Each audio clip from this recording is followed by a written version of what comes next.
How would he know what level of essence energy his cultivation was? Previously, when he was in the West Ocean, he saw a sea beast that Taoist leopard called 4th grade essence energy. Moreover, he and the others were also called 2nd and 3rd grade essence energy cultivators by Xianqing. As for how the essence energy was divided, he didn't really care. No matter what level of essence energy it would still be killed by him. Xiaohua rolled his eyes and said with a smile, Taoist Xiao, how are the levels of essence energy divided? To tell you the truth, I have always been in seclusion, so I'm not too sure. How is that possible? Xiao Jian sucked in a breath of cold air, and his eyes flashed with extreme suspicion. However, this suspicion slowly disappeared in front of Xiao Hua's smile and gaze that didn't seem to be fake. Then, after the cloud of suspicion, there was a deep sense of loss. He didn't even know how to divide the original levels. How high could the cultivation of this kind of cultivator be? Of course, Xiao Jian immediately felt relieved. If the level of the cultivator was too high, how could the other party be respectful to him? No matter what. To be able to defeat ya, even if you don't enter the level, it's fine. Xiao Jian sighed and waved his hand. Hehe, Taoist Xiao, it's better if you tell me. Xiao Hua stopped instead, turned around and asked humbly. Alright, since this old man knows that I will have to rely on you in the future, then this old man will let you experience it. Xiao Jian suddenly referred to himself as this old man, and the previous apprehension and caution completely disappeared. Please speak. Xiao Hua laughed in his heart. Xiao Hua, I presume that you also know about the 3 continents? Xiao Jian seemed to be somewhat teasing as he said, if you don't even know about the 3 continents, then this old man will really suspect your origin. Then, what about my Taoism's cultivation realms? How does it correspond to the different levels of origin power? Xiao Hua knew that Xiao Jian definitely knew the most about Taoism's cultivation realms. And you also know that my Taoism's cultivation realms are more divided into Foundation Establishment, Enlightened. Xiao Jian had just opened his mouth when Xiao Hua was greatly surprised and shouted, What? Foundation Establishment is the most basic realm? What? Xiao Jian raised his eyebrows and said puzzledly, in your family's cultivation technique, Foundation Establishment isn't the basic cultivation realm? Who? Xiao Hua took a deep breath and said with a smile, Taoist priest, please tell me I was a bit reckless. Xiao Jian glanced at Xiao Hua and said again, after enlightened is fusion, heart-stirring, soul solitude, gold core, nascent soul, out-of-body, spirit-severing unity, tribulation passing and Mahayana. Oh. Xiao Hua heard the familiar words gold core, nascent soul, and even spirit-severing and became pensive in his heart. Xiao Jian continued, my Taoism's foundation establishment, enlightened and fusion correspond to the lower, middle and upper levels of the first level of origin power. Heart-stirring and soul solitude correspond to the second level of origin power. Gold core, nascent soul, out-of-body, spirit-severing unity, tribulation passing, and Mahayana correspond to the other levels of origin power from the 3rd level to the 9th level. Oh, so that's how it is. Xiao Hua understood, but he still asked cautiously, Taoist priest Xiao, when true qi transforms into true essence, and true essence condenses in the dantian to form a core, what realm is that? Hearing Xiao Hua's question, Taoist priest Xiao became even more discouraged and said almost unhappily, I don't have any cultivation, how would I know this? Could it be, you've already formed a core? Fellow Taoist Xiao, sometimes, it's better not bite off more than you can chew. Chapter 3174. Zhang Xiaohua's heart was greatly shaken. Who else could it be? Wasn't it the last deity transformation cultivator that Zhang Xiaohua hadn't encountered after coming to this Xiaoyu continent, Xian Le Sex Chan Si Miao? Zhang Xiaohua steadied herself and looked over. She saw that not far from Feng Shu, there was also a faint illusory figure looking at her with eyes full of pleasant surprise. Zhang Xiaohua was greatly surprised. She really couldn't imagine. How did she suddenly become a treasure that everyone wanted to snatch? Chan Si Miao, what's the meaning of this? This thing was first encountered by this old man, and it was also this old man who made the first move. You don't have any reason, yet you also want to get involved? Feng Shu sneered. Thing? Zhang Xiaohua's heart went cold and she inwardly sneered, I am actually a thing. What's wrong? Feng Shu, you're not happy? I was wondering why you repeatedly prevented me from investigating this little thing's meridians in the demon-resisting valley. It turns out that this little thing's body still has such a universe. Chan Si Miao sneered. Perhaps that soul-searching technique of yours was also deliberately used. If it was an idiot chi-refining cultivator, wouldn't it be easier for you to take over his body? Feng Shu coldly snorted and didn't answer. Only after a long while did he say, since you know the importance of this person to this old man, you presumably also know that this old man must have him. You can leave now. It's precisely because I know his importance that this old man, naturally also covets him. He's important to you, but isn't he equally important to this old man? But don't forget, this old man is also a spirit-severing cultivator, and in the future I will also encounter the danger of crossing the tribulation. With such wide meridians and a sturdy body as a cauldron, how can this old man give it up? Chan Si Miao laughed and said, moreover, although his cultivation is only at the qi refining stage, the amount of true qi in his meridians is actually so exquisite, almost comparable to that of the foundation establishment stage. He must have cultivated a special mental cultivation method. Chan Si Miao, do you still want to say that the most valuable thing is that he used his middle dantian as his sea of qi and didn't cultivate his lower dantian at all? For you and me, as long as we seize his body on one hand, it's easy to cultivate our sex martial arts in his lower dantian, without any conflicts with other martial arts. On the other hand, we can use this thing's middle dantian to cultivate others' middle dantian to cultivate another dantian, and it won't have any conflicts with other martial arts. On the other hand, we can use this thing's middle dantian to cultivate. Miao, Chan Si Miao said. Chan Si Miao clapped his hands and said, the most valuable thing is that this person's physical body is innately tough. Not only does he not have to worry about the thunder tribulation in the future, but he also doesn't have to endure the intense pain when he takes over the body. His original body's divine sense won't deteriorate too much. When the two of them spoke, they didn't use telepathy and they didn't hide it from Zhang Xiaohua. These words entered Zhang Xiaohua's ears, and Zhang Xiaohua was dumbfounded. He really couldn't imagine that he actually had so many benefits on his body. It was as if he was tailor-made for others to seize his body. Feng Shu, tell me this is a good thing that this old man has never seen before. This old man can let go? Chan Si Miao said with a cold smile. Chan Si Miao, do you think this old man can let go? Feng Shu took a step forward and released his aura, closing in on Chan Si Miao. After a long while he said gloomily, this old man naturally doesn't want to do this, but there's only one of this. Fellow Taoist Chan uses it, how am I going to use it? Fellow Taoist Chan, don't tell me you're planning to share a soul with me? This old man also just found out about such a good cauldron. Where did this idea come from? Fellow Taoist Feng has any good ideas, please tell me. Chan Si Miao said with a smile. Previously I only had the thought of monopolizing it. Who would have thought that you would appear out of nowhere? Feng Shu sneered and looked at Zhang Xiaohua, who was standing on the ground with an ashen face. He said also, fellow Taoist Chan, you didn't know the gravity of the situation from the start. You exposed my plans. Now it's too late to deceive this fellow. What's the big deal? Can't we just use the soul-searching technique again? We'll just make him an idiot and leave him alive. Chan Si Miao said disapprovingly. If that's the case, do I need to lower my voice and deceive him? Feng Shu's face was filled with anger. If I use this soul-searching technique again, this guy's mind will collapse. This old man's consciousness will also perish if I go in again. Isn't this asking this old man to commit suicide? Chan Si Miao came to a realization. He thought for a moment and bowed deeply. Fellow Taoist Feng, this matter. I was careless. Please forgive me. However, fellow Taoist, you don't have to be too concerned. I know a small mystic technique. There's no need to search his soul. I can erase this short-term memory. What could Feng Shu do? He knew that Chan Si Miao would definitely not let go. He could only wave his hand and say, forget it. Who knows if your mystic technique will work? It's not wrong to not know, but later, during the discussion, fellow Taoist Chan will have to take half a step back. Chapter 3175. He Taoist priest Xiao. Xiaohua laughed. A straightforward person doesn't resort to insinuations.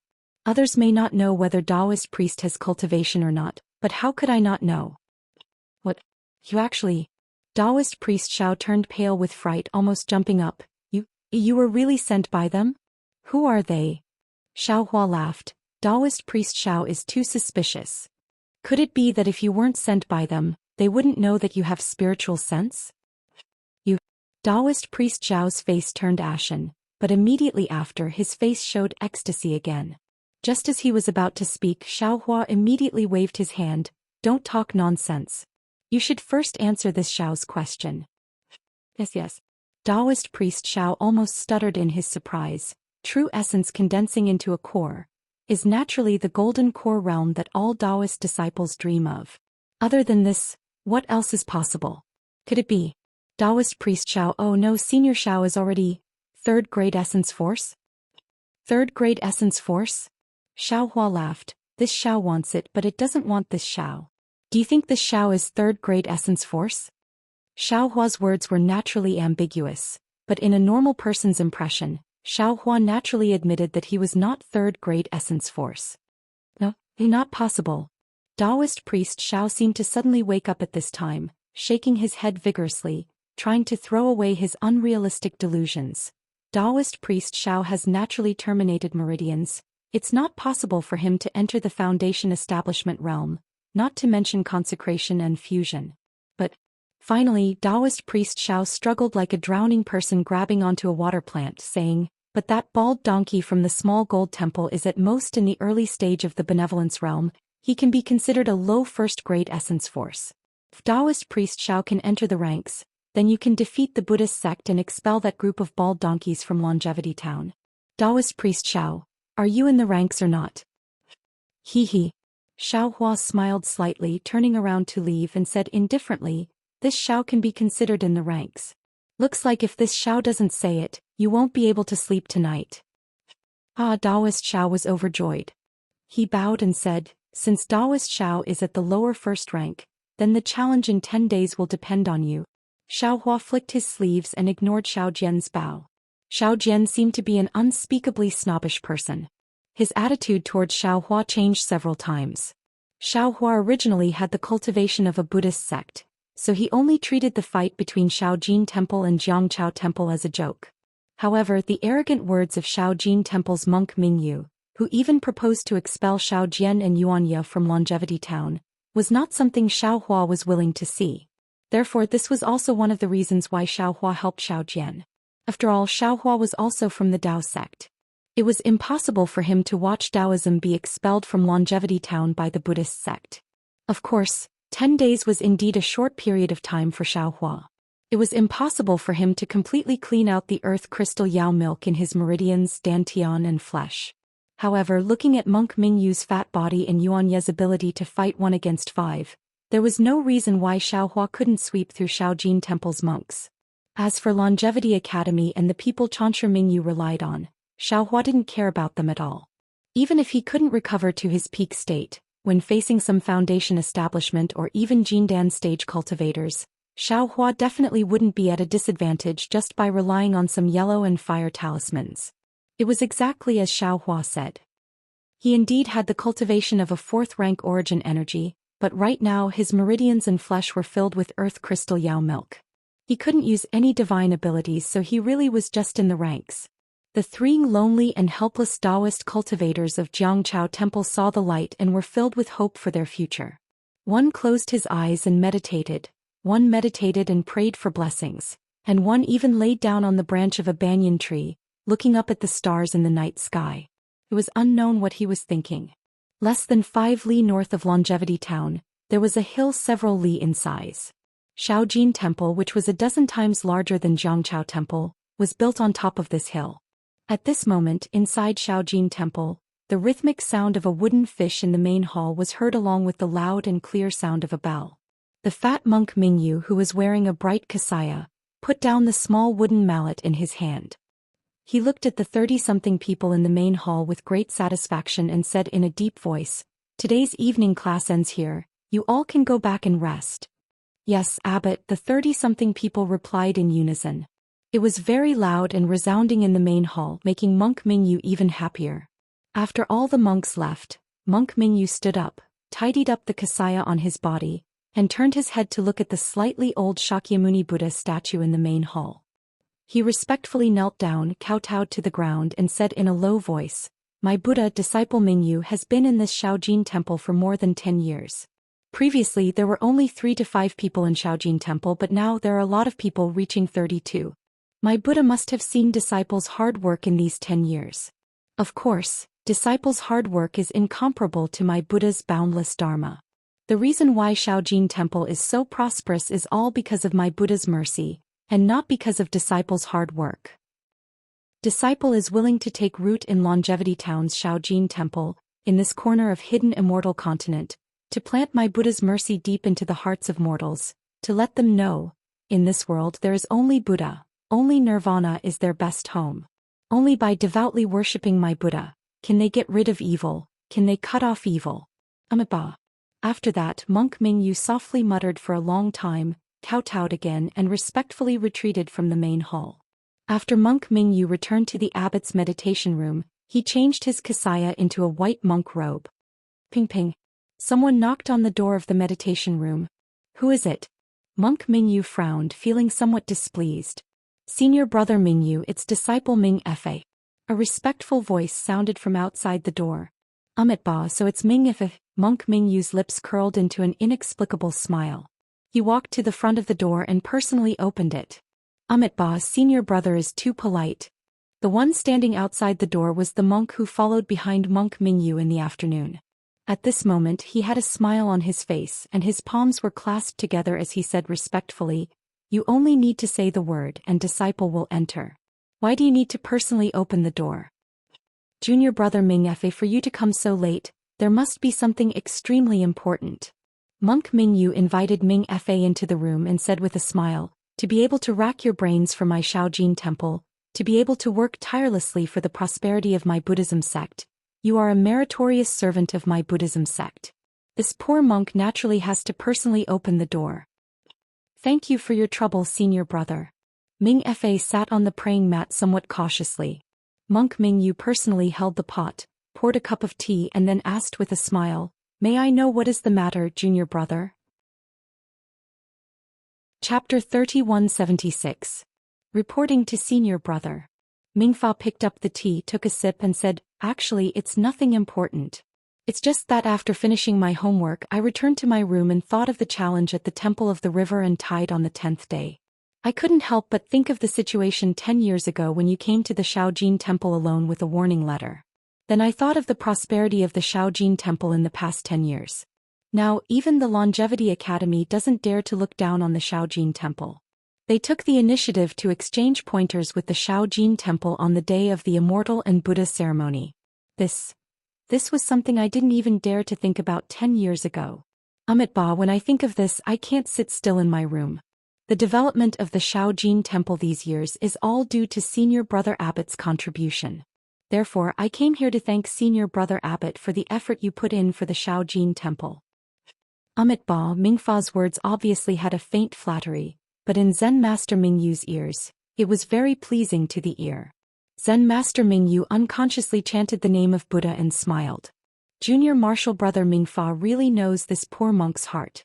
Just now, this poor monk was talking about the development of my Shaojin temple in the past 10 years in front of Buddha. I talked about how when this poor monk first came to Shaojin temple, there were only 2 junior martial brothers, Mingfa and Mingchan. I didn't expect junior brother to also be so emotional. It seems that our cultivation is still lacking. This heart of a dry well realm is still very far away. Amitabha, my Buddha is merciful. Please forgive me for my unstable state of mind. Ming Fa hurriedly put his palms together and said very sincerely, Junior brother Ming, if Buddha sees that the small gold temple has become so prosperous in our hands, I'm afraid he won't punish you." Zen Master Mingyu immediately curled his lips and said with a smile, "For the Shaojin temple, for the Buddhism sect, I'm willing to accept Buddha's punishment." Ming Fa also said, "Junior brother, please have some tea." Zen Master Mingyu raised his cup and took a sip himself. He looked at the night sky outside the Zen door and sighed. Junior brother is right. Although we are Buddhists, we should have a pure heart and few desires. We should serve Buddha wholeheartedly. But in the end we are just ordinary people. After all, we still have this stinky body. Seeing the Shaojin temple being so prosperous, how could we not be happy? How could he not be proud? Back then, when this old monk came to Small Gold Temple, the first person I paid my respects to was Immortal Academy's Zhu Junfeng. Although that Confucian Dean Zhu was very courteous to this old monk could tell from his disdainful gaze that he was rejecting my Buddhist sect. Yes, Senior Brother Abbot is right.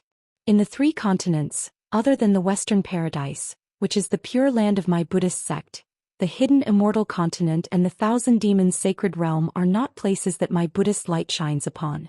Within the Thousand Demons sacred territory, who knows how many disciples who are willing to sacrifice themselves for the development of our Buddhist sect have been buried in the mouths of demons. On the hidden immortal continent, there is the resistance of Confucian cultivators. The spread of our Buddhist sect's dharma has also been greatly hindered. We disciples of the Buddhist sect have a long way to go. Ming Fa nodded his head in agreement. That's right, Junior Brother Ming Fa. This is the voice of millions of Buddhist sect disciples. We are not afraid of blood and tears, we are not afraid of difficulties. We just want to illuminate the entire 3 continents with Buddhist light.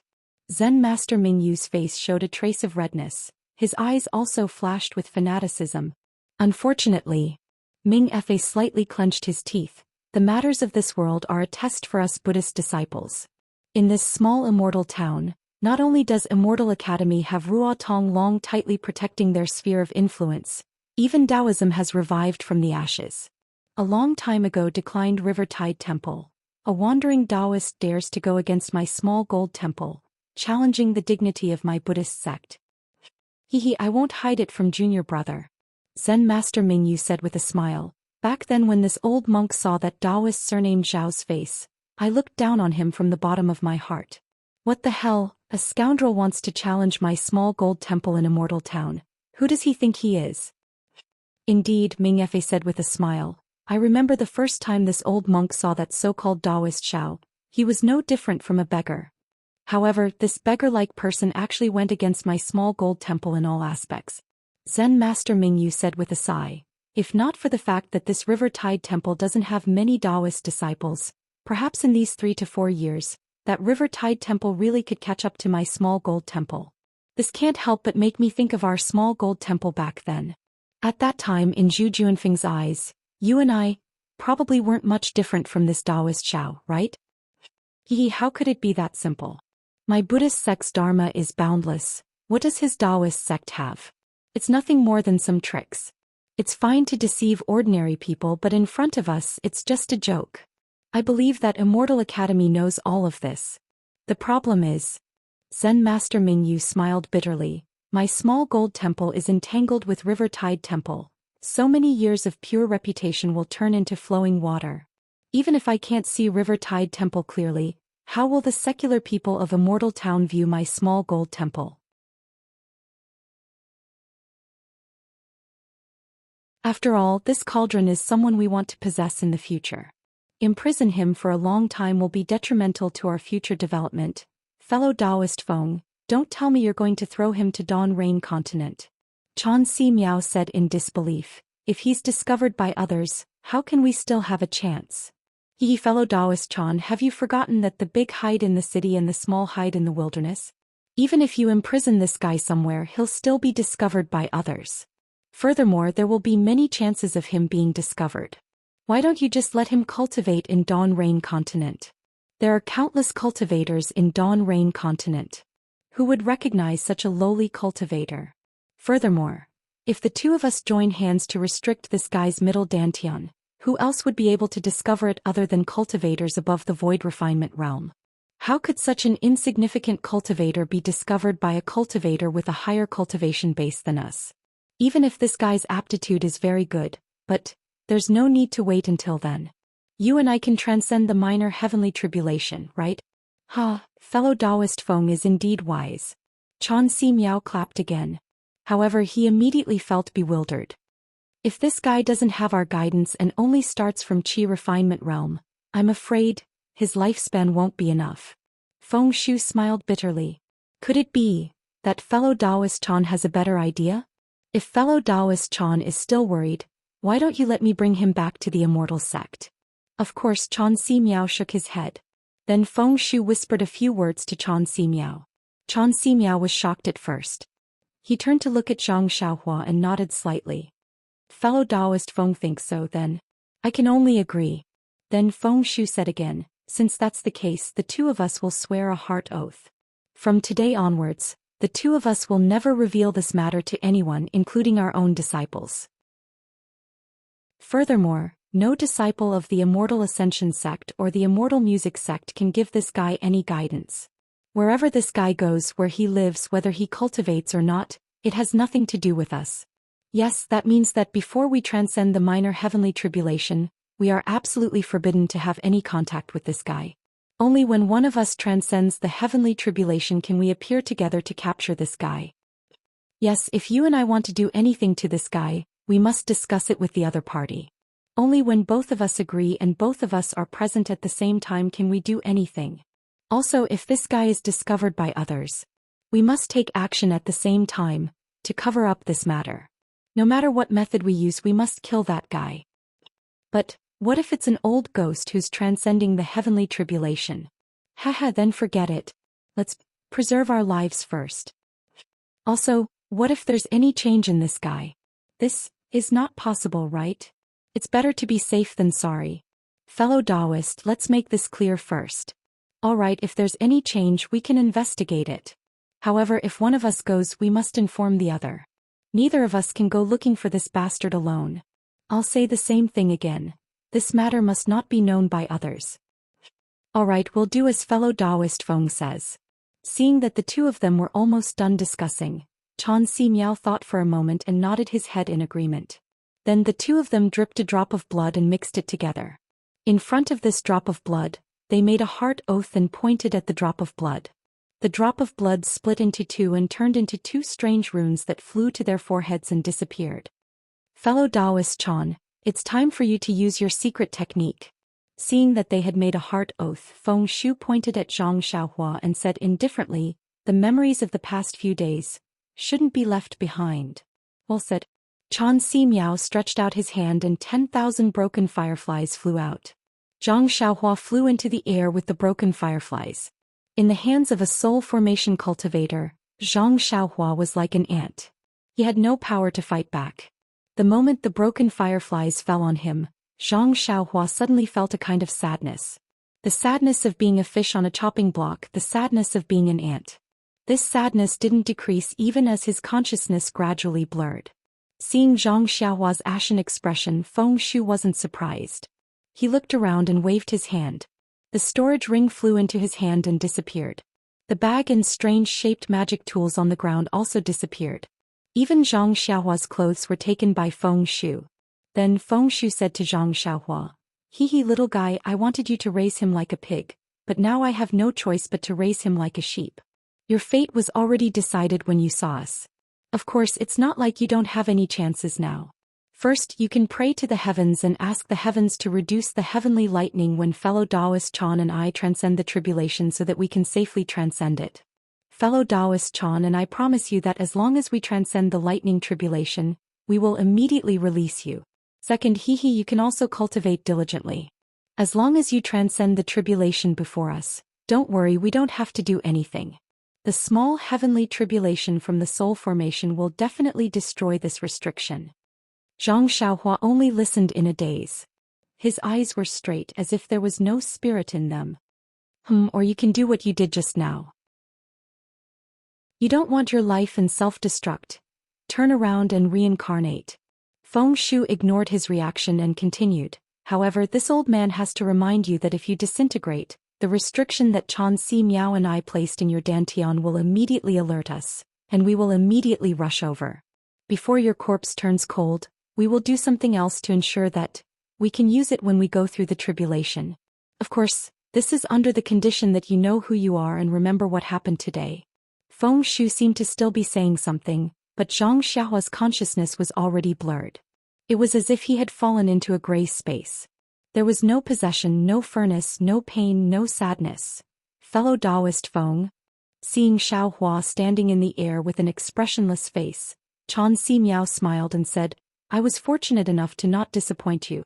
Now that it's time to seal it, I wonder if fellow Taoist will make a move first? Or will I make a move first? Hee, you and I will make a move at the same time. Feng Shu smiled faintly. Just now I thought of something. It seems that your immortal music sect and my immortal ascension sect both have half of the incomplete heaven and earth dual forms devil sealing formation, right? Fellow Taoist Chan, don't tell me that you haven't studied it properly. Haha, Chan Si Miao laughed and clapped his hands. I also have the same idea. If we use this incomplete immortal formation to seal the sky, even void refinement realm cultivators or even higher cultivators won't be able to break it. Not only that. A trace of ruthlessness flashed through Feng Shu's eyes. Not only do you and I want to seal this guy's middle dantian, we also want to seal his Naiwan palace so that he can't cultivate normally. Furthermore, fellow Taoist Chan has the advantage in the middle dantian seal while I has the advantage in the Naiwan palace seal. These two seals are connected by the heaven and earth dual forms devil sealing formation. Even if the old ghost Du Jia comes to break the seal and take over this guy's body, we will make him suffer. Alright. Let's do as fellow Taoist Feng says. Chan Si Miao laughed loudly and waved his hands. Countless mysterious spells were cast one after another. Countless hurricanes rushed into his hands from 100 li in the sky and gradually drew countless white brilliance. At the same time Feng Shu did the same. Wherever he waved his spells, countless black brilliance was also produced. For a moment the color of heaven and earth changed. Rumble. Thunder faintly appeared in the sky. It was as if the heavens were mourning for Xiao Hua, who had just stepped into the dawn rain continent and hadn't seriously looked at the beautiful scenery around him. Boom. After an extremely loud sound, countless air waves rushed in all directions. Seeing the two layers of black and white seals fused together and entering Xiao Hua's Naiwan palace and middle dantian without any obstruction, Chan Si Miao and Feng Shu raised their heads and looked at each other with a dignified expression. At the same time they raised their hands. A white brilliance like a silk was drawn out from Xiao Hua's middle dantian and swam extremely slowly toward the Naiwan palace. At the same time, a black brilliance like a black line was produced in the Naiwan palace and welcomed the white silk. Even the avatars of the two spirit-severing cultivators were extremely solemn at this time. Their gazes were fixed on the black and white silk and didn't dare to be negligent. The strange thing was that the two gossamers were like ants. Every time they swam an inch, the void seemed to be about to collapse. Every time they swam an inch, the two avatars also became a bit dimmer. It seemed that at this time, even the two avatars couldn't support this immortal seal. Woo! The moment the two gossamers touched, a mournful wail like a ghost and a howl like a wolf suddenly appeared. A strong fluctuation followed. The two gossamers instantly turned gray and entered Zhang Xiaohua's body. It quickly rushed in all directions. The wind and clouds in the sky changed again. This seal actually triggered a celestial phenomenon. Shwa! Thousands of crystal lights burst out from the two avatars. The avatars of the two spirit-severing cultivators Chan Si Miao and Feng Shu rapidly dimmed and then turned into specks of light and disappeared in midair. Rumble. Wherever the fluctuation passed, countless lightning flashed and thunder roared from the sky. There was also a torrential downpour. It was as if the heavens were crying and also as if the heavens were angry. Following the thunderstorm, Zhang Xiaohua's naked body fell from the sky. Two sparkling tears hung from the corners of his eyes. It was unknown whether they were tears of the heavens or his own tears. The rain continued for several days and the lightning flashed in the sky for several days. It was impossible for the anger to not have an end. When the anger had no target to vent, the clouds gradually parted and the rain stopped. A seven-colored rainbow hung in the sky like a giant opened eye, revealing a strong sense of pity. Under the eyebrows of the giant eye, a black dot gradually got closer. When it got closer, it was a magic treasure that looked like a small boat flying over. However, the strange thing was that there was no one on the magic treasure. It seemed to be an ownerless magic treasure. However, when the magic treasure flew over a mountain stream, the light of the setting sun reflected on the magic treasure. A cultivator in a green Taoist robe suddenly sat up from the magic treasure. That's right, he sat up and even stretched his back. The cultivator looked at the sunlight reflected on the mountain peak and smacked his lips. Sigh, I just closed my eyes and another day has passed. Time is too short. At this point the cultivator had already stood up. He tidied his Taoist robe and muttered to himself, "This old man has been waiting outside the valley for so long, but I still haven't snatched anything good. Why did all the spirit stones in the world run into other people's pockets? Why didn't a single piece run into this Xiao's storage bag? Don't tell me I have to return to Yellow Flower Ridge empty-handed again today?" The cultivator said in a bored tone as he looked around. The rain from before was really heavy and the mountain stream was full of flowing water. The water in the stream was very muddy and it flowed everywhere. On both sides of the mountain stream, many small trees and branches were blown down by the strong wind. Many mountain rocks were also shattered by the lightning rolling down from the top of the mountain. The mountain peak was in a mess. "Io, is this a person?" A white flower suddenly appeared from the dark green leaves and was reflected in the cultivator's eyes. The cultivator cried out involuntarily. Wasn't this white flower person the sealed Zhang Xiaohua? She just rushed into the mountain stream along with the heavy rain. This person is actually still alive. The cultivator landed and immediately discovered with his divine sense. He couldn't help but frown. If she's dead, it's easy to deal with. I can just bury her. But this person, forget it, let's bring her back to Yellow Flower Ridge first. After waking her up, we'll send her down the mountain. Immediately, the cultivator took out a Taoist robe from his storage bag and casually draped it over Zhang Xiaohua's body. He carried her onto the flying boat. The flying boat rushed into the sky and quickly left. Zhang Xiaohua's story in Dawn Rain Continent was spread out along with the flying boat. Chapter 3178. That's good. Ming Fe heaved a sigh of relief and asked again, "Senior brother, what is the Transcendence realm that you mentioned?" "I don't know much, so I'll answer your questions today." Hearing Ming Fe's question, Zen Master Mingyu had no choice but to answer. "When I was in Yunlin Temple, I occasionally chatted with Martial Uncle while he was preaching about Tao. We talked about the 9 realms of Buddhism's supernatural powers." "What 9 realms?" Ming Fe couldn't help but ask. "I only know the 4 realms of benevolence, transcendence, Rugo and Mingjin." Zen Master Mingyu answered. "Martial Uncle never mentioned the other 5 realms, so I don't know either." "Martial Uncle Xinghai is only in the Transcendence realm? It's Rugo and Mingjin, how powerful would they be?" Ming Fe asked enviously. "Oh right, Senior Brother Abbot, didn't I say it earlier? We are different from Buddhism's Dharma protectors, so we don't have to emphasize on cultivation realms." Zen Master Mingyu smiled. "We only need to exhaust our energy to serve Buddha, and when we have enough merit we can attain Buddha fruit. That's the best outcome." "Sai, how can it be easy to attain Buddha fruit in Buddhism's 7 realms? However, the Sapphire Buddha fruit would probably require tens of thousands of merit points, not to mention the Supremacy Heavenly King, Golden Gang, Arhat, Bodhisattva and Buddha. This penniless monk does not even know how much merit points would be required to obtain the Arhat, Bodhisattva and Buddha. According to what I know." Zen Master Mingyu hesitated and said softly, "Some Buddha fruits can't be attained in a lifetime, but in 2 or even 9 lifetimes. So difficult." Ming Fe took a deep breath and said angrily, "Previously I was ignorant and thought that Buddha fruit was Buddhism's supernatural powers, but after hearing Senior Brother Abbot's words, there's a huge difference. Don't be discouraged, Junior Brother Ming Fe. Speaking of the supernatural powers of Buddhism, I've been practicing for more than 10 years, but I've only just stepped into the realm of benevolence. If I want to cultivate benevolence to perfection and enter the dust realm, I'm afraid it's impossible in this lifetime." Zen Master Mingyu encouraged Mingfa. "However, we have spread the Dharma in the Longevity Town and revitalized the Buddhist sect. With the accumulation of merit, it's not impossible for us to attain the indigo Buddha fruit in this lifetime." "Yes, I understand."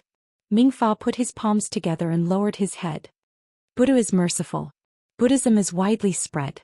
Regardless of whether it is the cultivation of divine abilities or the accumulation of merit, it will pave the path to heaven under the feet of us bodhisattvas.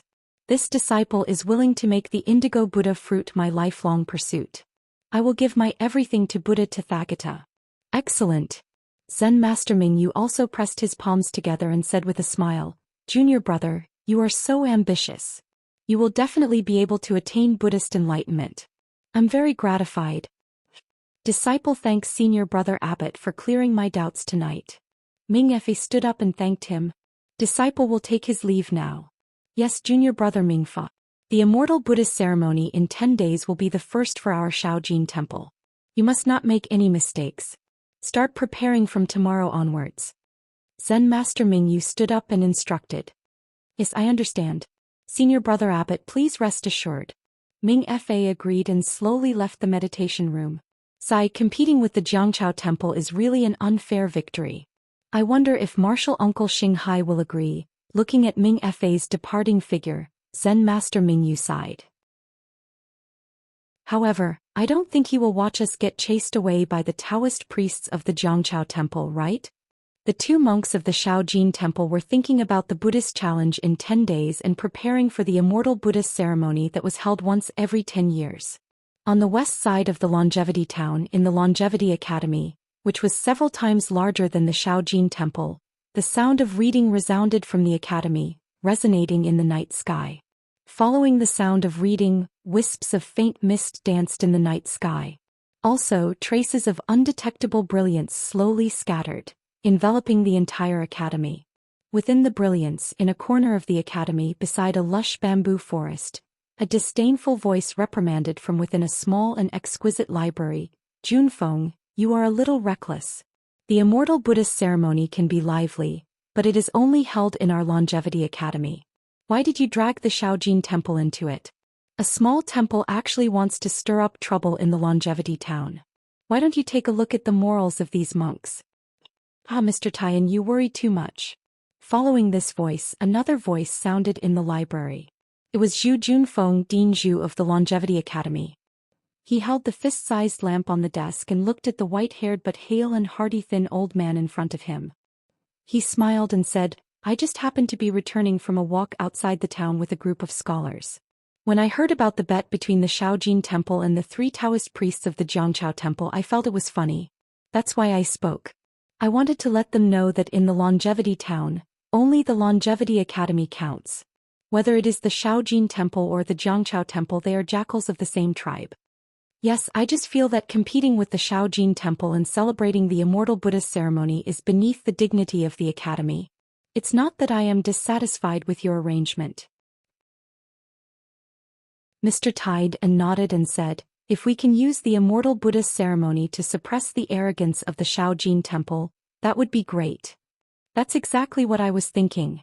Zhu Junfeng explained, in the past few decades, the Buddhism sect has been wantonly spreading Buddhism in the hidden immortal continent and the Thousand Demons sacred realm. Although this doesn't violate the public opinion of the 3 continents, they have been brazenly establishing temples and sending some ignorant people into Buddhism.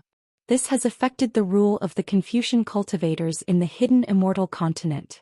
I used the immortal Buddhist ceremony to make the Shaojin temple suffer. This is also a blow to them and let them know when to stop. Don't be greedy. The Buddhism sect has big plans. We Confucian cultivators are already vigilant. Mr. Tide and frowned. The Buddhism sect has been building temples in the hidden immortal continent and spreading Buddhism to the point where it can't be suppressed. However, we Confucian cultivators have been building academies in the Western Paradise and teaching students. Progress is slow. The Buddhist people in the Western Paradise are very ignorant. It's hard to use benevolence, righteousness, propriety, wisdom, and faith to teach them well. Even if it's difficult, we have to face it. Otherwise, how can we go up and down to seek? Zhu Junfeng was also somewhat worried. However, from what I saw today, the Shaojin temple has been unscrupulous in order to destroy the Jiangchao temple. The Buddhism sect's intention of eliminating dissidents is really scary. It's far from our Confucian cultivators' breadth of mind. That's right. That abbot of the Shaojin temple called Monk Mingyu obviously had the confidence to win.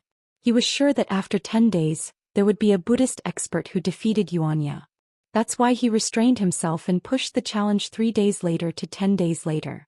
He even used leaving the Longevity Town as bait to trick Taoist Shao of the Jiangchao temple. His methods are really despicable.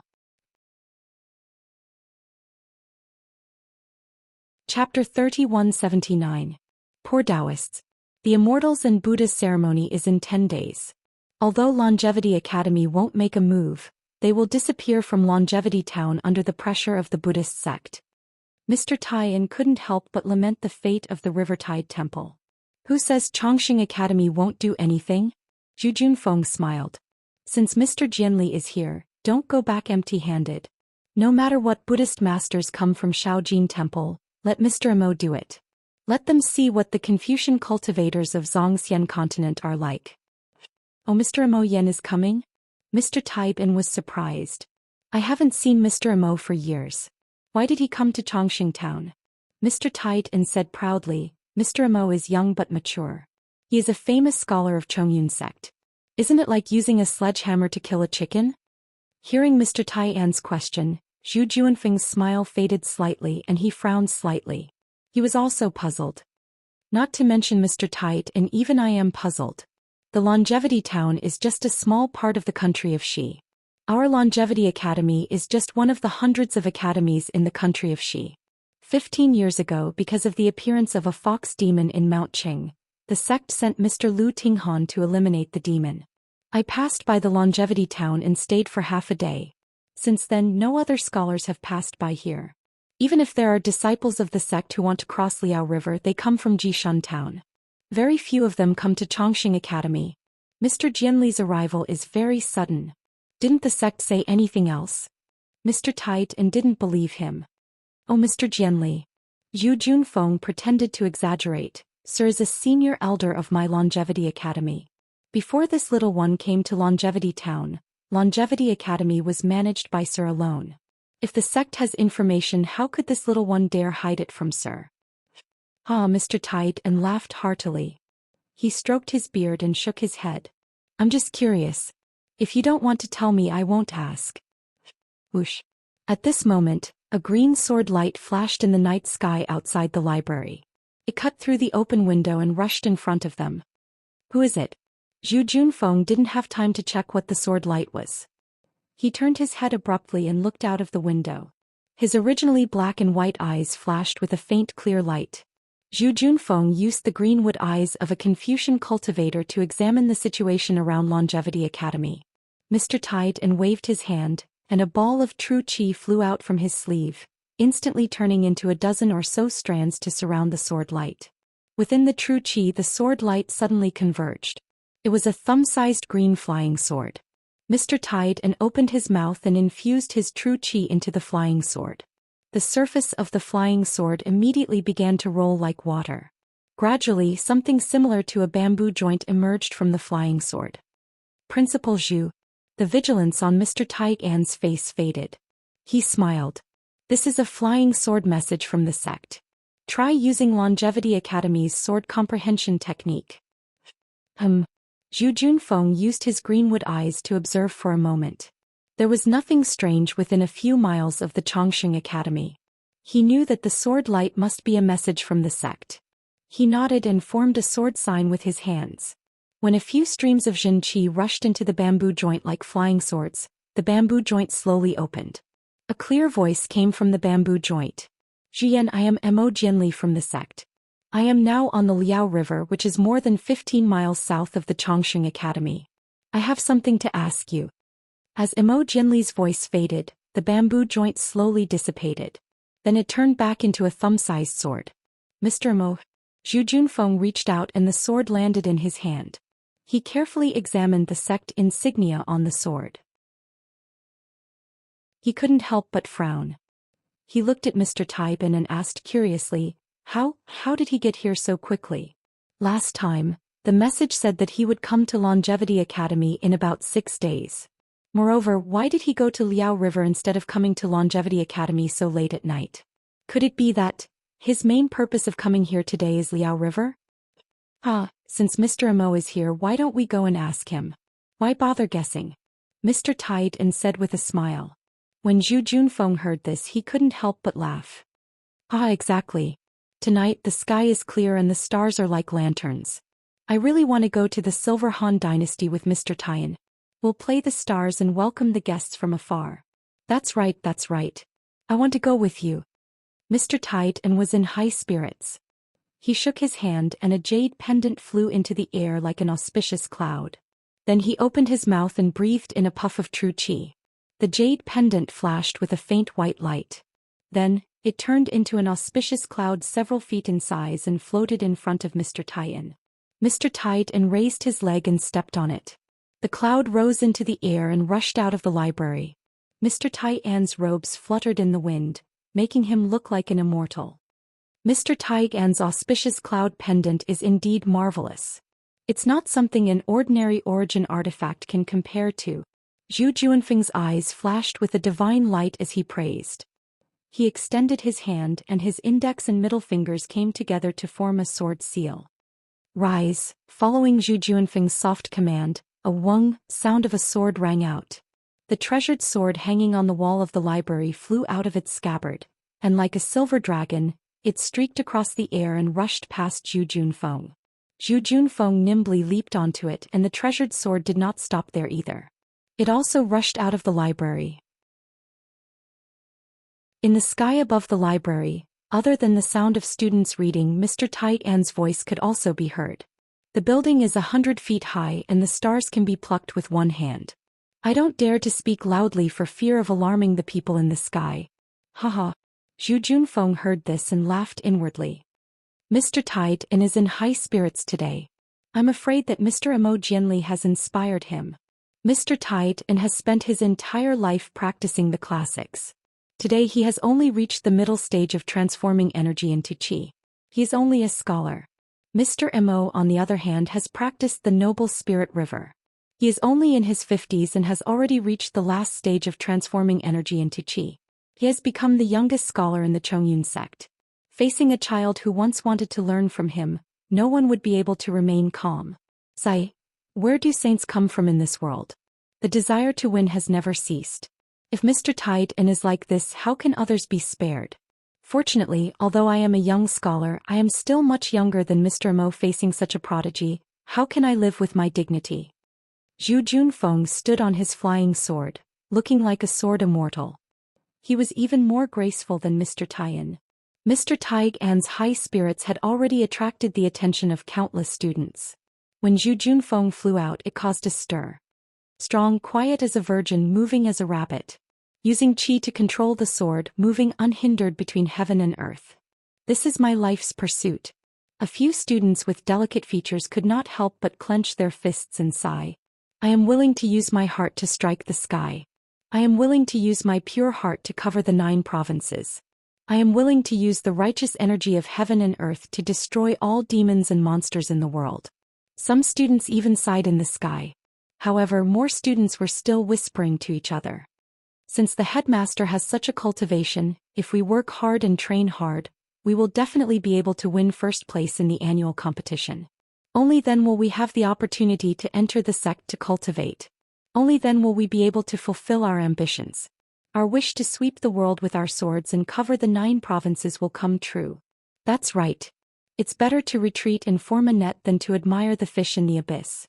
Of course, I won't lie to you. As they spoke, some students woke up from the chaos. They picked up their books and began to study word by word.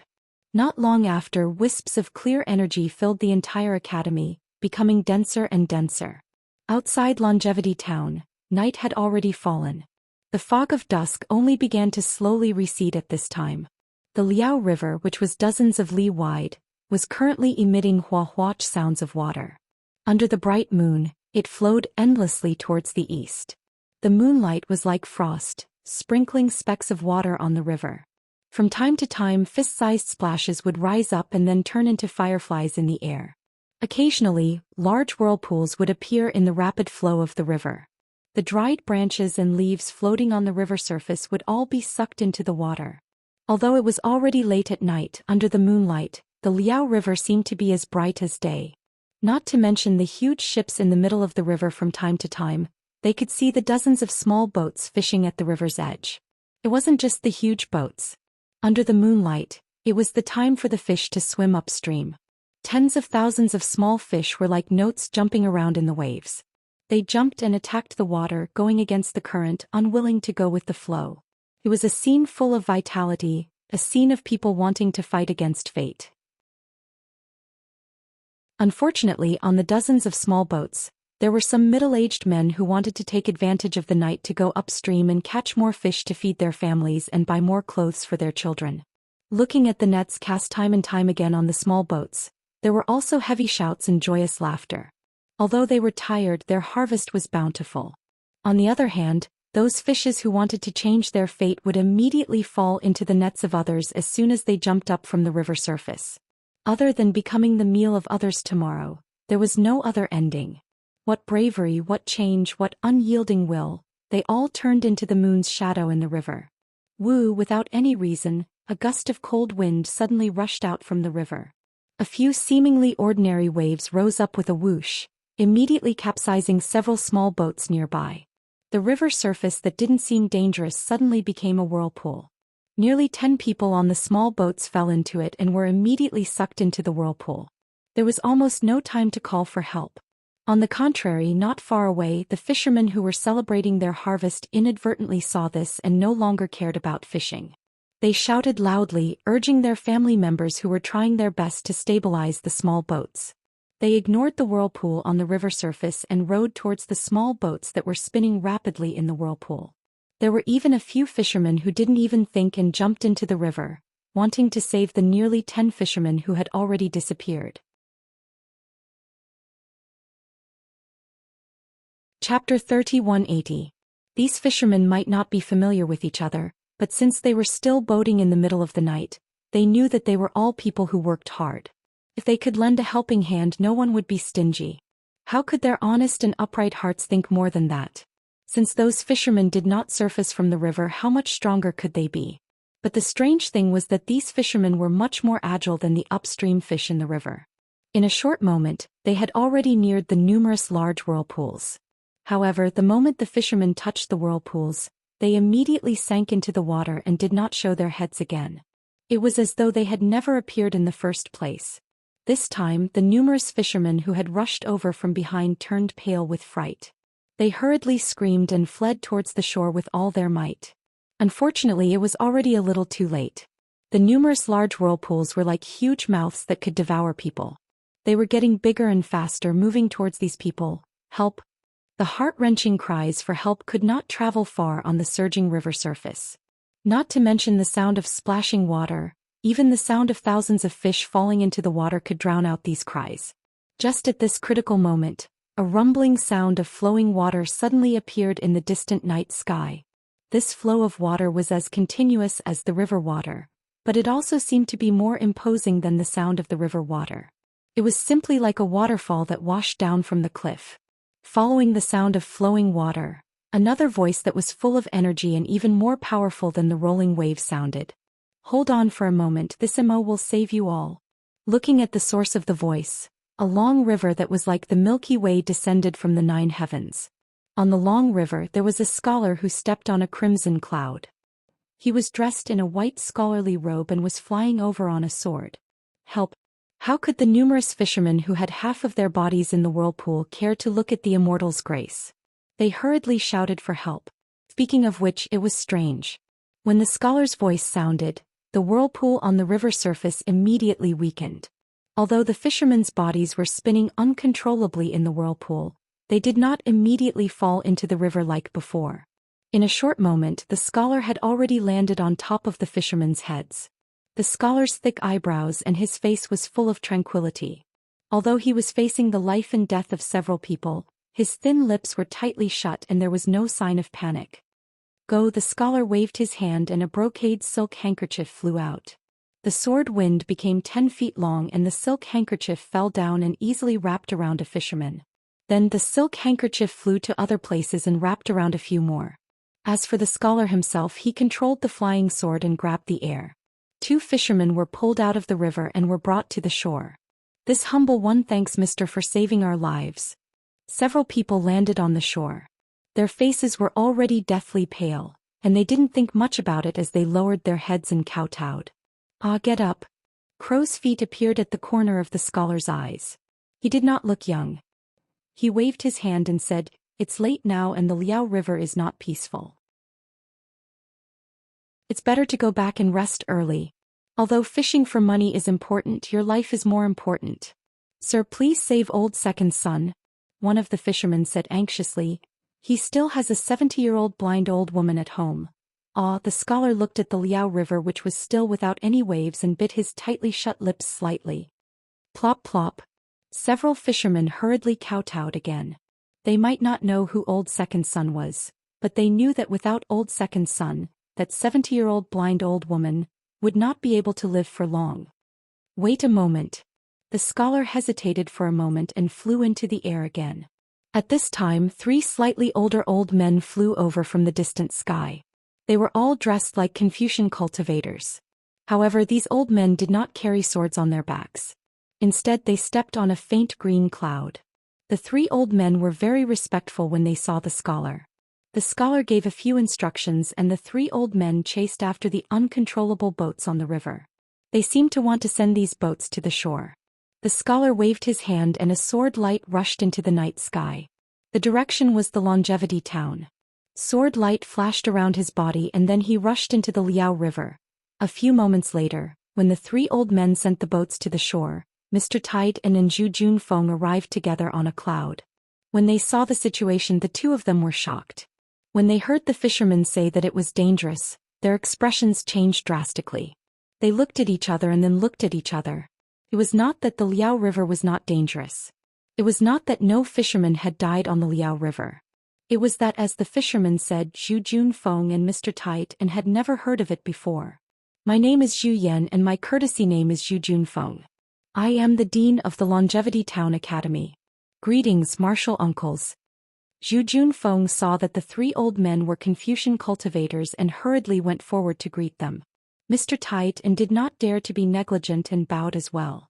Dean Zhu, Junior Brother Tine. We pay our respects to you. The 3 of them hurriedly returned the greeting and introduced themselves. They were all Confucian cultivators of the Chongyun sect. Their names were Qiu Jian, Li Mo Ming, and Ji Dong.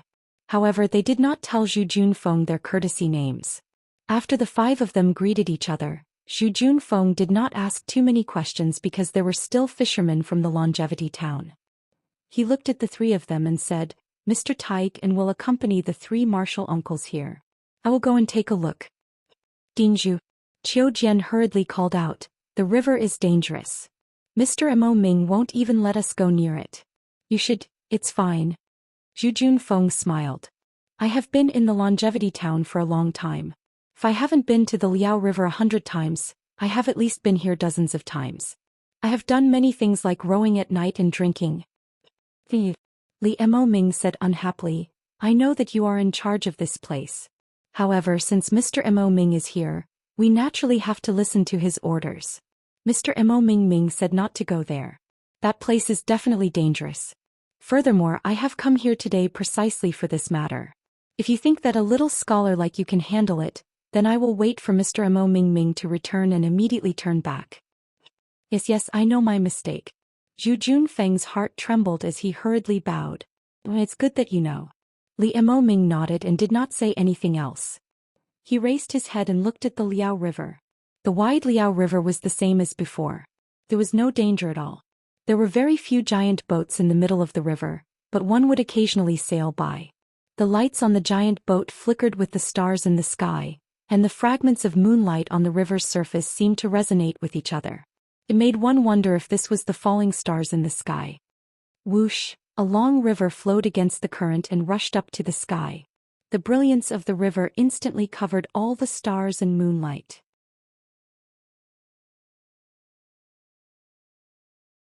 Chapter 3181.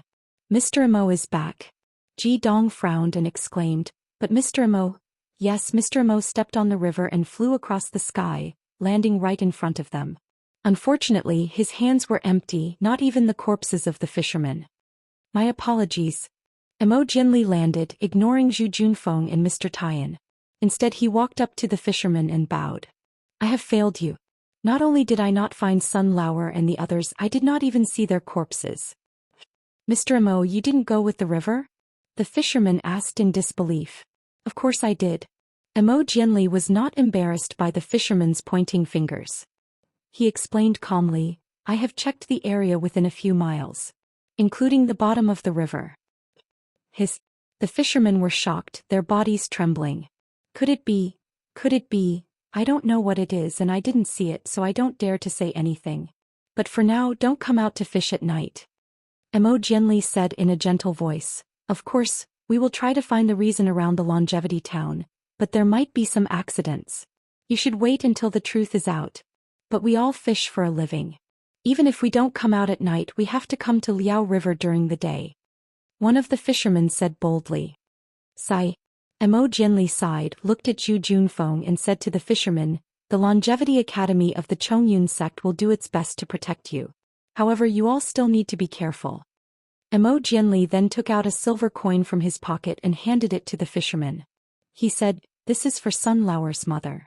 Please give it to that poor old woman for me. Thank you, Mr. Mo. The fisherman took it gratefully. I thank you on behalf of Sunflower. I will definitely bring this to Sunflower. Please don't worry. You can go now.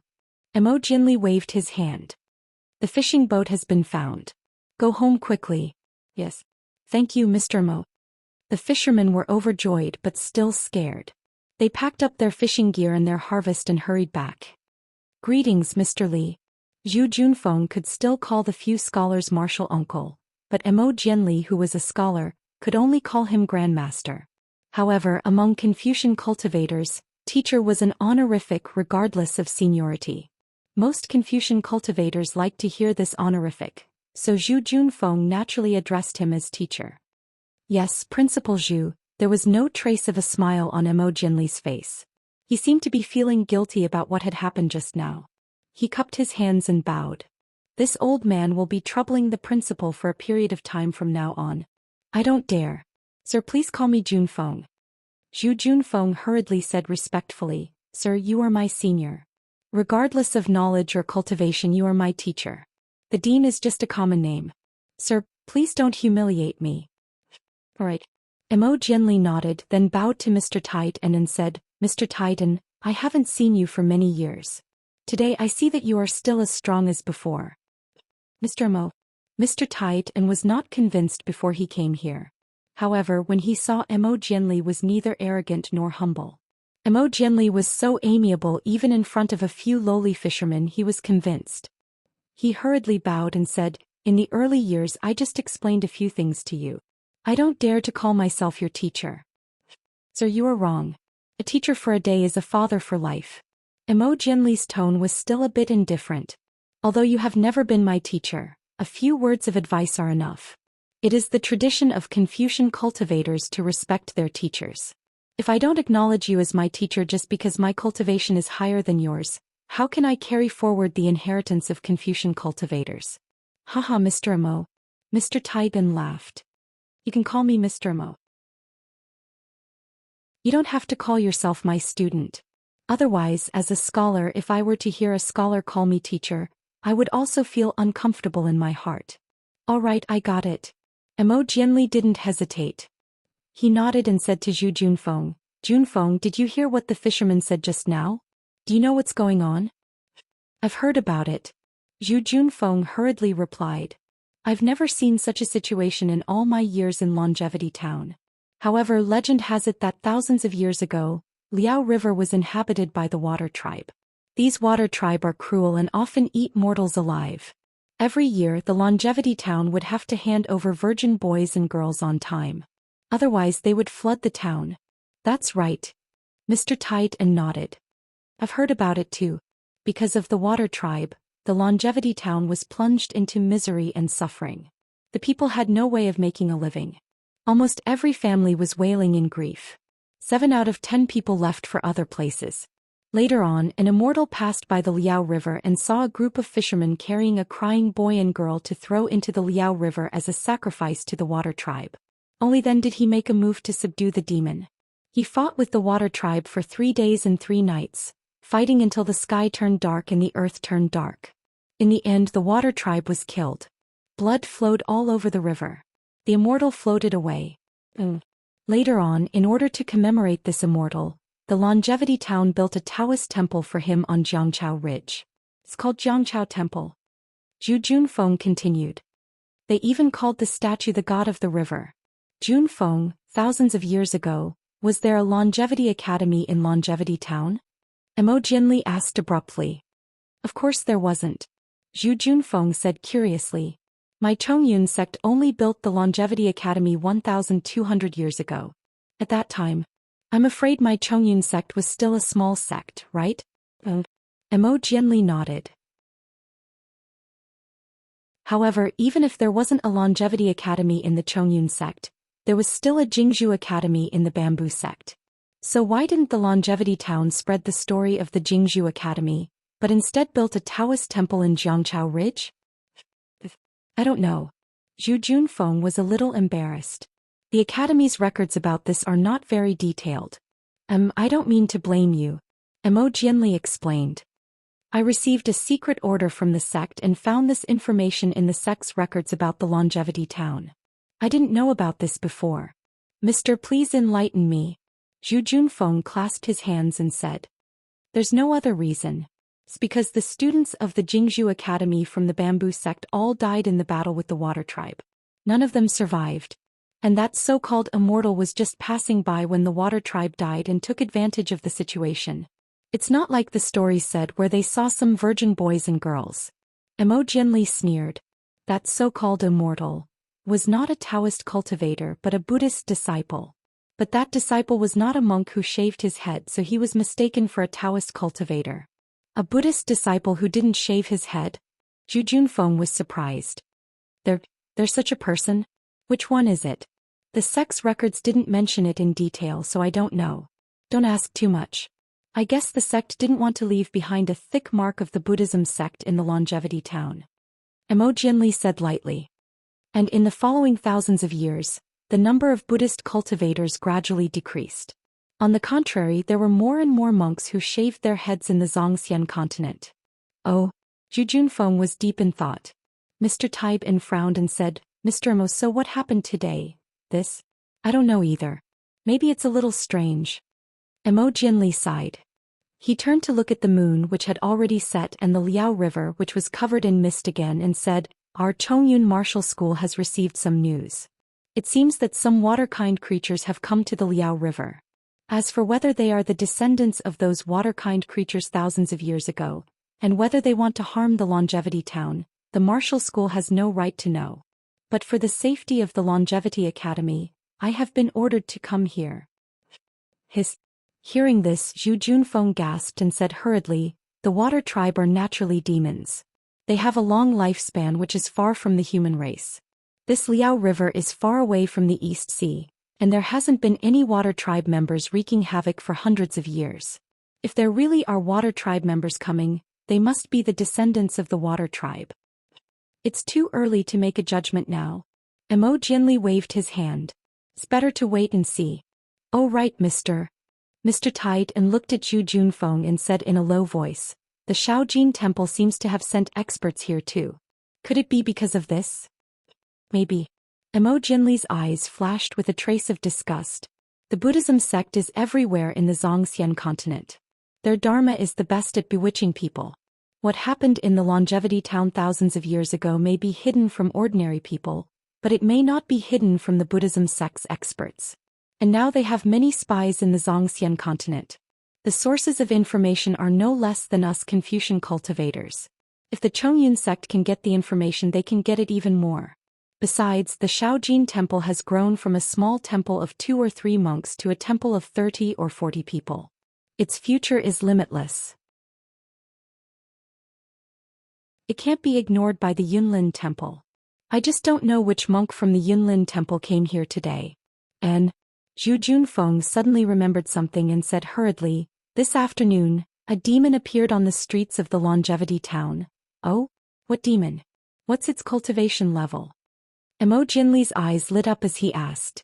Zhu Junfeng hurriedly told him what he heard and then said, A few students from the academy who returned early have seen it. Mister, why don't you come back with me and ask for more details? That's right. Mo Jianli clapped his hands and said, Since there are traces of that demon, I'm more confident now. Hidong, you stay here. If you encounter anything strange, just go back to the academy and report it to me. Yes, Mr. Mo. Jidong answered and walked out from the crowd.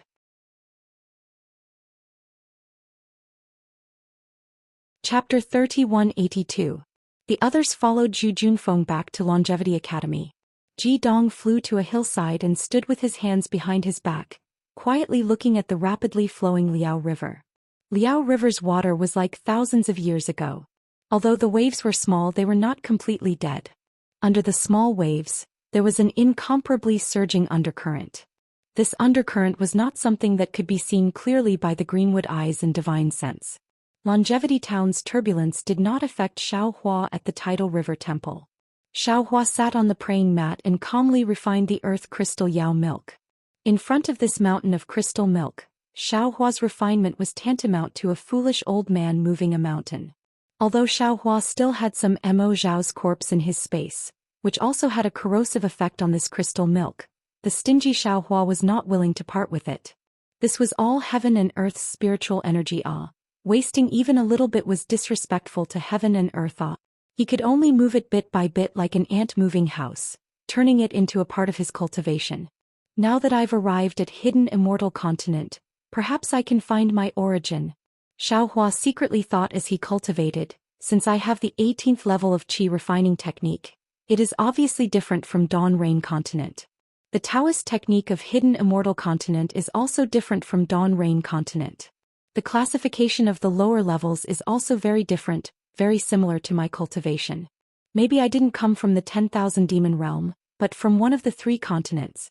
The heavens sent this Xiao back to fulfill this Xiao's dream of returning home. Of course, if I can't find my home here, then I will do my best to improve my cultivation and return to Dawn Rain continent. Presumably, those 2 old farts from Immortal Music Sect and Immortal Ascension Sect will know something. Xiaohua thought of this and his eyes flashed with a trace of ruthlessness. Other than Xiaohua, there was also Xiao Jian who was restless. Tonight Xiao Jian was like sitting on a wave. He was suddenly thrown into the air and then fell down again. Even now he was not at peace. It was because he really could not guess Xiaohua's cultivation. On one hand he doubted Xiaohua's origin, on the other hand he believed in Xiaohua's innocence. On one hand he overestimated Xiaohua's cultivation, on the other hand he doubted his own overestimation. After all, Xiao Jian did not detect Xiaohua's divine sense, nor did he detect Xiaohua's true qi. He did not believe that Xiaohua's blocked meridians could cultivate true qi.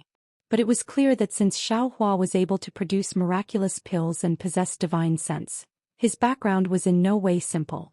But what made Xiao Jian about to go crazy was that this Taoist cultivator with an extraordinary background actually didn't even know about the essence energy of the 3 continents.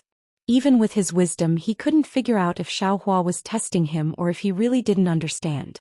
Rather than calling Xiaohua fellow Taoist, Xiao Jian might as well call him Senior Xiaohua. However, rather than calling Xiaohua by his real name, he still wanted to call him fellow Taoist Xiaohua. In the face of the challenge from the small golden temple, just Yuanya alone was no longer of any use. The only person he could rely on now was Xiaohua. Xiaohua was the only person Xiao Jian and Yuanya could rely on to not be expelled from the Longevity Town. Compared to Xiao Jian's distracting thoughts, Yuanya was much simpler. This guy hugged the branch of the banyan tree and slept soundly. His saliva, along with the smile on his face, almost got stuck on a banyan fruit. If the townspeople who flocked to the Rivertide Temple to pick the immortal fruits found out that the thing they regarded as miraculous pills was actually stained with Yuanya's saliva, would they beat Yuanya to the ground and trample on him 10,000 times? Would they not care about the happiness Yuanya brought last night because of his dream of becoming Xiaohua's disciple? The night passed quickly. It was not delayed by the deaths of several fishermen in Liaojiang. When the first rays of dawn appeared, the sunlight passed through the banyan tree and fell into the temple. Xiao Jian's heart was even more anxious. If not for the fact that he couldn't use his divine sense often, he would have already released it. He really wanted to know if the Rivertide Temple's liveliness last night was able to attract the townspeople's attention.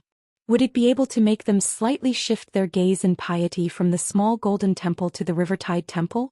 At the very least, there was no need for him, the representative of the Rivertide Temple, the successor of the Taoist school, to show his face in public and set up a stall to sell divination, right?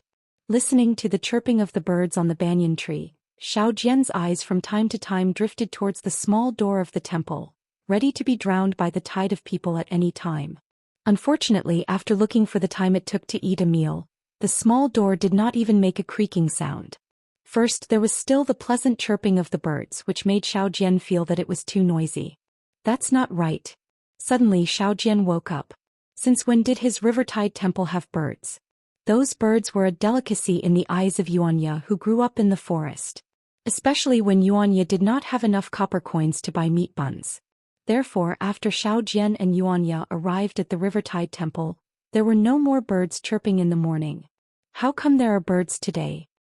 Has he already stuffed his teeth with meat buns? Xiao Jian immediately had a bad feeling. When he hurriedly rushed to the west wing, Xiao Hua, who was meditating there, was already nowhere to be found. Damn it, the two of them couldn't have eloped, right? Xiao Jian immediately became anxious. Although he was paranoid for an entire night and did not eliminate his doubts about Xiao Hua, but thinking about it, if Xiao Hua was not by his side he would have no one to rely on. It would be just like when he was alone and did not have Yuanya. Xiao Jian rushed out of the temple even more hurriedly than before. When he saw Xiao Hua, who was on the empty ground next to the Rivertide temple, using the Big Dipper magical fist, and Yuanya, who was obediently lying behind a small tree in the distance like a leopard peeping, his heart immediately calmed down. Hee, this sunlight is really beautiful. Xiao Jian looked at the distant morning sun and took a deep breath. He raised his hands and stretched his waist, pretending to dance a few times with his fists and legs. He opened his mouth and scolded, "What a good-for-nothing. How can a small tree support your fat body? Since you want to secretly learn, then do it openly and brazenly. Why do you have to be so secretive?"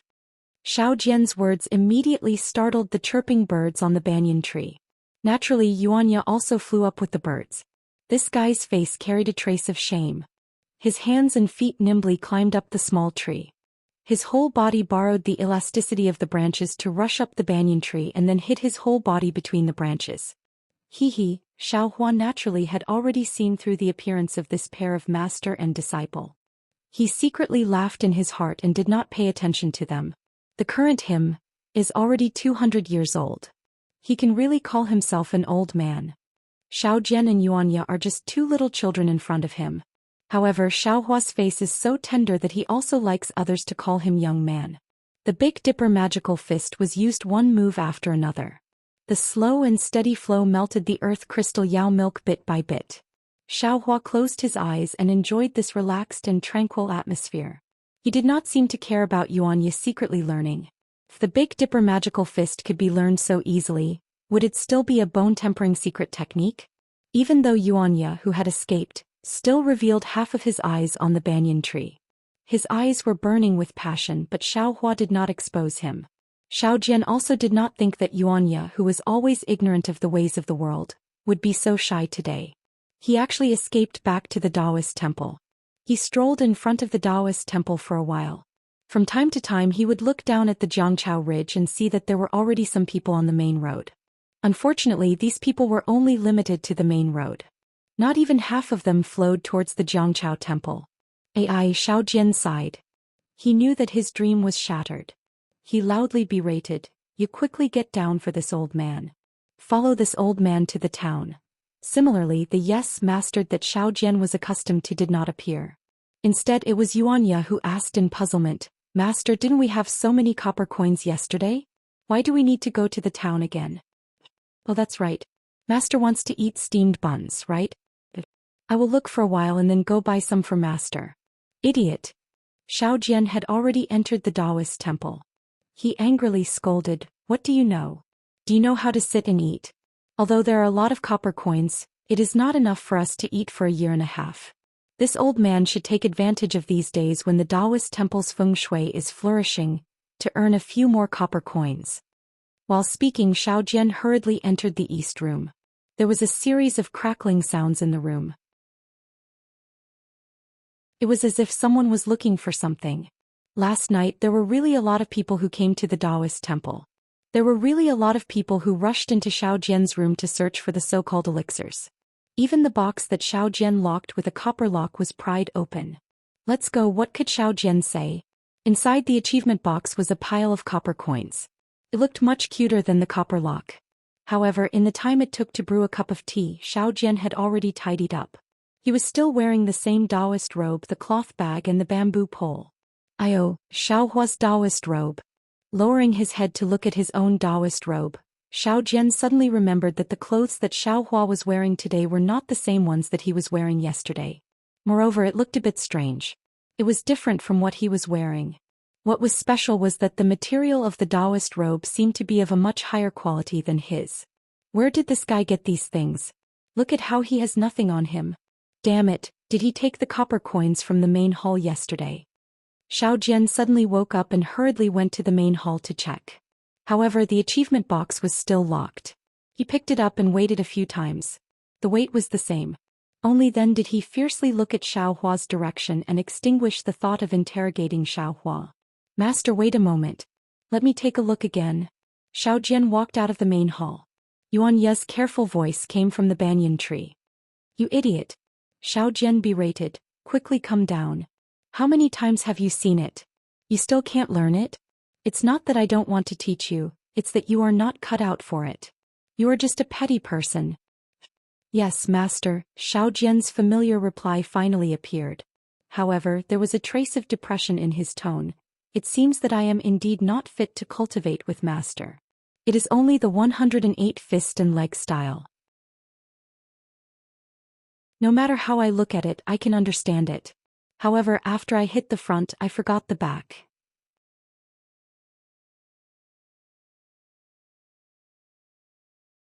Chapter 3183. Let's go. Follow this old man. Xiao Jian raised his head and shouted unhappily. However, before he could finish his words, he was interrupted by the sound of beating drums. The sound of the drums wasn't very loud, but it was clear in Xiao Jian's ears. In particular, the sound of the drums was getting louder and louder, and there were also some messy noises. Someone is coming. Xiao Jian laughed and threw the bamboo pole away. He had just scolded Yuanya for being petty, and now he rushed to the front of the Taoist temple. However, Xiao Jian didn't jump out directly, but instead he peeked out half of his head and looked outside the Taoist temple, just like how Yuanya hid on the banyan tree and peeked at Xiao Hua's practice. Don't look. Xiao Hua's faint voice sounded from above Xiao Jian's head. You can't see anything if you hide in the Taoist temple. They have just reached the foot of the mountain. Hee. Xiao Jian awkwardly straightened his back and looked at Xiao Hua, who was standing beside the door of the Taoist temple. He smiled embarrassedly. I want to see if the group of people from the General Ridge came again. They turned our Jiangchao temple upside down. And it shouldn't be the group of people from the General Ridge. Xiao Hua glanced at the distance and said, they seem to be fishermen. Some of them are holding fishing nets and some of them are holding oars.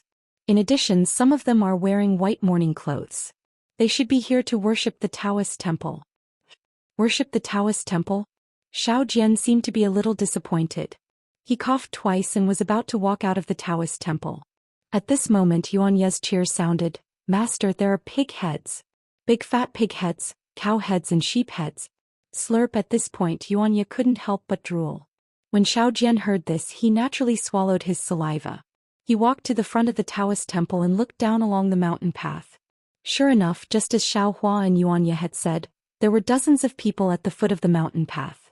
In front of these people were 3 bare-chested strong men. Above the heads of these 3 men were a red lacquered tray. On each tray was the head of a cow, a pig and a sheep.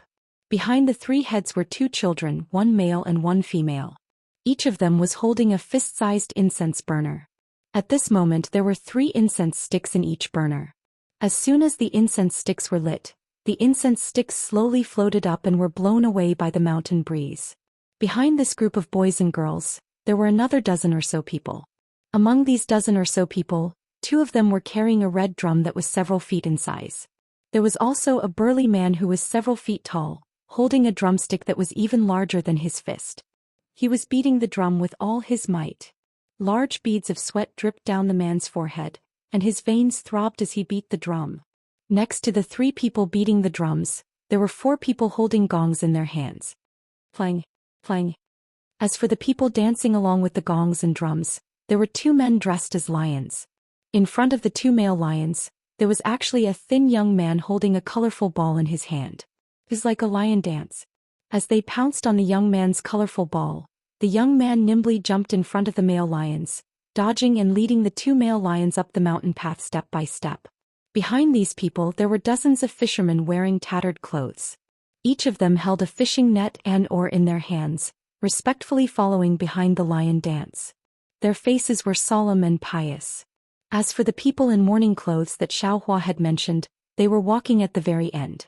There were about 10 people, women, children, and the old and weak. What is going on? Xiao Jian was shocked. This was something that he had never encountered in the years he had been at Jiangchao Temple. What are they going to sacrifice?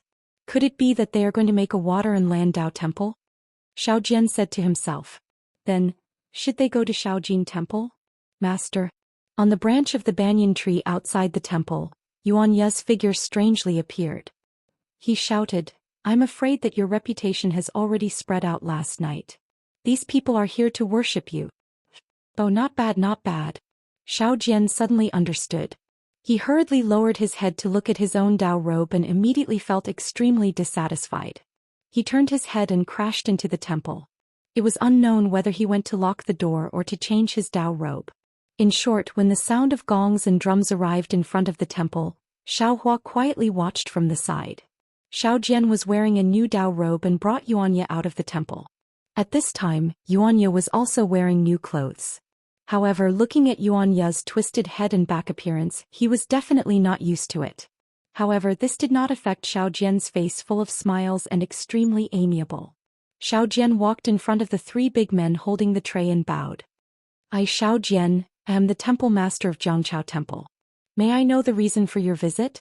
Who knew that the respect and answer that Xiao Jian expected did not appear? The 3 men did not pay any attention to Xiao Jian at all. In the order of sheep, pig and cow, they walked past where Xiao Jian bowed and entered the Taoist temple. Even the boy and girl behind them with the incense burner in their hands did not pay any attention to Xiao Jian. Cough cough. Xiao Jian was extremely embarrassed. He coughed twice and was about to speak when Yuanya suddenly said in a low voice, "Oh master, I forgot. Previously when I was in Longevity Town I seem to have heard someone say that this Jiangchao temple used to worship the sea god. Did they come to worship the sea god?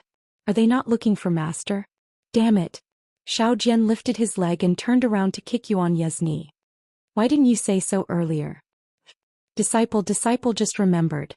Yuanya felt very wronged, but he still nimbly dodged Xiao Jian's kick and explained in a low voice. Go in first. No matter who they are worshipping, you are the temple master now.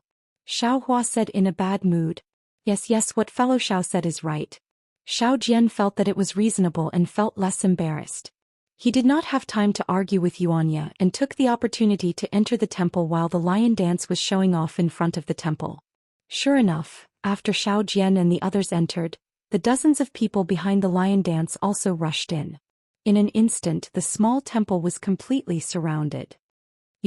Xiao Jian had just walked to the center of the temple when he saw the 3 big men enter the main hall. One of the 3 big men waved his hand and the candles on the altar were swept to the ground by him. Seeing this, Xiao Jian could not help but feel anxious. How were they here to worship? They were clearly here to cause trouble. The Buddhist sect and the Taoist sect were not on good terms. The monks of the small gold temple also did not come to the Jiangchao temple to cause trouble. Xiao Jian shouted loudly. However, without waiting for him to shout, the 3 big men simultaneously turned around and angrily said, "Where did this wild Taoist come from? This Jiangchao temple is the place where my Longevity Town worships the sea god.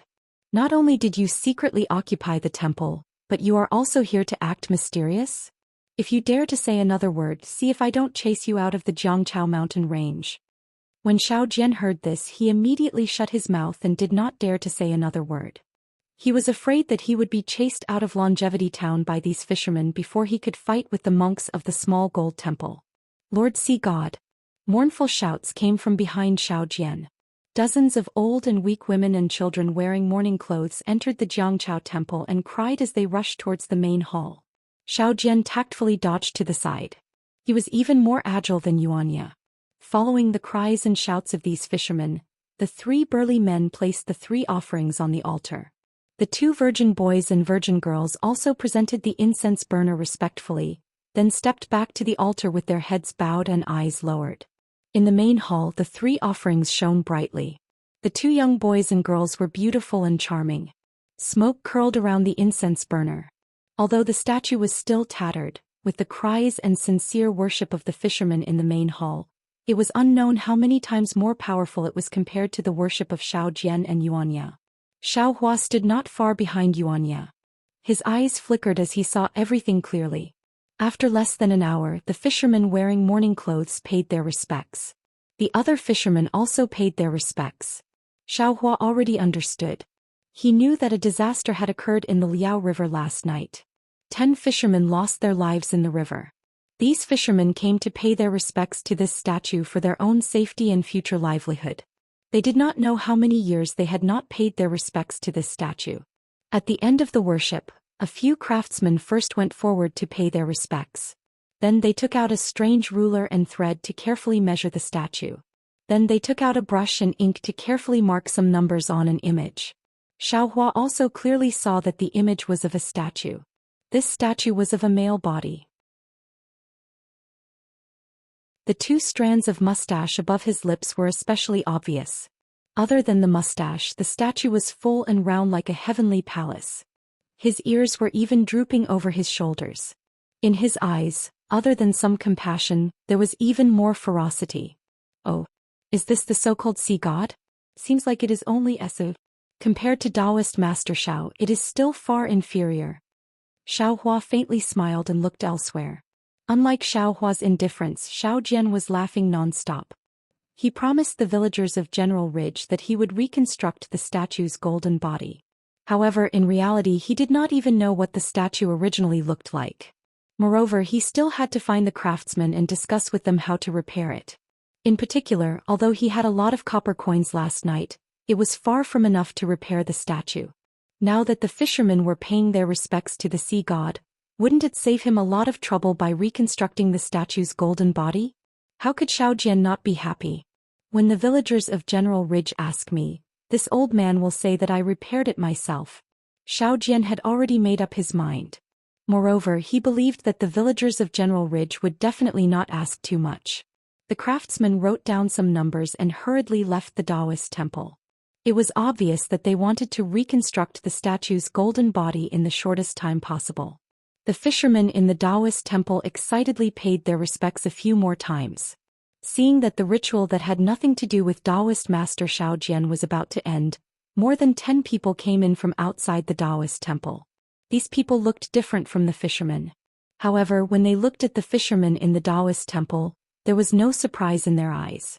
Naturally, the fishermen did not pay any attention to them. They even nodded to each other in a friendly manner.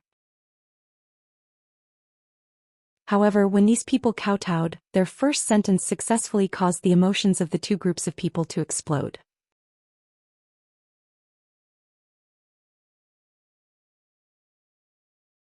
Chapter 3184. Thank you, Taoist Xiao. One of the vigorous old men knelt down in the main hall and said in a low voice, "Last night, I received Taoist Xiao's miraculous elixir and took it overnight. The chronic illness that I've had for decades disappeared at once." Before the old man finished speaking, the fishermen who were packing up and preparing to leave the Taoist temple could not take it anymore. A strong man hurriedly shouted, "Old man, what are you talking about? This Jiangchao temple worships the sea god of our fishermen. There's no Taoist Xiao. If you want to worship, you can go to Taoist Xiao's Taoist temple. Don't worship blindly here. If you annoy the sea god, not only will we fishermen have nowhere to make a living, but the entire longevity town will also be eaten up by the monsters in the water." "Little guy, what do you know?" The old man glared at the fisherman with disdain and said, "This Jiangchao temple worships Taoist Xiao. He just showed up yesterday. Not only did he save my family of 3 in General Ridge, but he also gave me elixirs. Look, my chronic illness and these people's illnesses are all thanks to Taoist Master Zhao's blessing." "Bullshit." Before the old man finished speaking, another old man who looked older than him rushed out from the fisherman. He held a small oar in his hand and scolded, "Rebellious thing. This is the place where my fishermen worship the sea god. It has been here for thousands of years. When did it become the place where you worship Taoist Xiao? Seeing that you are all villagers of my longevity town, get out of here quickly. If you dare to say filthy words again and slander the sea god, I'll beat you to death with a stick. How dare you? The few villagers next to him could not take it anymore. This is obviously Daoist Zhao's Taoist temple. Last night we just worshipped Daoist Zhao. Furthermore, Daoist Zhao has already shown up. Beat them to death. The old fisherman was so angry that he was trembling. The oar in his hand was also trembling. When these fishermen heard that nearly 10 fishermen had died in the river last night, they already felt that something was wrong. They discussed overnight that they would rush to the sea god of the Jiangchao temple to repair his golden body. Moreover, this worship ceremony was decided after a night of discussion. Who would have thought that after they had been busy for the whole morning and were just about to end, the villagers of General Ridge would appear and call the sea god Shao Daoist Shao. This was obviously blasphemy to the sea god. The painstaking efforts of nearly 100 fishermen were all in vain. How could this old man not be angry? He seemed to see the Liao River filled with fishermen's corpses. Since the old man had such thoughts, the other fishermen naturally had the same thoughts. Over 10 fishermen who were closer to the main hall waved their oars and pounced forward. In an instant they had knocked over the villagers from General Ridge to the ground. Quickly go and save them. Xiao Hua saw that the situation was bad and knew that the situation today was worse than yesterday.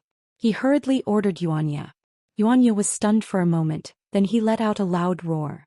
His figure pounced out like a leopard, rushing to the side of the main hall. He raised his hands and stomped his feet. In just a short moment he had knocked the dozen or so fishermen to the ground.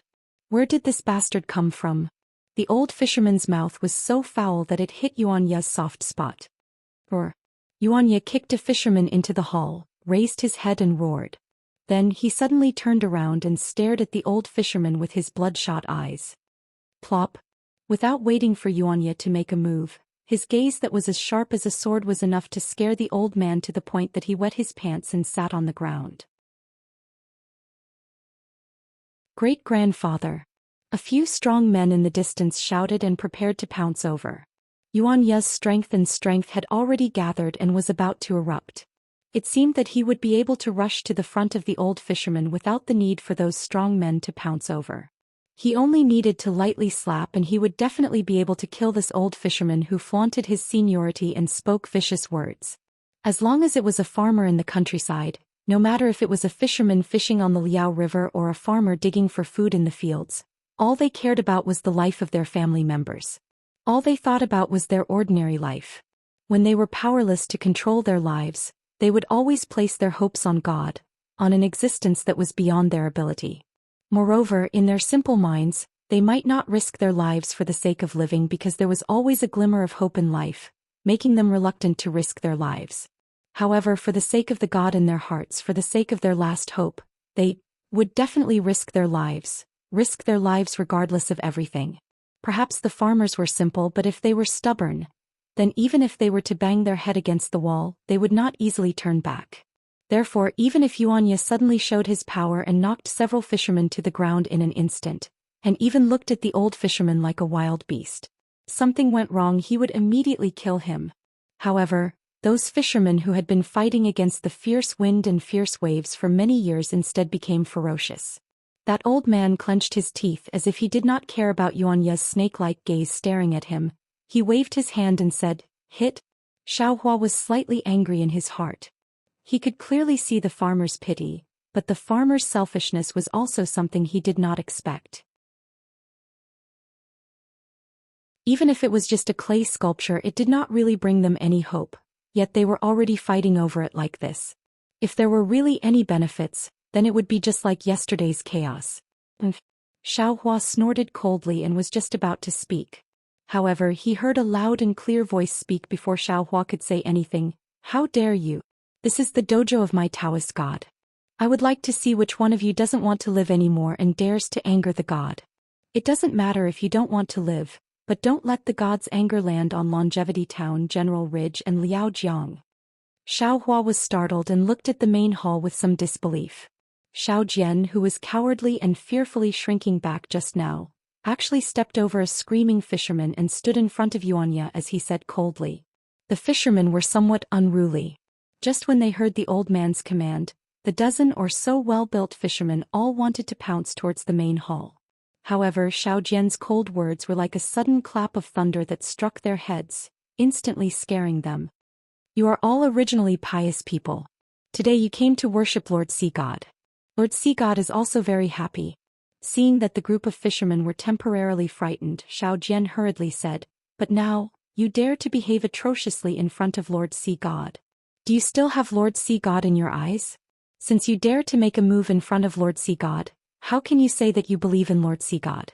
Since you don't believe in Lord Sea God, how can he accept your offerings?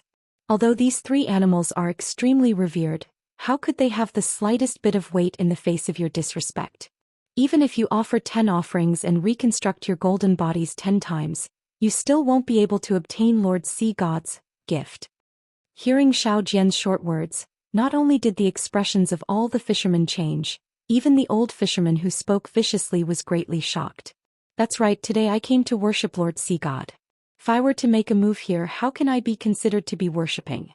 Since I'm not worshipping, then wouldn't everything today be in vain? Lord Sea God, please forgive our mistakes.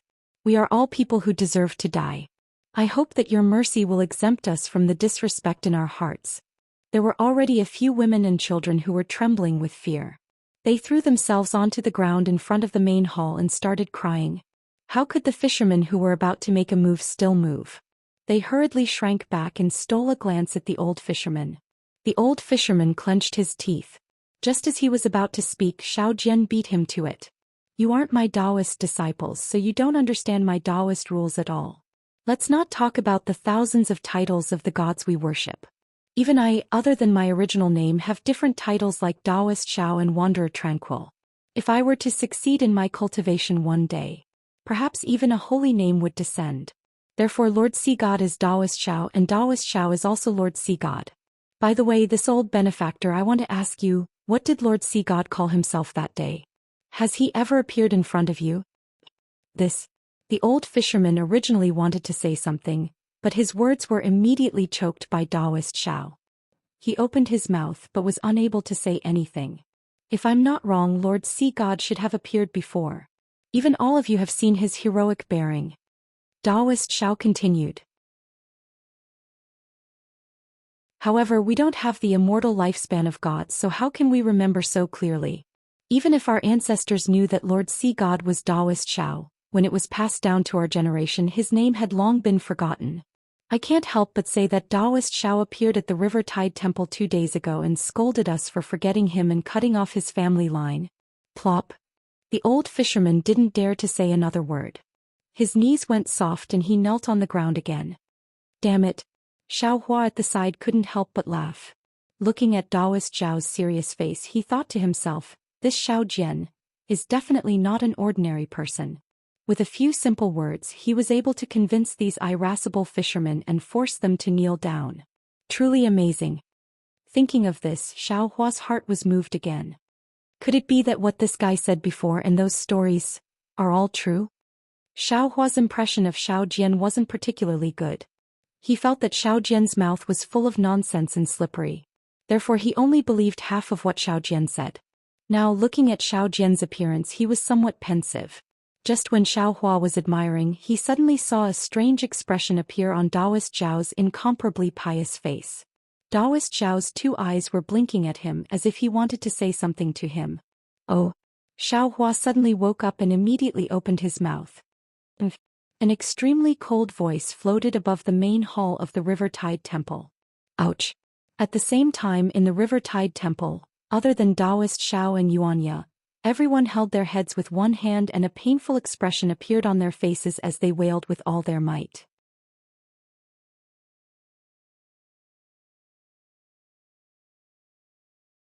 Chapter 3185.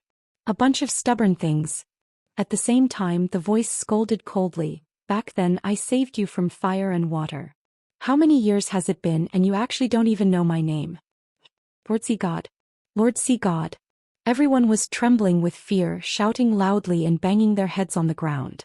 "Moreover, all of you actually dared to cause trouble in my training ground. You've truly disturbed me." You wait. Forget it. Following the last sentence, the faintly discernible voice suddenly stopped. At the same time, everyone's head no longer hurt. "Lord Sea God, Lord Sea God." All the fishermen wailed loudly, "Please don't give up on us. Daoist Xiao, Daoist Xiao." More than 10 villagers from General Ridge also shouted loudly, looking abnormally remorseful. Sigh humans, their nature is just so despicable. Daoist Xiao's words leisurely rose. Living comfortably, they forget their own beliefs. Only after receiving a lesson and suffering, do they realize their unbearable stubbornness. After saying that, Daoist Xiao turned his head and knelt in front of the statue. King, king, king, he kowtowed a few times. His forehead was clearly bruised, but Daoist Xiao was still unwilling to give up. He directly kowtowed 9 times, a stream of blood flowed out from his forehead. Only then did he cry out sorrowfully, "Daoist. Don't blame them for not believing, don't care about their stubbornness, this is all my fault. It's all my fault for not waiting for Daoist to teach them properly. If Daoist master wants to blame me, any punishment will fall on this lowly one. I am a Daoist disciple, I should receive this boundless punishment. I am willing to represent everyone in Longevity Town." Speaking until here, Daoist Zhao's voice immediately stopped. He hugged his head with both hands and rolled on the ground. In just a moment his Daoist robe was already in a mess, his teeth were also clenched so hard that it made creaking sounds, blood even seeped out. Xiao Hua was stunned, he looked at Daoist Xiao with some disbelief and said inwardly, "This guy, isn't his acting too realistic? I didn't use the soul-piercing technique on him at all."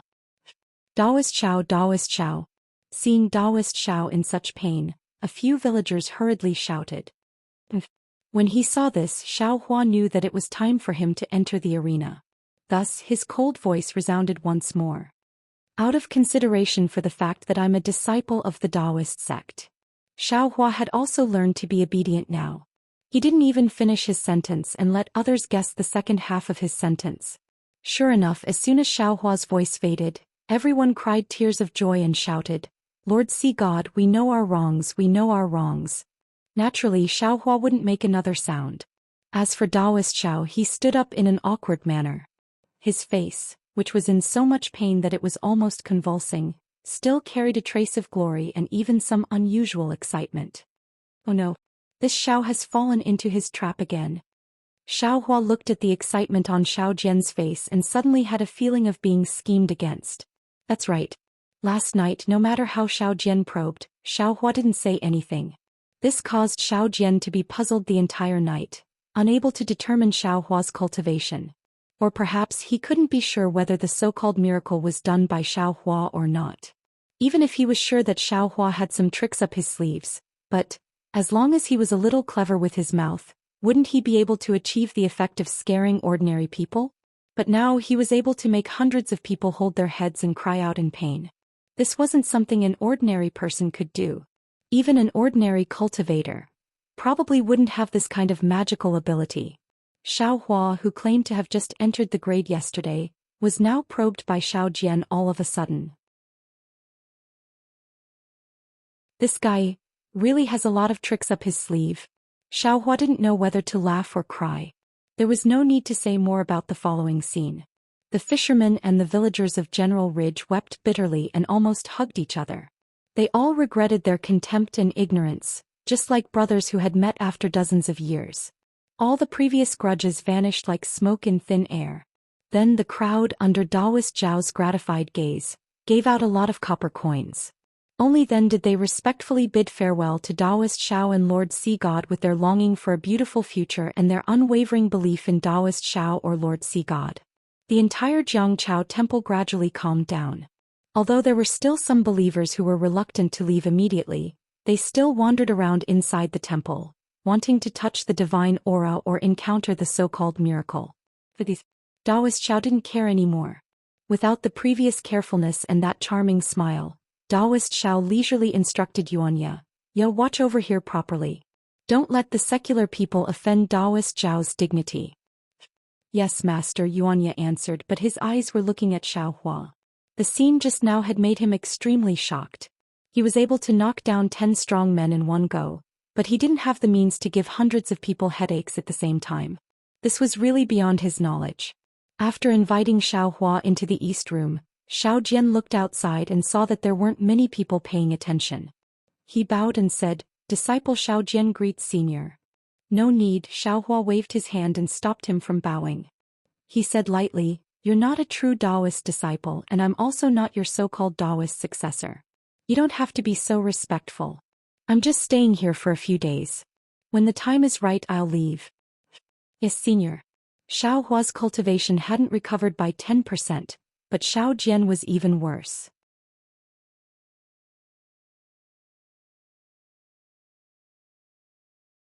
In just a day's time Xiaohua already knew so much.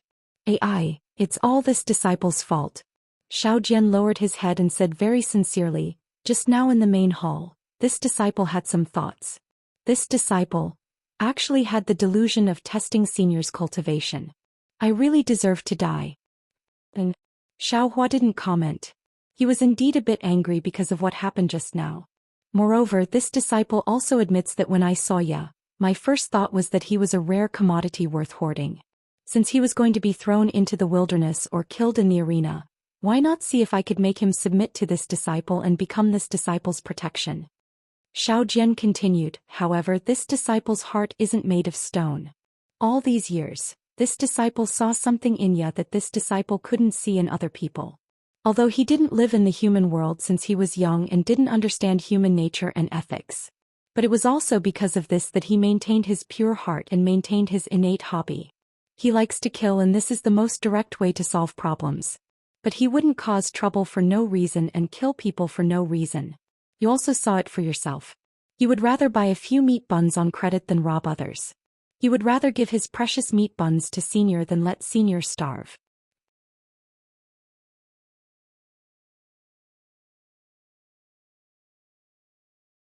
Chapter 3186. How is that possible? Hearing Xiao Jian's explanation, Xiaohua sneered, how can a person who came out of the forest not rob other people's things? Otherwise, how could he come out of the forest?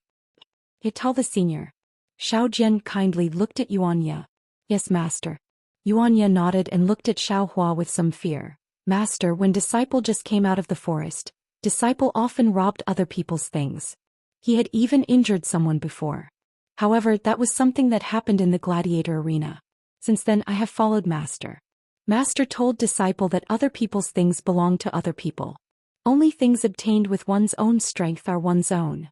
Especially when disciple saw the bun shop owner and his staff buy meat, knead the dough, wrap the buns and steam the buns. Disciple knew that buns are not fruits on the tree and do not grow out of thin air. Disciple stopped robbing other people's things. And Xiaohua's expression did not change. Seeing that Yuanya had stopped talking, he asked again. And that's all. Yuanya was stunned and answered casually. Sigh. Xiao Jian sighed in his heart. Xiaohua's tone was obviously a little loose. Perhaps Yuanya could say a few more words? Actually, Xiaohua had already vaguely promised Yuanya before, but Xiao Jian was still not at ease. After all, Yuanya did not become Xiaohua's disciple. How about this? Xiaohua saw Yuanya's honesty and thought for a moment, this old man has a weapon here. If you can pick it up, this old man will accept you as his disciple. Saying this, Xiaohua shook his hand and took out the heaven-leveling rod and casually placed it on the ground. Looking at this 1-meter-long iron rod as thick as a duck egg, Xiao Jian was overjoyed. Yeah, quick. Senior Xiao wants to accept you as his disciple. That's right, this heaven-leveling staff was so unremarkable. Anyone who saw it would know that this was Xiaohua giving Yuanya a way out. Xiao Jian was very clear about Yuanya's strength. Not to mention this thin staff, even if there were 2 more, Yuanya would still play around with it. Yes, master. Yuanya's eyes were also filled with ecstasy. He rushed to the heaven-pacing staff, bent down and grabbed it with one hand. He channeled his strength and tried to lift the heaven-pacing staff. Unfortunately, when Yuanya exerted his strength, his hand actually slipped. He leaned back and almost fell. Ah! Xiao Jian was stunned, and he couldn't help but stare fixedly at the rod that seemed extremely ordinary. Rise! Yuanya didn't dare to be careless this time. He walked in front of the heaven-leveling staff and reached out with both hands. The sky-leveling staff didn't rise as Xiao Jian and Yuanya had expected. It didn't even sway. Master, I can't lift it. Yuanya was very direct. He immediately let go after trying. His eyes were filled with frustration, but he still answered Xiaohua honestly. Then don't call me master. Xiaohua waved his hand. Yes, master. Yuanyu was so used to answering that he blurted it out without thinking. Xiaohua was too lazy to bother about it. He stretched out his hand and easily grasped the heaven-leveling rod. Then he pulled the rod into the space. Seeing the sky-leveling staff mysteriously disappear, Xiao Jian suddenly exclaimed, "Small universe pouch. Senior actually has a small universe pouch. Alright, you can busy yourself later." Xiaohua didn't ask what a small universe pouch was. He saw that Yuan Ye's shout had already attracted some villagers. He waved his hand, turned around and walked out of the east room. Now there seemed to be some people in the temple and they were respectfully offering incense. He walked out of the temple, found a secluded place and started practicing the Big Dipper divine fist again. Seeing that Xiaohua had left, Yuan Ye hung his head dejectedly. Xiao Jian looked at him and wanted to comfort him, but he knew that anything he said would be useless. He could only say nothing and walk out on his own. As soon as Xiao Jian walked out of the east room, someone immediately saw him. Two middle-aged men hurriedly stepped forward and bowed. Taoist Xiao, this humble one is from the immortal town's eastern suburbs. I just heard that Taoist Zhao's cultivation is profound, so I hurriedly came to seek Taoist Zhao's advice. This humble one's family is about to be married, and I don't know which day is suitable. Seeing that there were people coming over, Xiao Jian's face immediately became solemn. After listening to the two men, he pretended to be profound. His finger was still moving up and down. After half a cup of tea's time, he opened his mouth and said, "If we're talking about marriage, cough cough, if we're talking about an auspicious day, it's tomorrow at noon." Xiao Jian's spittle flew everywhere and he spoke for half a meal's time. The two middle-aged men were completely convinced by his words, and they were so happy that they wanted to take out their copper coins as thanks. Xiao Jian shook his head slightly and pointed at the merit box that had just been placed on top of the main hall. He said in a deep voice, "This old man is under Taoist Zhao's orders to solve the problems of the villagers of Immortal Town. These gifts can be sent to the merit box. That's for Taoist Zhao. This old man will use the merit in the box to reconstruct Taoist Zhao's golden body, so that the villagers of Immortal Town will forever be under Taoist Zhao's grace." Excellent. The two middle-aged men looked at each other and their eyes were filled with sincerity. Fine, the merit given to Taoist Zhao was naturally different from the gifts given to Taoist Zhao. The copper coins from before were not enough, so the two of them took some more before they were willing to put them into the merit box and hurriedly left. Damn it. This old man finally knows why the monks of Shaojin Temple are so rich. Seeing this situation, Xiao Jian could not help but curse Monk Mingyu in his heart. Those bald donkeys took too many copper coins from this old man's pocket. In 10 days, no, in 9 days I will chase all of you out of Immortal Town. This old man wants to take back what I lost before. Yeah. Taoist Zhao was prepared to go to the main hall by himself, but he thought that it would be beneath his status as a Taoist disciple, so he thought of Yuan Ye. However, after a while Yuan Ye did not reply. He raised his head and saw that Yuan Ye had unknowingly climbed up the banyan tree and was secretly looking out of the Taoist temple. His caution and eagerness made it seem as if he was peeping at a woman taking a bath. Taoist Zhao could not help but shake his head and sigh. Senior Zhao has already said so much and even took out something heavy that you can't lift. Don't you know that the old man has already blocked the way? Forget it, this old man will go there myself. Taoist Zhao had no choice but to personally go to the main hall of Jiangchao Temple to receive the devotees who were worshipping the sea god. There were not many people on this day and it was much better than the deserted streets. Of course, it was a world of difference compared to Shaojin Temple's prosperous incense. However, in Taoist Zhao's eyes, this was already the life of a deity. Every time he saw the devotees take out copper coins, and every time he heard the crisp sound of copper coins falling into the merit box, Taoist Zhao's wrinkles would increase by another layer. His eyes had long been narrowed into slits from smiling. There were even more people on the second and third day and Taoist Zhao became more and more tired. However, the more tired he was, the more his heart was filled. It was filled with flying copper coins. However, just as he was about to calculate the most suitable birth characters for a boy and a girl who were in love with each other, a pungent stench rushed to his nose. A hoarse and pitiful voice sounded, "Taoist Zhao, have pity on us." When Xiao Jian raised his head, he saw a filthy beggar wearing tattered clothes. The beggar was holding a bloody thing in his arms as he knelt in front of him. The stench was coming from the beggar's body. Sigh, how pitiful. Xiao Jian hurriedly reached out and took out a few copper coins from his arms. That kind of nimbleness was far different from the poor man who could not even take out a single copper coin a few days ago. Then he happily handed them to the beggar and said, "Take these and go buy some food, Taoist Xiao." The beggar did not get up. Instead he handed the bloody thing in his arms to Xiao Jian and said sorrowfully, "I don't dare to ask for Taoist Zhao's charity. I only ask for Taoist Zhao's grace to save this child." Only then did Xiao Jian see clearly that there was a bloody child in the beggar's arms. Although he did not know where the child was hurt, looking at the child's purplish lips and tightly shut eyes, Xiao Jian already knew that this was not something he could do. "Get up quickly." Xiao Jian hurriedly took out a few more copper coins from his arms and handed them to the beggar. "This child is injured, right? I'm not a doctor, how can I cure him? Quickly take these copper coins and go to the medical hall to find a doctor to treat him. Taoist Xiao, please take pity on this child." The beggar still did not get up and pleaded, "This child was picked up from the gutter by me. I have already raised him up. Today I was begging on the street with him when he was hit by a crazy horse carriage. Not only was this child trampled by a horse, but he was also run over by a horse carriage. A kind doctor in the medical hall has already seen him. I'm afraid he won't survive the night. I heard that there is a deity in the Jiangchao temple who saved the villagers of General Ridge. Therefore I came here step by step from the town. Please pray for this child, Taoist Xiao. Please save this child, Lord Sea God. Father, I'm in pain." At this point, the bloody child seemed to wake up and groaned as he spoke softly. "Gugu." The beggar shouted, "Father is begging Taoist Xiao. He will definitely save your life." This beggar. At this moment, some people had already gathered around. A young man exclaimed, "He has no legs. He crawled up the Jiangchao temple while kneeling." "Oh, that's right. This is all blood stains." Another few young men exclaimed. Two of them even ran out of the Taoist temple. Indeed, the faint blood stains were imprinted on the mountain path of Jiangchao Ridge, all the way to the bottom of the mountain. Previously Xiao Jian was still hesitant.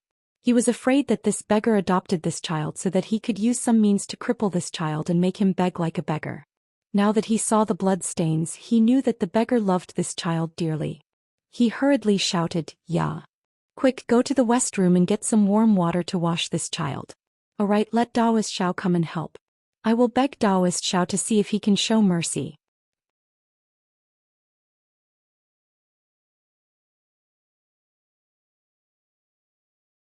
Chapter 3187. Yuanya was originally lying on top of the banyan tree, secretly watching Xiaohua practice martial arts. He was startled by Xiao Jian's fierce shout. When he saw the situation inside the Taoist temple, he hastily shouted, "Master, quickly come over, there is a pitiful child here. Master asked you to come and help." As he spoke, he quickly jumped down from the tree and started a fire on the stove in the corner of the temple, preparing to boil water.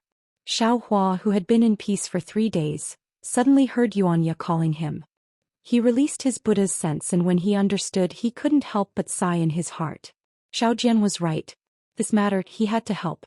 This injured child's injuries were very serious. If it wasn't for the fact that the child was young and full of vitality, he wouldn't have been able to hold on until now. Moreover, the child had already reached the final stage. In less than an hour, if he wasn't treated, he would definitely die. Forget it.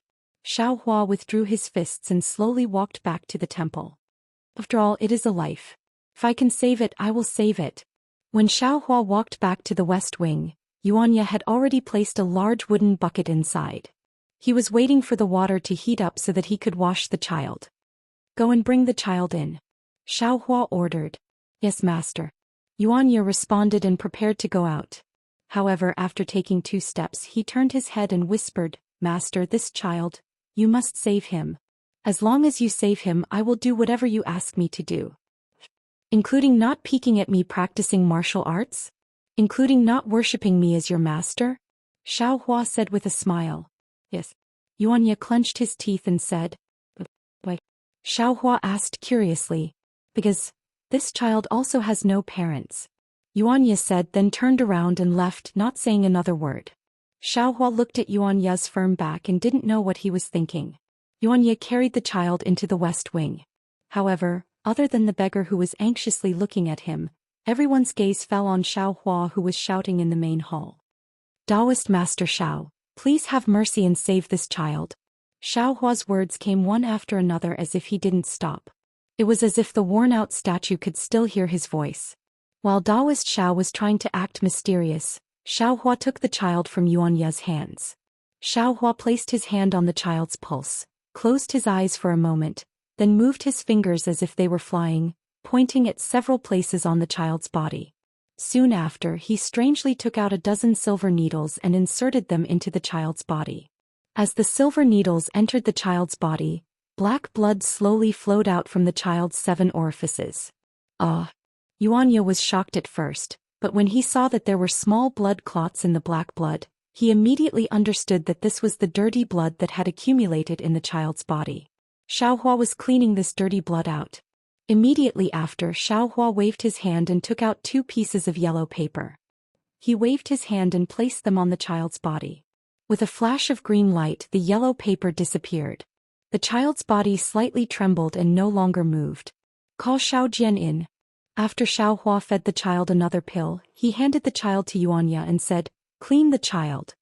Yes, this time Yuanya did not call him master. After cleaning the child, Yuanya hurriedly called out according to Xiaohua's instructions, Master, the child has been cleaned. Come and take a look. Xiao Jian, who was in the main hall, was already exhausted. He was waiting for Yuanya's call. He knew that Xiaohua would definitely not watch with folded arms, so he hurriedly rushed over from the main hall. Immediately after, he pretended to take a look, then turned around and returned to the courtyard of the Taoist temple. He kowtowed towards the statue in the main hall and muttered something that no one knew. When the beggar saw this, he hurriedly moved to Taoist Zhao's side and kowtowed with all his strength. When the people at the side saw this, a woman knelt down first, then everyone else also knelt down one by one. They called out to Taoist Xiao, or Lord Sea God, asking for the god's grace. The sound of prayer became louder and louder, causing Xiaohua's heart to move. When Xiaohua's mind entered his Naiwan palace, he saw that the Buddha's fire in the Buddha's saraira was flickering with a golden light. It was flickering incessantly above the prayer. This Buddha's fire. I'm afraid it's related to prayer and the power of faith. Xiaohua looked pensive. His mind came out of his Naiwan palace, and with a flick of his finger, a banyan fruit on the banyan tree fell on top of Taoist Zhao's head. Taoist Xiao has bestowed the medicine. Taoist Xiao has bestowed the medicine. Xiao Jian shouted and hurriedly took out the banyan fruit that was smaller than a soybean and hid it on his head. Then he took out the banyan fruit that was smaller than a soybean and landed on the ground. Many thanks, Taoist Xiao. Hot tears flowed out of everyone's eyes. The joy of helping others was 100 times greater than the joy of helping oneself. Xiao Jian took the spirit medicine and walked in front of the child in Yuanya's arms. He glanced at Xiaohua, then handed the banyan fruit to Xiaohua and said, Taoist Xiao, I'll have to trouble you to give this spirit medicine to the child. Xiaohua looked at Xiao Jian unhappily. He knew that he did not dare to put the banyan fruit into the child's mouth. He only took the banyan fruit, pretended to give it to the child and then put it into the space. Sure enough, it's really a spirit medicine. Xiao Jian said extremely exaggeratedly, it melts in the mouth. It melts in the mouth. That is to say, Taoist Xiao bestowed a spirit medicine and we picked ordinary banyan fruits. How could there be such an effect of melting in the mouth? It melts in the mouth, sure enough, it's an immortal medicine. Hearing these words, Xiaohua despised Xiao Jian to the extreme. Other than melting in the mouth, what other words can there be? Thinking of the craziness from a few nights ago, Xiao Jian did not know what Xiaohua was thinking and hurriedly added the last sentence. This banyan tree is not young anymore. It can no longer withstand the blind worship of the villagers. Fortunately, with Xiao Jian's words, everyone shifted their fanatical gazes away from the banyan fruit. At this moment, Xiao Jian's face froze. His eyes suddenly widened, and he looked at the statue with an even more inconceivable expression. He hurriedly bowed towards the top of the main hall and said anxiously, Disciple knows, disciple will definitely explain in detail to these benevolent masters. Everyone felt strange. They had already guessed that it was definitely Lord Sea God or Taoist Shao who was talking to Taoist Shao, but what exactly were they talking about? This. Looking at the dirty beggar in front of him, the high-spirited Taoist Shao suddenly did not know how to address him. Immortal Elder. That beggar hurriedly called out, "This lowly one does not have a name, and also does not dare to mention my name in front of God, lest it blasphemes his ears. Immortal Elder can just call this lowly one Dog's father." "Oh, Dog's father." Taoist Shao slightly shook his head. "This is your fault. This lowly one. This lowly one." Dog's father was really anxious and hurriedly kowtowed again. He really did not understand where he had gone wrong. In front of Taoist Shao, in the eyes of Lord Sea God, we are all ants, no matter if we are rich or poor, male or female. We are all his people and we all have to be protected by him. If you feel that your name has blasphemed Lord Sea God's ears, then wouldn't you have to remove yourself from Lord Sea God's eyes? This lowly one does not dare, this lowly one does not dare. That dog's father was moved to tears. He really did not expect that a beggar like him would actually have the same status as others in front of God. "Alright, I will not say any more." Taoist Shao hurriedly waved his hand again, and then raised his voice to say to everyone, "Just now I received Lord Sea God's oracle. Dog's life is already fine. However, there are still some injuries on his body, and these are things that I, a mortal, can heal." Thus, Lord Sea God disdained to take action, and let us send Dog to the town's medical hall. Why does Taoist Shao need to personally go? Just as Shao Jian finished speaking, a few kind men and women had already stepped out from the crowd. "Leave this matter to us. Taoist Shao should still stay in the Taoist temple and serve Lord Sea God." Alright, in that case, many thanks to everyone. Lord Sea God will see what everyone has done." Seeing that these few people were dressed like fishermen, Shao Jian immediately changed Taoist Shao to Lord Sea God. Shao Hua, who was at the side, was both angry and amused. He sent a voice transmission to Shao Jian to take out some copper coins to give to that dog's father, and let him go to the medical hall to treat the injuries in his body. In Shao Jian's mouth, he actually directly asked the kind men and women in the Taoist temple to go, saving himself a lot of copper coins. A woman hugged the dog and a few people held the dog's father, and a large group of people followed behind to watch the show. Thinking of how the doctor in the medical hall would determine the condition of the dog, and personally seeing a child on the verge of death come back to life, they would probably be able to show off to others every day for the rest of their lives. Everyone left, and the entire Taoist temple suddenly became cold and cheerless. Shao Jian looked to his left and right, seemingly not used to it. "Many thanks, Senior." Shao Jian saw Shao Hua walk out, and Yuanya, who was behind him, easily carried the large wooden bucket to the outside of the Taoist temple to pour water. He hurriedly bowed and said to Shao Hua, "Why didn't this disciple think of letting that child go to the medical hall? This way, wouldn't a lot of people in Longevity Town know about the miracle of my River Tide Temple?" "Humph, how can this old man be so narrow-minded like you?" Shao Hua waved his hand, slowly walked out of the Taoist temple and said disdainfully, "This old man originally didn't know the Qi Huang technique. That child took a pill, but it couldn't heal the bones in his body. These things can only be cured by a real doctor. Do you really think this old man is really the sea god?" Yes.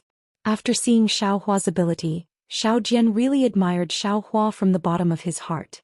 How could he dare to refute half a word? Shao Hua also didn't pay attention to him and went out to practice martial arts. Yuanya scuttled back to the banyan tree, and continued to secretly learn from Shao Hua. The matter of the dog seemed to be very sensational. The River Tide Temple, which had returned to its peaceful state before noon, welcomed a stream of people in the afternoon. These people didn't just bring incense and candles, they also brought sacrificial items, and many of them even left copper coins in the merit box.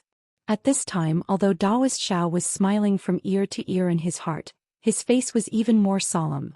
He didn't even ask questions like he usually did. He held a snow-white horsetail whisk in his hand, and in front of the damaged statue in the main hall, he pretended to be an expert and answered the questions of the kind men and women.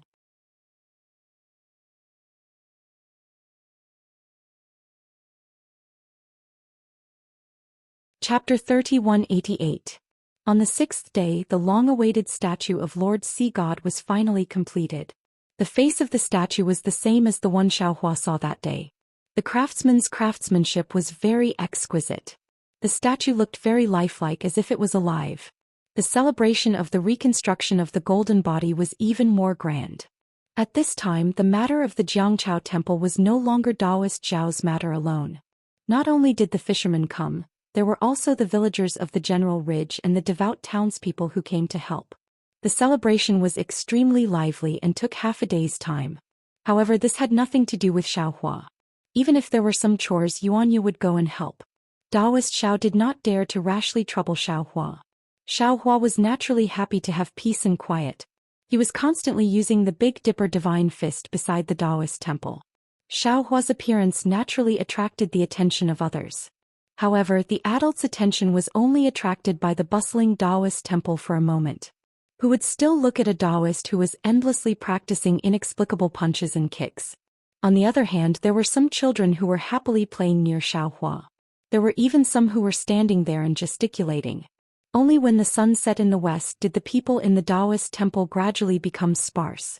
Only when the sky was completely dark and a half-moon appeared on the horizon did the Taoist temple become completely deserted. Senior. Xiao Jian walked out of the Taoist temple and stretched his body. He raised his voice and said, "You have been practicing punches and kicks here for an entire day. Aren't you tired?" "You have your tiredness, I have my leisure." Xiaohua withdrew his punches and kicks. Naturally, he would not be tired. However, this kind of boring punches and kicks, even though there was a cool current flowing from his bones and he enjoyed it very much, he also felt bored after a long time.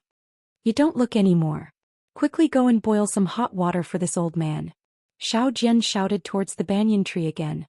"This old man is tired for an entire day. My whole body stinks of sweat. You are just hiding on the tree and idling." "Yes, master." Yuanya's unchanging voice came from the top of the tree. Then there was the sound of the branches swaying. The pitiful banyan tree in these few days, other than Yuanya hiding on top of it, it was also ravaged by many good men and women. The effect of the banyan fruit was already equivalent to an immortal pill. Who didn't come to Jiangchao temple to get one or two?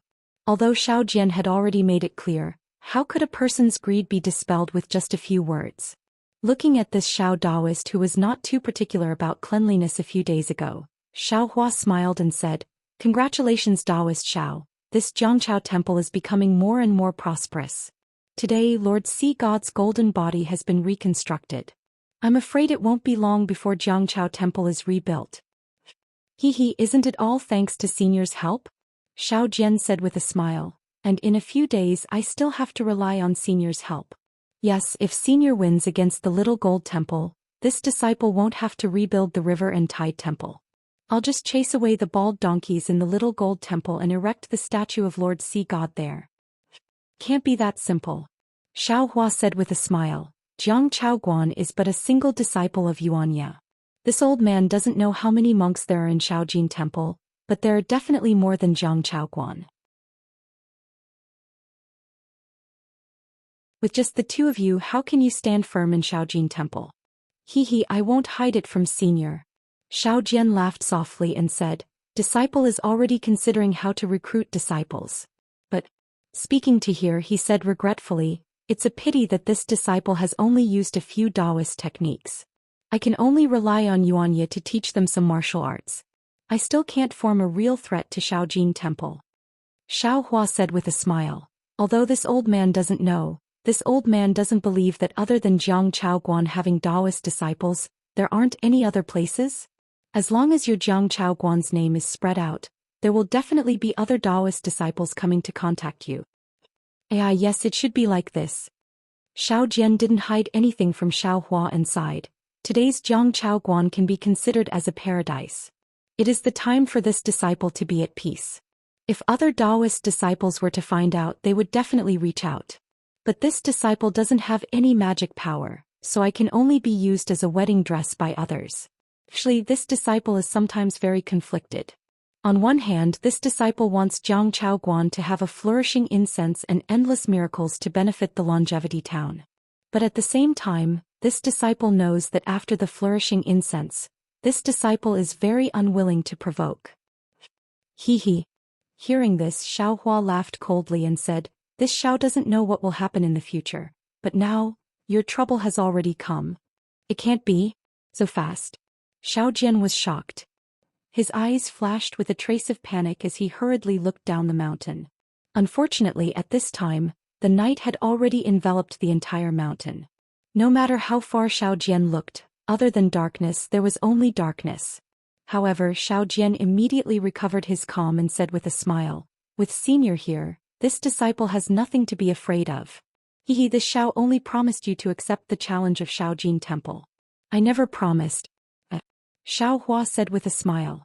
Suddenly he was slightly stunned and his brows slightly wrinkled. "Yuanya," Xiao Hua raised his voice. "Yes, master." Yuanya answered naturally, but when he appeared, there was a trace of awkwardness and embarrassment. Xiao Hua ordered, "There are 2 children at the bottom of the mountain, but you brought them up." "Bottom of the mountain?" Yuanya looked down the mountain in the darkness and was somewhat puzzled. However, he still obediently flew down. After a while he came out of the darkness with a child in each hand. "Isn't this Brother Lu?" Without waiting for Xiao Hua to speak, Xiao Jian saw the blood-stained youth in Yuanya's left hand and the flesh on his body was lacerated. "You know him?" Xiao Hua asked curiously. "And this disciple doesn't know this Brother Lu's name, but he is a small hoodlum from the town of Longevity's cloak gang. This disciple often saw him when he was selling divination in Longevity's town of Longevity." Xiao Jian nodded. Yuanya came in front of the 2 and put Brother Lu down.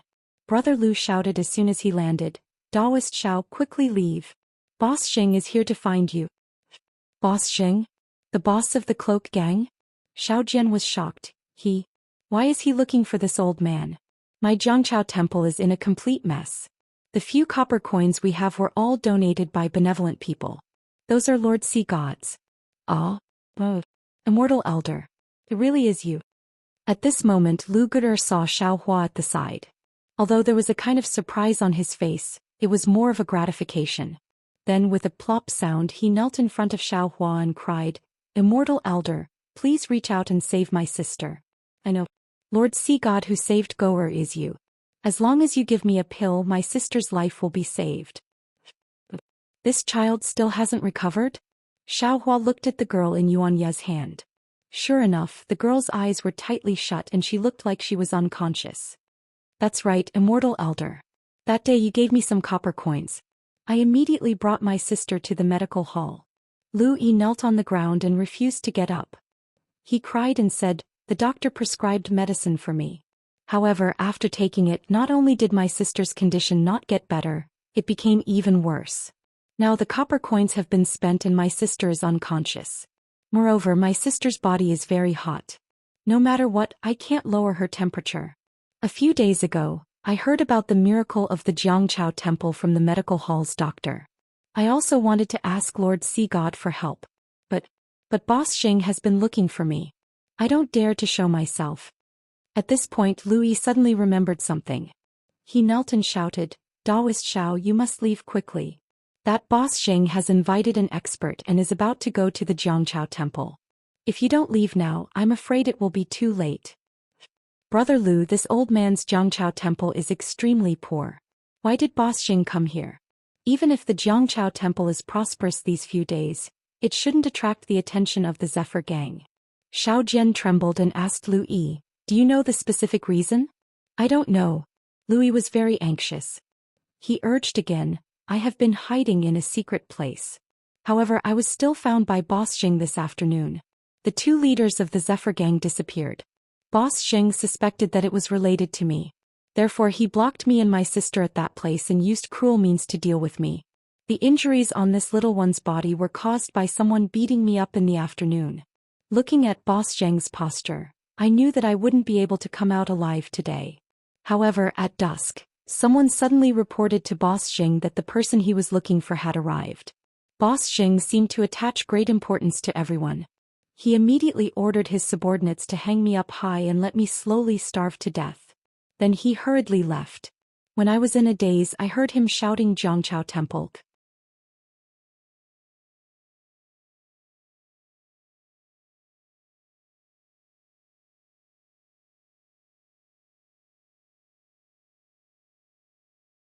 Chapter 3189. Xiao Hua nodded inwardly. His heart was as clear as a mirror. That day when he met Lu Yi in Taoist robes, other than Taoist Xiao, wasn't he the only one in Chongqing town to pass on Taoist robes? Since Lu Yi knew Xiao Jian, he naturally knew where he came from. Following that, so many things happened at Jiangchao Temple, and Lu Yi had seen him easily kill 2 people from the cloak gang. With Lu Yi's intelligence, how could he not know that these things were done by him? Today Lu Yi came for 2 reasons. First, he picked up the child and gave it to his sister. Second, he wanted to inform him. He was afraid that Boss Sheng was looking for him. Although Lu Yi didn't say it, Xiao Hua could tell that Lu Yi didn't say anything under Boss Sheng's torture. Moreover, he didn't mention anything in front of Xiao Jian and Yuanya. Lu Yi's mouth was really tight. You're here. But you didn't think. Xiao Hua said indifferently, maybe Boss Sheng didn't think so much. Now that you've run away, he will think more? Perhaps that friend of yours was instructed by Boss Sheng to do this? You coming here, aren't you leading the way for them? This. Lu Yi's face was already pale from the loss of blood. He hurriedly shouted, this little one deserves to die, this little one deserves to die. This little one has implicated a mortal elder. There's no need to be like this. Xiao Hua suddenly laughed. Jiangchao Temple is here, it's not a secret place. Whatever bullshit Boss Sheng can come if he wants to, it has nothing to do with you. Of course, it has nothing to do with this old man. Yeah, give this child to me. You accompany Taoist Xiao to welcome Boss Sheng.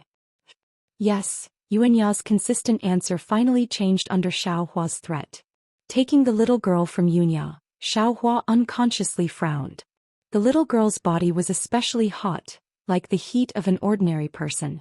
However, when Xiao Hua looked at her, this girl's face didn't have any special redness. She didn't look like a normal child with a fever. Lu Yi, come with this old man. Xiao Hua put away his cold face and said warmly. No. Lu Yi shook his head. Immortal elder only needs to accept Xiao Yun, this little one will be at ease.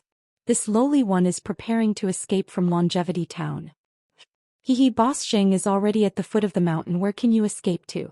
Xiao Hua waved his hand and said with a smile, with this old man here, there is no need to be afraid. Ah? Lu Yi stood up with difficulty and couldn't help but look back at the dark mountain road in surprise. That place was pitch black and nothing could be seen clearly. Then Lu Yi swayed slightly and was about to fall again. After being tortured, the fact that he was able to carry little Yun all the way to Jiangchao Ridge had already exhausted all of his strength. If it wasn't for Yuanya who had brought him to Jiangchao Ridge, he definitely wouldn't have been able to come up on his own. Now that he saw Xiao Hua and the others, the determination in his heart disappeared. How could he still hold on? Sigh, this child. Xiao Hua sighed. He reached out and grabbed Xiao Jian's neck, easily lifting him up. He didn't care about Xiao Jian's anxiety and returned to the Taoist temple. Taoist Xiao's heart was already beating like a drum. He looked at the mountain ridge where the night wind was howling and whispered, can you beat Boss Sheng? This disciple has never seen Boss Sheng, so I don't know. Yuanya looked at the foot of the mountain and narrowed his eyes. He seemed to have noticed something. This disciple will go and get the hammer. With that, Yuanya quickly entered the Taoist temple. Seeing Yuanya being so serious, Xiao Jian became even more restless. He was almost about to pace back and forth. He even occasionally looked in the direction of the Taoist temple and secretly complained about Xiao Hua's decision. Master, don't worry. Yuanya eerily appeared from the shadows of the Taoist temple and said in a low voice, since my Jiangchao temple doesn't have any money that the cloak gang cares about, then it must be because they want the incense of Lord Sea God. I remember that when Master met the local ruffians in Longevity Town, he always used copper coins to solve the problem and didn't let me do anything. Then this time he used copper coins to solve the problem. I'm afraid it's not that simple. Xiao Jian shook his head slightly. If Boss Sheng is interested in the prosperity of the Jiangchao temple, then it's easy to deal with. In the future, if there are any profits, just give some to him. But didn't you hear what Brother Lu said? Boss Sheng even brought an expert to the Tidal River Temple. That clearly wasn't for the sake of incense. Must be, for Senior Xiao. I'm afraid it's one of Senior Xiao's enemies. Since it's for Senior Xiao, then why are you so anxious? Why are you in such a hurry? Yuanya hit the nail on the head. It has nothing to do with you. Killing to silence. Yo, why don't you understand? Xiao Jian smiled bitterly. You grew up in the jungle so you don't know how vicious and merciless these people are. We already know so much, how can they let us live to see the sun tomorrow? Oh, there's such a saying? Yuan Ye was also stunned. Where did you get this stick? Xiao Jian suddenly saw that the hammer in Yuan Ye's hand had disappeared and was replaced by a pitch-black stick as thick as an egg. He asked curiously. Senior Xiao gave it to me. Yuan Ye explained. That hammer was too light so this stick was just right for me. Xiao Jian rolled his eyes and said in a low voice, what else did Senior Xiao say? Kill. Yuan Ye's face turned cold. Brother Lu said that most of the people in the cloak gang had killed people before. Especially the people around Boss Xing, they didn't kill anyone. Senior Xiao told the disciples to kill without fear. This kind of killing is a good deed. Phew, Xiao Jian finally let out a sigh of relief. He patted his chest and said, luckily Senior Xiao is from our Jiangchao temple. Master, they are here. Yuan Ye looked down and reminded. Xiao Jian naturally couldn't see that far so he didn't look and sat down on the ground. You sit down too. Otherwise they will know that we are waiting for them. It will be hard for Master to explain. Yes, Master. Yuan Ye obediently sat not far away from Xiao Jian. The magic wand in his hand was also placed not far away. In just half a cup of tea's time, more than 10 strong men jumped out from the mountain path. These men were all wearing black clothes and black headscarves. Other than their faces, the rest of their body was hidden behind the black clothes.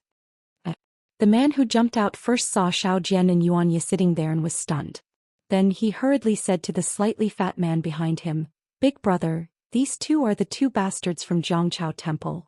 Cough cough, the slightly fat man took 2 steps forward, revealing his broom-like thick black eyebrows and garlic-sized nose. He coughed twice and said, Old Jiu, what did I teach you? These two are the Taoists from Jiangchao Temple. How can you speak rudely? Yes, big brother. Old Jiu didn't dare to argue. He bowed his head and didn't say anything. Is this Taoist Xiao? Boss Xing quickly walked forward and cupped his hands. Seeing Boss Xing being so polite, Xiao Jian felt apprehensive. However, he hurriedly got up and returned the greeting. I am Xiao Jian. I wonder who is this benefactor? Oh, I am the leader of the cloak gang, Jing Mao. Boss Xing smiled and said, Taoist Xiao has been staying in Jiangchao Temple for many years. I should have come to visit you earlier. However, because I was busy with the gang's affairs, I neglected it. Oh, so it's gang leader Zheng. Xiao Jian's face turned serious. He hurriedly tidied up his Taoist robe and bowed. I didn't expect you to come to my Jiangchao temple. Please forgive me. It's fine, it's fine. Zheng Mao waved his hand. Taoist Xiao has already welcomed me at the entrance. How is this neglect? It really made me feel a little panicked. What's going on? Xiao Jian originally thought that they would start a fight the moment they met. Who knew that they would be so polite, which really made him confused. Is gang leader Jing here to burn incense in my Jiangchao temple? Xiao Jian rolled his eyes and said with a smile, if so, please come to the main hall and kowtow to Lord Sea God. He he. Jing Mao waved his hand and said with a smile, I have never believed in ghosts. Although Jiangchao temple is prosperous now, in my eyes, those things are no different from the things that the monks of Shaojin temple did. Moreover, I have never entered Shaojin temple. Is this Jiangchao temple? It's better not to enter. So it's like this. Xiao Jian panicked and asked again, then why did Lord Gang Leader come here so late at night? Forget it. A straightforward person doesn't resort to insinuations. Zheng Mao looked at the Taoist temple not far away and said, I came here today to discuss a business deal with Taoist Xiao. Business deal? Xiao Jian saw that Zheng Mao was not looking for Xiao Hua and his heart relaxed. He hurriedly said with a smile, since it's a business deal, it's easy to talk about it. Lord Gang Leader, please say a price. In the future, when my Jiangchao temple is prosperous, I will definitely send things to Cloak Gang on time to show my filial respect to Lord Gang Leader. Haha, seeing Xiao Jian being so tactful, Zheng Mao laughed loudly. How could your Jiangchao temple's little bit of incense money be in my eyes? How could it be worth for me to come here personally? Even for the little gold temple, I only sent a deputy gang leader over. When Xiao Jian heard this, he was even more baffled. He carefully said, Since Lord Jing doesn't care about my Jiangchao Temple's incense money, then I don't know what else my Jiangchao Temple can do business with Lord Jing. Taoist Xiao, what do you think this is? Jing Mao said as he took out something from his bosom and casually threw it to Xiao Jian. That thing was black. Xiao Jian didn't dare to catch it and hurriedly dodged. With a pew sound, that thing fell to the ground. Taoist Xiao is quite cautious. Jing Mao said with a smile.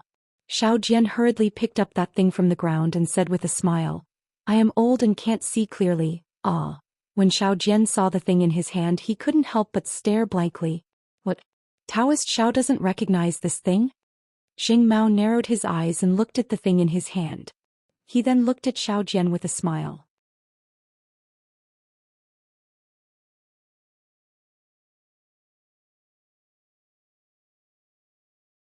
Chapter 3190. Of course Xiao Jian recognized this item. Wasn't it the stone that was chiseled off from Xiao Hua's body when he discovered him? However, what Xiao Jian didn't understand was how this item ended up in Jing Mao's hands and even caused him to come to the Jiangchao Temple. Of course I recognize this item. Isn't it just a stone? Xiao Jian said perfunctorily. Jing Mao glanced at Yuanya, who was on guard, and said, Taoist Xiao, I came here today with great sincerity. This vitality stone. To tell you the truth, someone got it from your Jiangchao Temple. He didn't know what this item was, but it looked like a gem. That was why he brought it to my pawnshop to sell some copper coins. Sigh. When Xiao Jian heard, he already understood. There was no need for Jing Mao to say more. It must have been the villagers from the General Ridge who pried open the box in his east room and took some out. As for who took it, it wasn't important anymore. Since Taoist Xiao is from the Tao sect, you naturally know the use of this vitality stone. Jing Mao said without hiding anything. Furthermore, I also know how many vitality stones you have here. How about it?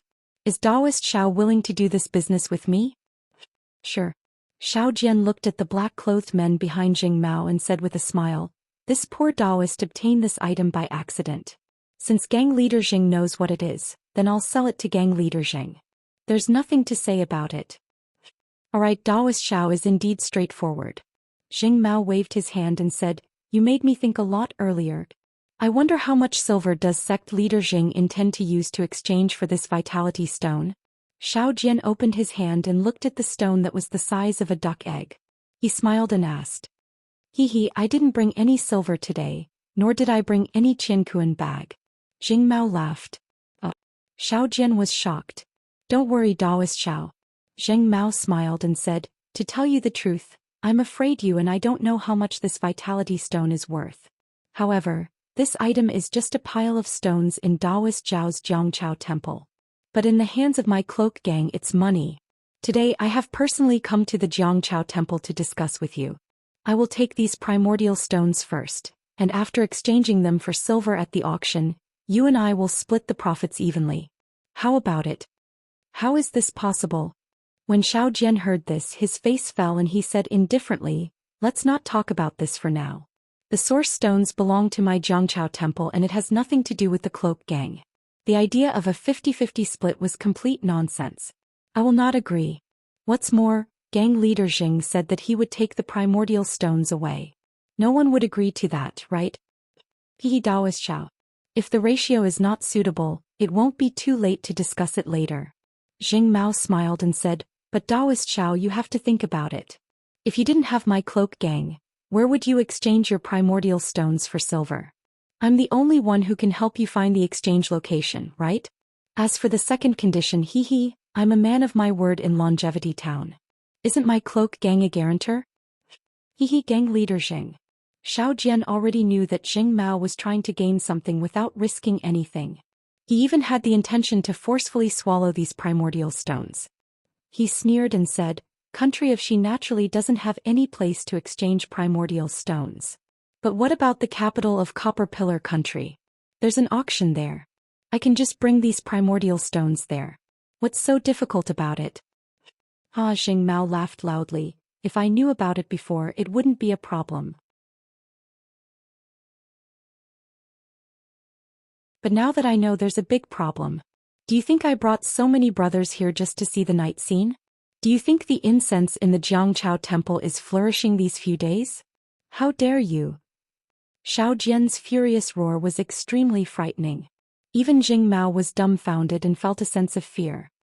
This is my Taoist sex, Taoist Xiao, Taoist sex, Taoist sect.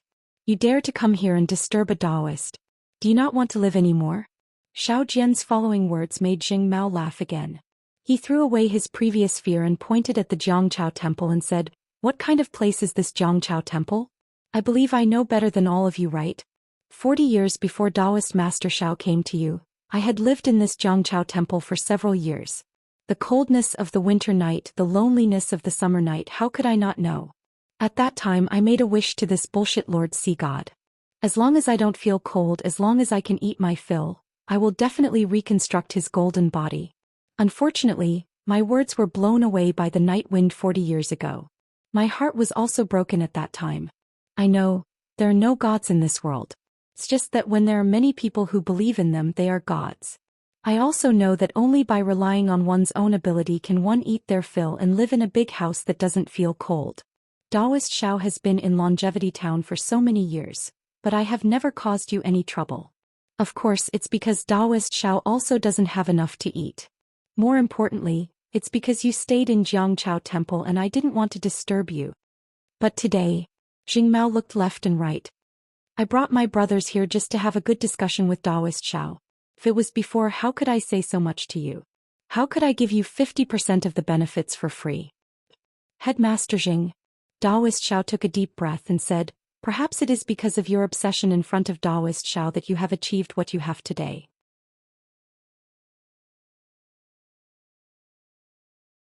Headmaster, what you need to do now is not to force a deal, but in front of Taoist Zhao's statue." "Bullshit."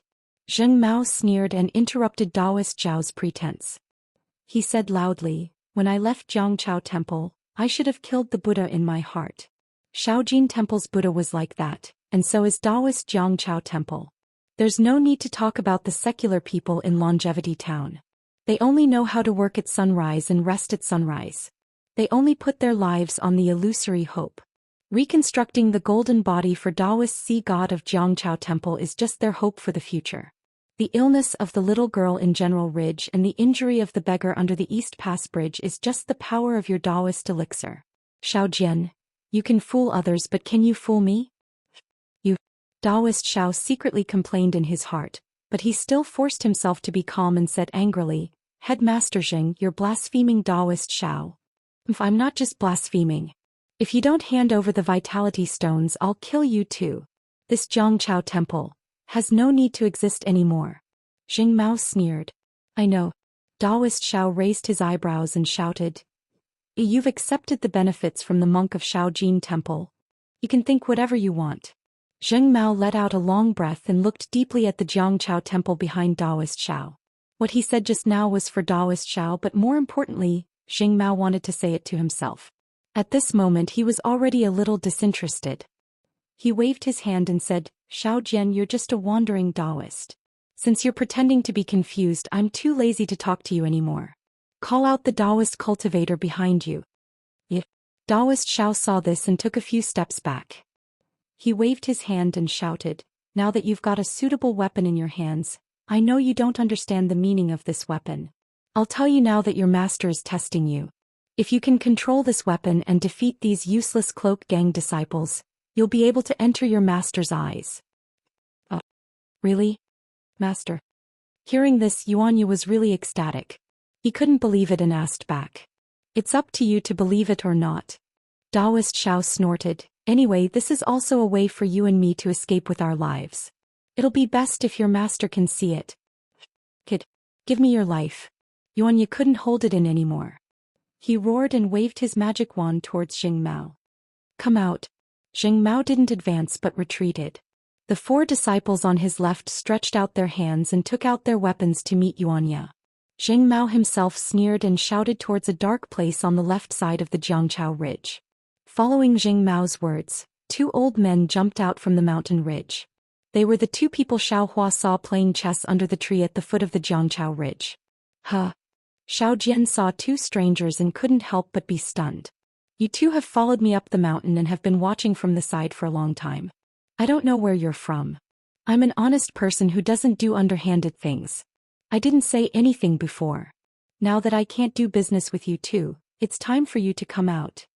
Zheng Mao saw that the two people were very agile and wasn't surprised. He asked indifferently, friend or foe, please make your choice. Zheng Mao is really like what people say, he's an ambitious and ruthless person. One of the old men laughed. To be able to see such a talent in the longevity town is really beyond this old man's expectations. When Zheng Mao heard this, he frowned and looked at the four people who were already fighting with Yuanya. It was obvious that the cloak gang was well prepared. Although Yuanya was powerful and the magic wand in his hand was heavy, under the siege of 4 experts, he was already somewhat powerless. Seeing that the situation didn't deviate from his plan, Zheng Mao turned his gaze back and said coldly, if the 2 old men are here to see me, please wait here. After I'm done with my business, I'll invite the 2 of you to my cloak gang's headquarters for a chat.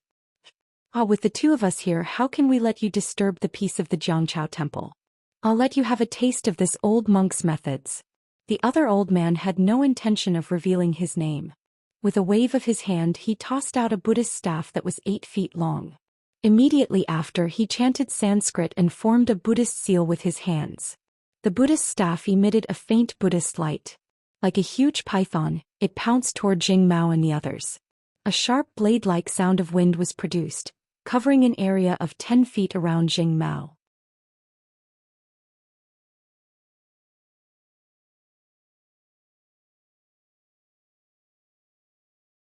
Chapter 3191.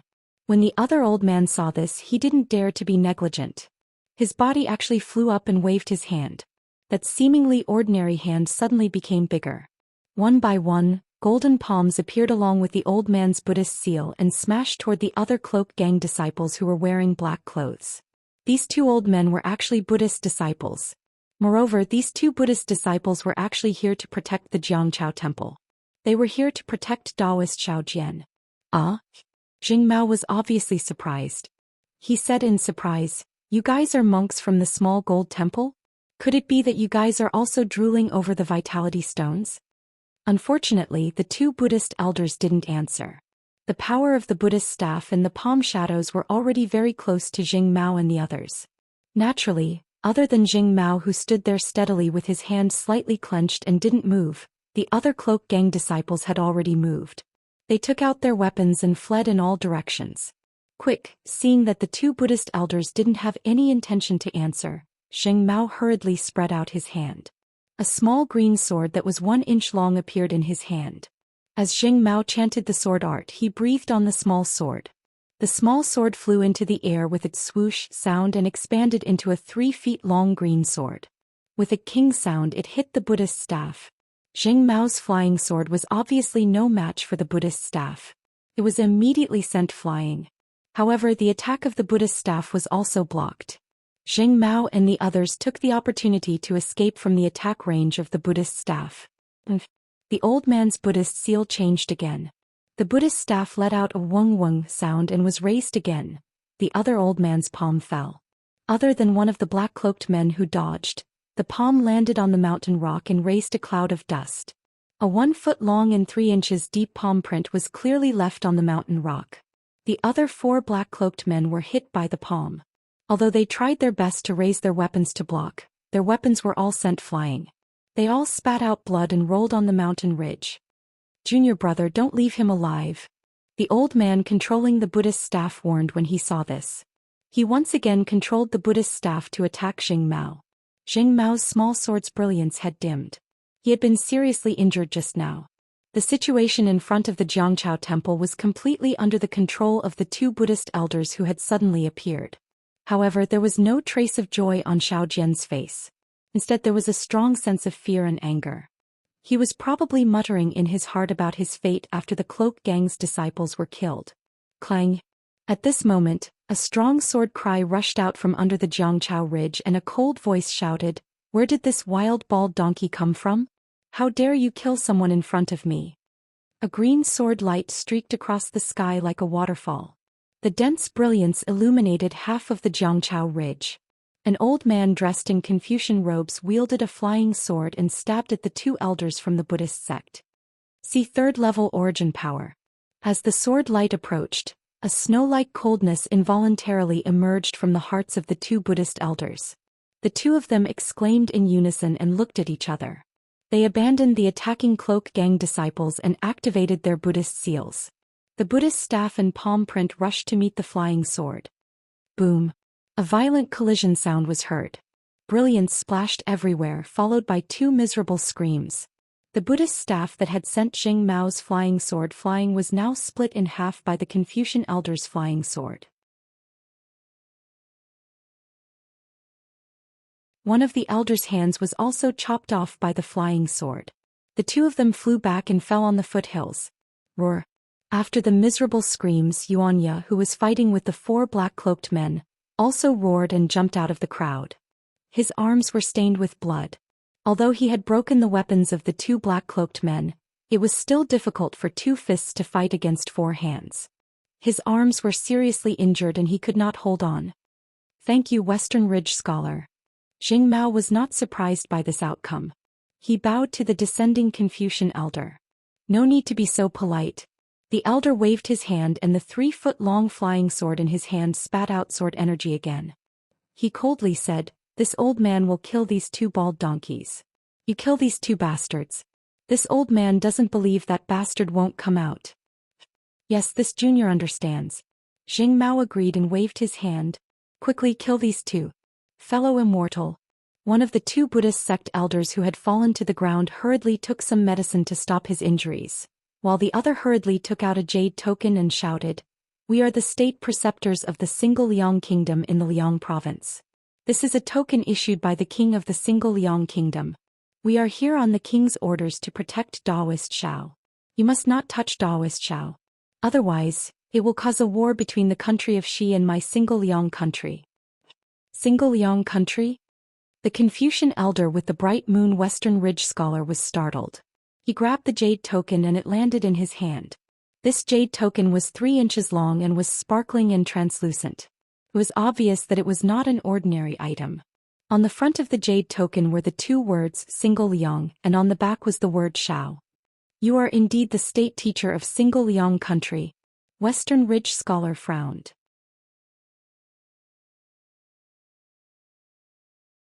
He looked at the 2 Buddhist elders and asked curiously, "Why did you come all the way here to protect a Taoist bastard?"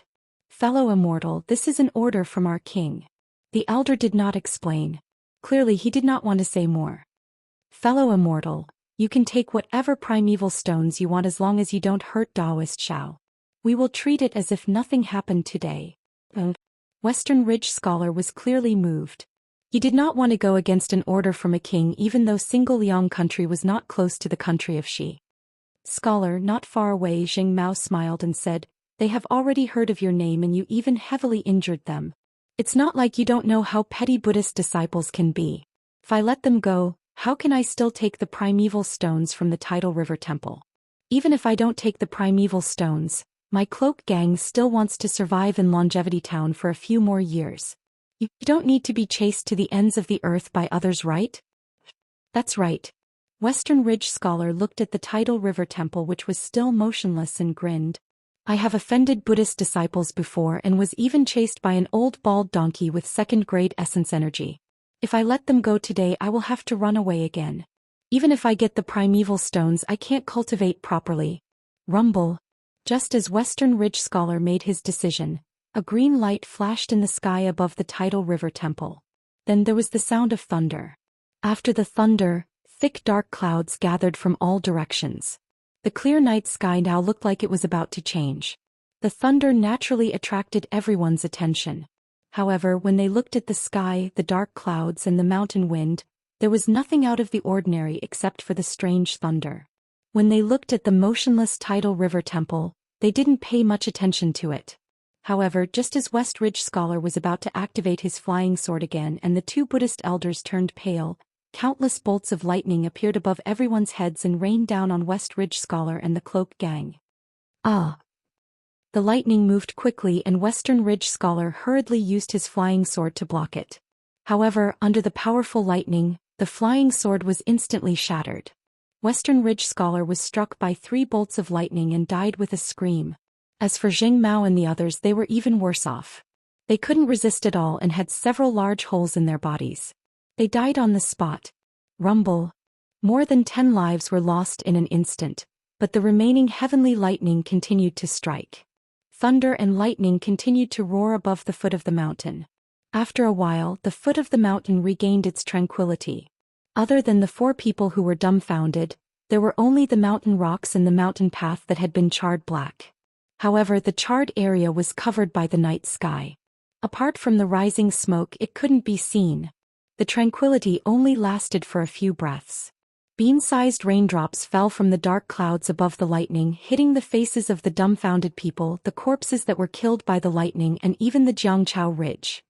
After the time it took to finish a meal, the thick clouds gradually moved away, revealing the half-moon in the sky. The raindrops also gradually thinned out.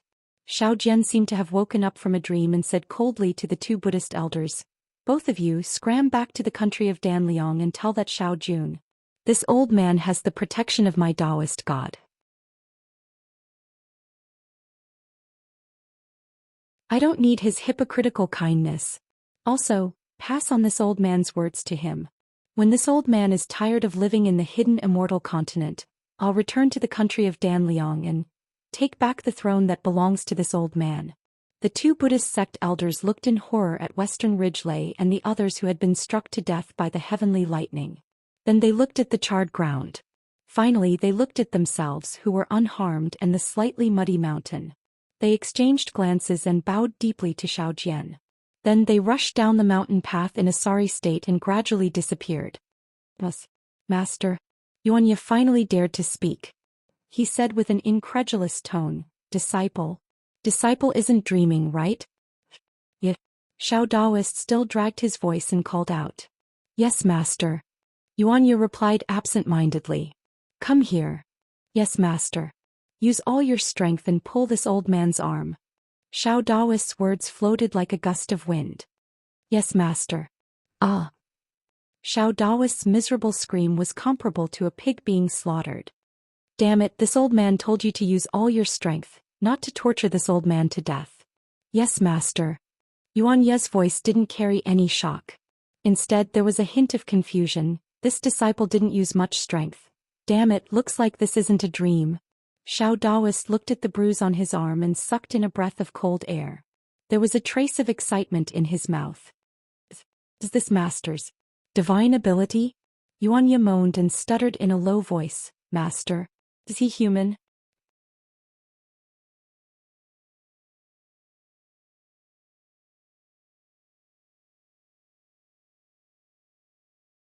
Chapter 3192.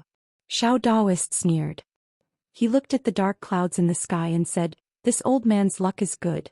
The gods and Buddhas in the sky are protecting this old man. Heavenly thunder bombardment is not something an ordinary cultivator can use. Although Senior Xiao is powerful, if he could cultivate to this level, it would be impossible even in 1,000 years." At this moment Xiao Daoist seemed to have thought of something. He coldly looked at the dark clouds in the sky and the darkness that was like a fierce beast. He didn't think that the inconceivable ability of summoning heavenly thunder was done by Xiao Hua, whose meridians were completely blocked. Instead he thought of the Xiao Jun. That's right, Xiao Jian had always thought that Xiao Jun had sent people to monitor him and prevent him from retaliating. However, he didn't expect that. The situation was the complete opposite of what he thought. These people monitoring him were actually protecting him. How could he remain calm? This old man is already like this. What do you want to do? Are you pitying this old man? Damn it, this old man doesn't care. Suddenly Xiao Jian couldn't help but roar at the night sky like a hungry wolf. "Master?" Yuanya didn't understand these things and looked at Xiao Jian strangely. "Forget it. You go see what Senior Xiao is doing." Xiao Daoist dejectedly lowered his head and waved his hand. "Yes, master." Yuanya's unchanging answer quickly rushed into the Jiangchao temple. In the west room there was a huge wooden bucket. It was the one that Yuanya used to clean his dog. At this moment the girl called Xiao Yun was soaking in it. Unexpectedly, a string of bubbles appeared in the clear water. Not only did it make a goo-goo-goog sound, it even showed signs of boiling. As for Lu Yi, his starry eyes stared at Xiao Yun's tightly closed eyes and her slightly reddened face. The anxiety on his face lessened. What? Xiaohua saw Yuanya rush into the west room. He didn't raise his head and asked indifferently, "Is it raining outside? Was there thunder just now?" "Yes." Yuanya faced Xiaohua. It was as if the word mastered had disappeared and he was used to answering. "Oh, that's good. Spring rain is as precious as oil. Right now is the planting season. More rain is good for the crops. Right, if it rains, don't forget to put away the clothes." Xiaohua's answer was really out of Yuanya's expectations. He didn't understand what it meant by spring rain is as precious as oil. Also, did someone find trouble with your master? Do you need this old man to take action? Speaking up to hear, Xiaohua seemed to have suddenly realized something and hurriedly asked with concern. Facing Xiaohua's sincere smile, Yuanya felt guilty for no reason. He waved his hand and said, "No need. Master has already sent those people away." "That's great." Xiaohua raised an eyebrow, somewhat surprised. "If Taoist Xiao can handle it yourself, then that would be for the best. This old man will take a good look at this little girl." As he spoke, Xiaohua once again stretched out his hand. His index finger and middle finger were placed together, precisely at the location of Xiao Yun's wrist where her pulse was. However, Xiaohua's brows were tightly knitted together, a rare kind of doubt appearing on his face. "Senior." Yuanya opened his mouth wanting to say something, but he didn't know what to say, so he simply stopped asking and turned away. "Immortal Elder." After Yuanya left, Louis couldn't help but ask, "How is Xiao Yun?" "Strange. It's really strange."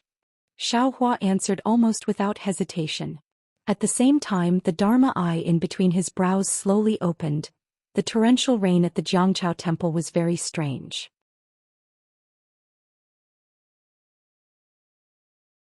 Naturally, compared to the torrential rain, the falling thunder was even more worrying. That was the heavenly thunder that directly killed more than 10 people out of thin air. Xiao Jian didn't have the guts to hide this matter.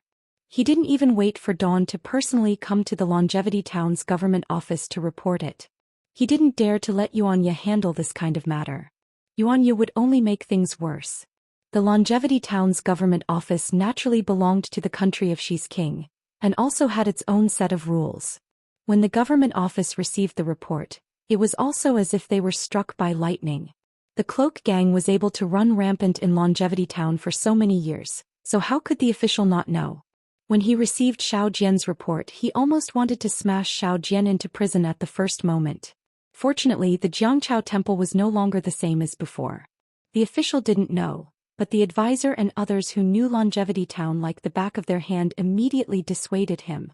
The person was already dead who would care about the benefits he gave when he was alive. Thus, the official brought his entourage and also didn't wait for dawn to arrive at the Jiangchao temple.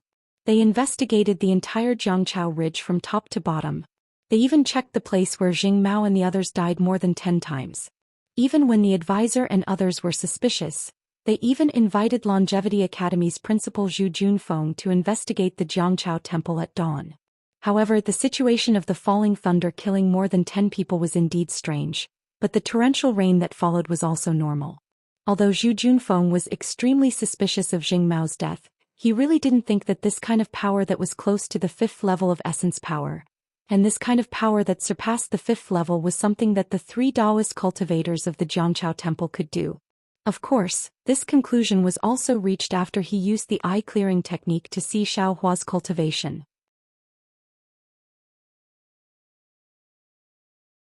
Moreover, he didn't even think that in the entire country of Xi, other than those elders in the sects who had long disappeared, no one else could have this kind of cultivation. The only possibility was that Jing Mao and the others were really unlucky. It was really because they were full of evil that they died under the heavenly thunderstrike.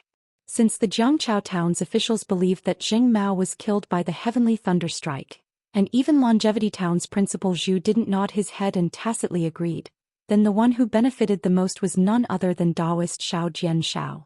Although he didn't say that Jing Mao of the Cloak Gang came to find trouble with him, but in the night, that rainbow-like sword light was still seen by the lonely and idle people at night. What did this mean? As long as they made a little contact, they would immediately get the same explanation as Jing Mao's words. The Jiangchao temple was favored by Taoist Xiao, the god of the sea. Ordinary people couldn't possibly hurt Taoist Xiao, who was a loner of the Taoist lineage. Not to mention that there was such concrete evidence, even if there were some vague rumors before, it would attract many kind men and women to burn incense. Now that the Jiangchao temple was in an uproar, there was no reason for the incense to not flourish. Early in the morning of the 7th day from the beginning, there were a few men and women probing. Until late in the morning, groups of men and women swarmed into the Jiangchao temple. Taoist Shao Jianshao didn't even want to set up a divination stall in the Longevity town, let alone set up a divination stall in the Jiangchao temple. It was so noisy for more than 3 days.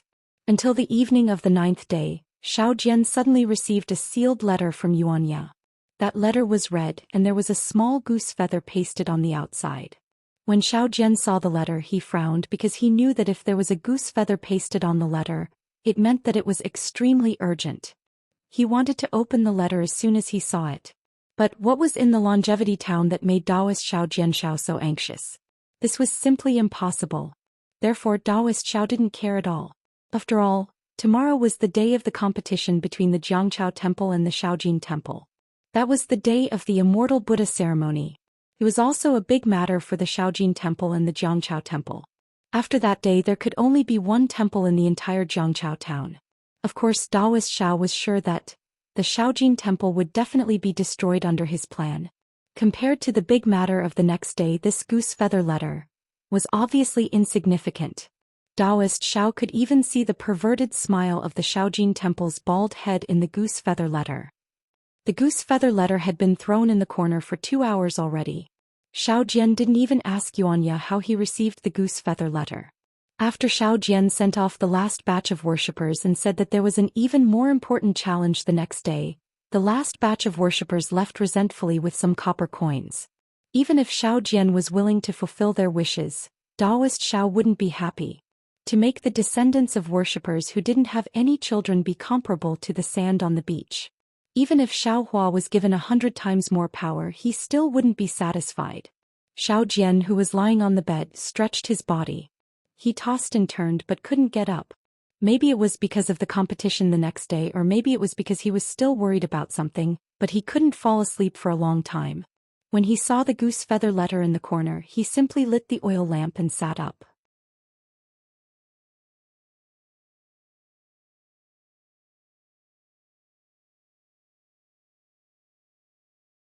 But since he mentioned Taoist Shao, it must be a thorny matter. I'm afraid this old man will have to discuss it with Senior Shao. After thinking for a moment, Shao Jian secretly walked to the west room. The west room didn't change much from a few days ago. The water in the big wooden barrel was still steaming. Shao Yun was still lying inside and hadn't woken up. Even someone as strong as Shao Hua couldn't think of a good way to wake her up. In a corner of the west room, Lu Yi had already curled up his small body and fallen asleep.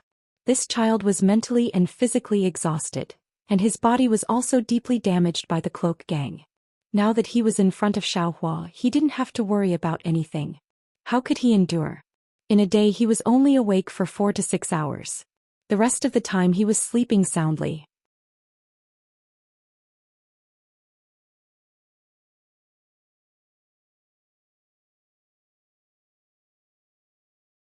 Chapter 3193. Master. Yuanya appeared behind Shao Jian like a ghost. What's the matter? Humph. Shao Jian scolded unhappily. What does this old man have to tell you? Yes, master. Yuanya left even more quietly than before. Shao Jian actually didn't notice Yuanya's figure leaving. Damn it. Shao Jian couldn't help but curse. Who's master? Fellow Shao, what's the matter?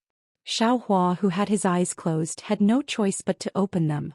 In the past few days there had been too many people in the Jiangchao temple. There were devout people, but there were even more opportunistic people. There were even a few villains suppressed by the cloak gang in Longevity Town who came to the Jiangchao temple to sound out the situation. This made Shao Hua very impatient. He originally had many methods to kill Jing Mao and the others, but he chose to use heavenly thunder. Afterwards, wasn't he just trying to hide in peace?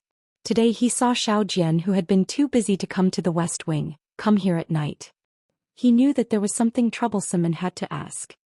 Senior, please take a look. Shao Jian gave the goose feather letter to Shao Hua and told him his thoughts. Oh, it's that little girl. Shao Hua nodded slightly. He didn't like Xiao Jian's unscrupulous and lies, but he still approved of Xiao Jian's gratitude. Now that he saw the goose feather letter, he thought of the sedan chair that day and asked, "It's already late. What do you think?" This letter was sent in the afternoon close to dusk. Xiao Jian said honestly. As for who it was, disciple already doesn't know, master. Yuanya, who had just disappeared, appeared again and said in a low voice. It was a white-haired old man. He looked very anxious and hurried. He gave this strange letter to disciple and left in a hurry. That old man is probably a servant of the Hao family.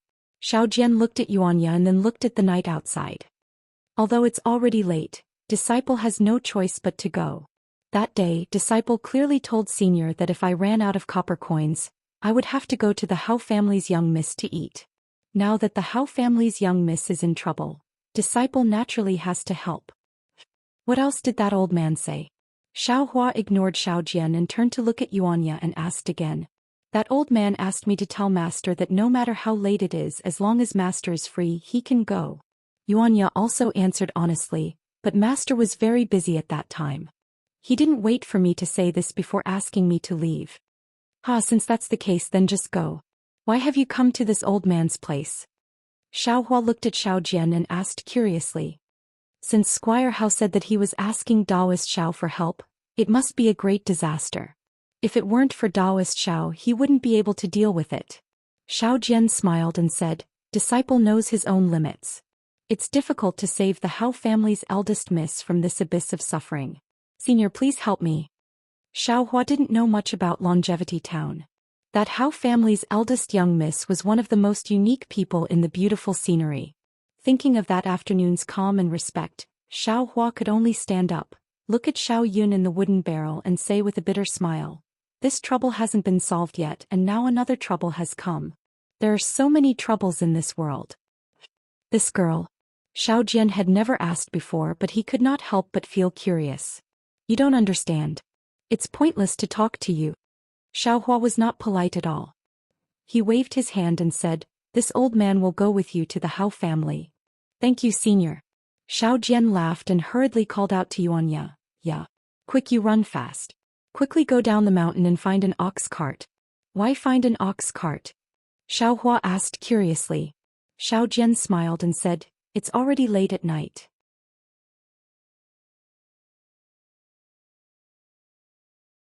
If I wait until we reach Squire Hao's house, wouldn't it be daybreak? Xiao Hua frowned and said, can't we just fly over? Senior. Xiao Jian was a bit surprised. You can fly? Haha, Xiao Hua laughed. That's right, if it was 10 days ago, let alone fly, he wouldn't even be able to stand steadily. Let's go. Xiao Hua clapped his hand and took out a flying talisman. Using what little magic power he had left, he placed it on his own body. He then grabbed Xiao Jian's neck and said, don't be afraid. Just point out the location of Squire Hao's house to this old man. Yes, disciple understands. Xiao Jian didn't feel awkward being grabbed by Xiao Hua's neck at all. Instead, he felt that Xiao Hua was even more mysterious. Xiao Hua activated the flying talisman and flew out of the Taoist temple with Xiao Jian. They flew into the dark night. Yuanya jumped onto the banyan tree and stared at Xiao Hua's back. His eyes were filled with envy and fanaticism. Even after Xiao Hua's figure disappeared, he was still unwilling to leave. That night, Yuanya didn't play his mournful musical instrument, which was a rare occurrence. Under Xiao Jian's guidance, Xiao Hua quickly found the location of Squire Hao's house among the tens of thousands of lights. He saw that it was a manor that was several mu in size. The manor was brightly lit and it looked very lively. Xiao Hua only used his divine sense to scan the manor and roughly knew what was going on inside. Thus, he brought Xiao Jian to a place not far from the manor. He looked at the door of Squire Hao's house that was also hung with a few lanterns and said to Xiao Jian, Taoist Xiao, in front of others, this Xiao is your follower. You should do whatever you need to do. If you encounter anything abnormal, this Xiao will naturally act. Do you understand? Yes, this disciple understands. Xiao Jian nodded.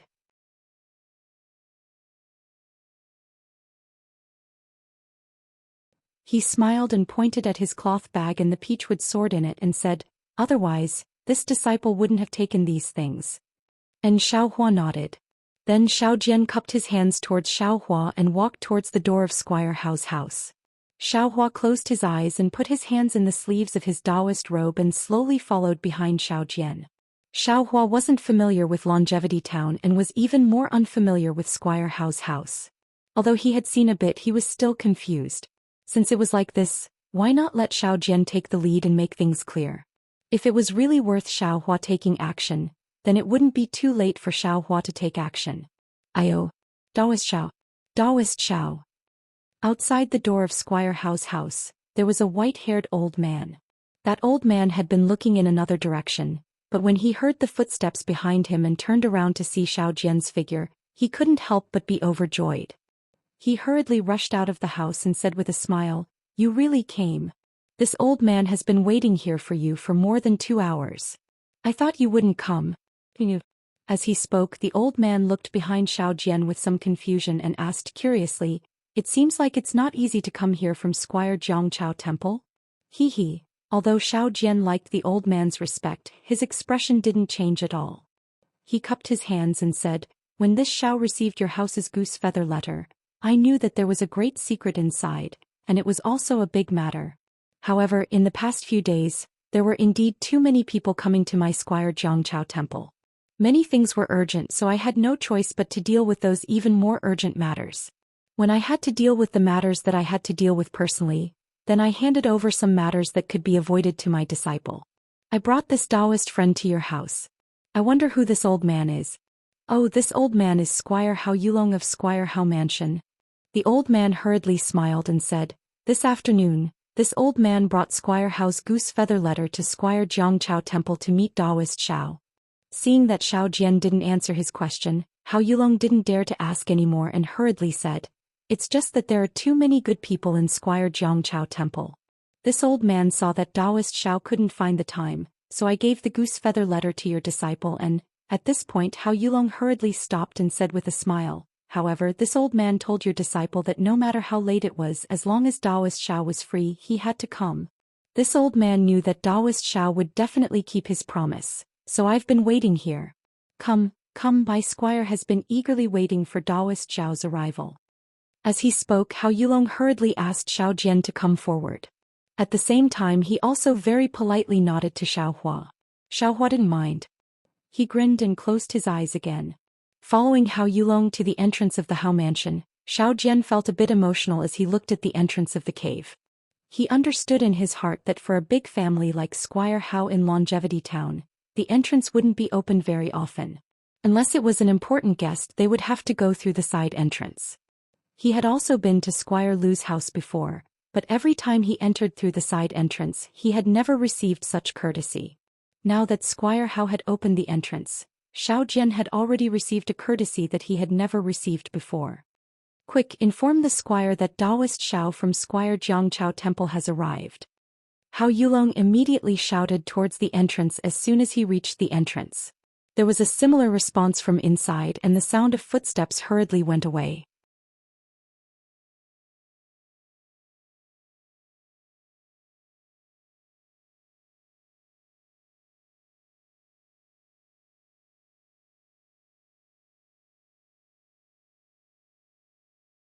Chapter 3194. Squire Hao. Xiao Jian seemed to have seen this old man before. Without waiting for the old man to speak, he quickly walked forward and shouted. Squire Hao's expression was somewhat dispirited. Although there was a kind of expectation in his eyes, it was extinguished in the darkness of the night. However, after hearing Xiao Jian's shout, Squire Hao raised his eyebrows and a smile appeared on his face. He walked out of the moon gate and cupped his hands. "Taoist Master Xiao. I have heard of Taoist Master Xiao's reputation, but I have never had the chance to meet you. Now that I have seen you today, it is just as I thought. You have the demeanor of an immortal." I don't dare. Xiao Jian cupped his hands and said, "I am only one of the thousands of cultivators in my Taoist sect. Because of the favor of the sea god, the Jiangchao Temple was able to bring Taoist Master Xiao's favor to the people of Longevity Town. I'm only standing in Xiao Jian's routine of modesty." However, before he could finish speaking, dang. From the moon gate came the sound of a wooden fish, which made Xiao Jian frown. Xiao Jian's words were immediately interrupted. He looked at the shadow behind Squire Hao with a puzzled expression. Taoist Master Shao. Squire Hao's face was slightly embarrassed. He said in a low voice, I have sent the goose feather letter to the Jiangchao temple, but I haven't seen Taoist Master Shao for a long time. I know that the Jiangchao temple is very popular now, so Taoist Master Shao doesn't have much time. Therefore I thought of the monks of the small gold temple. Of course the small gold temple can't be compared to the Jiangchao temple, but it is better than nothing, right? Therefore I took the liberty to invite the monks of the small gold temple. Of course, since Taoist Master Shao is here, I will drive these monks away. After saying that, Squire Hao pretended to turn around. Shao Jian's heart was as clear as a mirror. Hao Yulong, his name was changed, must have sent the goose feather letter to him and immediately left for the small gold temple without waiting for his reply. Since Squire Hao had invited the monks of the small gold temple and the Jiangchao temple, how could he drive them away? What he said just now was just polite words. If he had followed his words, he would have been the one to be driven away. Therefore Shao Jian quickly pulled Squire Hao's sleeve and said, Squire Hao's words. What do you mean Taoist Shao? Squire Hao wasn't surprised that Shao Jian stopped him, but he still asked. Shaojin Temple is a branch of Buddhism. Naturally it has its own unique side. Shao Jian said with a smile, since they have come, let them make the first move. It wouldn't be too late for little Taoist to make his move when they were helpless. Otherwise wouldn't the official lose face? That's true. Squire Hao slapped his forehead and smiled bitterly. I invited them here. If I drive them away now, wouldn't it seem like I'm disrespecting Buddha?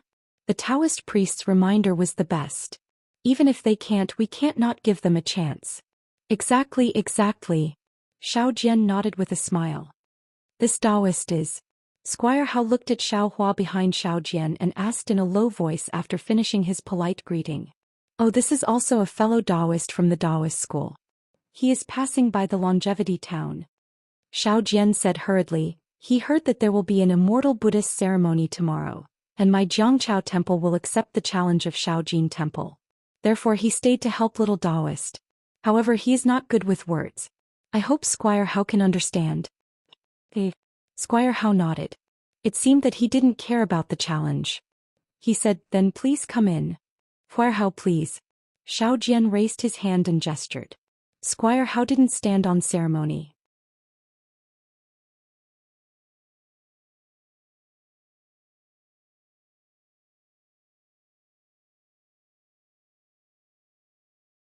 Looking at the surroundings of the embroidered building, at the edge of the flowers and trees, there were burly men holding swords and other weapons in their hands. They were guarding there very vigilantly. Ah, bitter. Seeing the Hao clan's formation, Shao Jian first felt regret in his heart. Damn it, why did I open the goose feather letter for no reason? Leaving it there. Even if Minister Hao blames me, I can just say that I didn't see it. Now I've received a hot potato. Last time when Minister Liu invited me over, it wasn't like this. I just don't know if Senior Shao can. Thinking of this, Shao Jian couldn't help but slightly turn his head and glance at Xiao Hua from the corner of his eyes. Xiao Hua still had the same expression. He narrowed his eyes and no expression could be seen. On the contrary, when Hao Yulong saw Shao Jian turn his head, he hurriedly walked over and whispered, Taoist Shao. The place in front of the embroidered building was originally reserved for Taoist Shao. However, when Taoist Shao didn't come, Master Ming Fa of the small gold temple came and had no choice but to give it to them. It doesn't matter. Shao Jian saw that Minister Hao was already sitting on a brocade chair not far away. His gaze once again returned to the embroidered building. How could he still care about this matter? He asked again, now that things have come to this, can the housekeeper tell me the reason for this matter? Yes, Taoist Shao, this way please. Hao Yulong nodded in agreement and extended his hand to lead Shao Jian to walk under the cassia tree. Just as the three of them walked past the cassia tree, there was a loud rustling sound. The cassia tree shook violently for no reason, and leaves fell from the cassia tree, scattering all over Shao Jian and the others. Not only was Shao Jian startled, but it also attracted the attention of the monks of the small gold temple. Their gazes, sharper than swords, instantly clashed with Shao Jian's gaze several times. On the contrary, Hao Yulong didn't have any abnormalities. It was as if he had already experienced this. Seeing that Hao Yulong didn't panic and Xiao Hua still had that deadpan expression, Shao Jian's heart calmed down. There was even a trace of a smile hanging on the corner of his mouth. The back of the embroidered building was also brightly lit. However, there weren't any of the Hao family's housewives. Instead, there was a lonely offering table. There were also a few maids gathered around it. Everyone's face was filled with panic. They were originally whispering, but when they saw Hao Yulong coming over, they hurriedly shut up. On the offering table there were a pair of candles, several pieces of yellow paper and some miscellaneous things. It seemed that the Hao family had already prepared everything. Daoist Xiao. Hao Yulong pointed at the things on the offering table and said in a low voice, "These were all prepared by this old man. What else do you need?" "No need." Xiao Jian answered very satisfactorily, "These things are enough. However, housekeeper Hao still needs to clearly explain to me what happened here. Otherwise, I won't be able to subdue the demon." It's hard to explain in a few words." Hao Yulong sighed and explained the matter in a low voice. Although Hao Yulong's voice was soft, Xiao Hua, who was at the side, heard it clearly. It turned out that this embroidered building was where the Hao family's young miss lived. This Hao family's young miss was usually kind. When she encountered injured or homeless small animals that no one wanted to adopt, she would bring them back home. The empty space near the embroidered building was usually occupied by those small animals. Moreover, after these small animals recovered, the Hao family's young miss was reluctant to give them away. Thus, the entire courtyard was in a bit of a mess. If the Hao family was poor, the Hao family's young miss naturally wouldn't be so kind.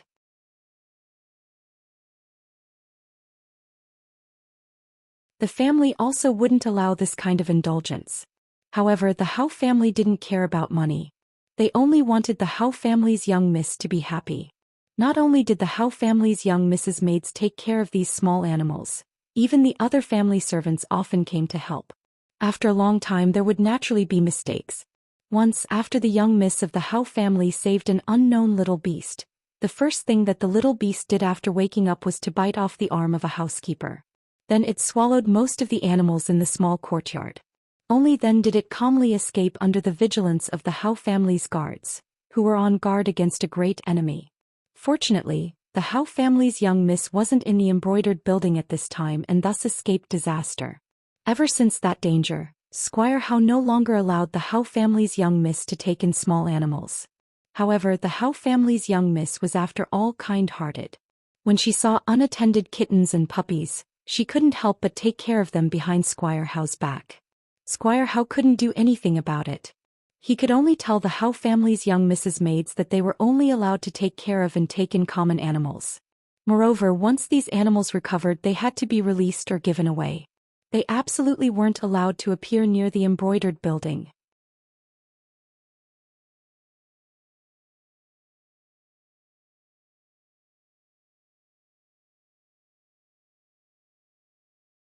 Chapter 3195. Another few years passed and nothing unusual happened. Young Miss Hao's good name was well known in Longevity Town.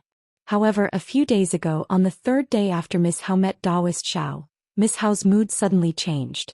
First, she panicked and asked her maidservant to call Squire Hao over and said some strange things. Then after Squire Hao left, she seemed to have gone mad. Not only did she cry bitterly, but she also screamed hysterically. In particular, yesterday Miss Hao no longer ate, nor did she allow anyone to enter the embroidery tower. Not to mention that the food that had been sent in was thrown out. Even the ordinary guards who tried to force their way in were knocked unconscious by some inexplicable thing on the embroidery tower and thrown out.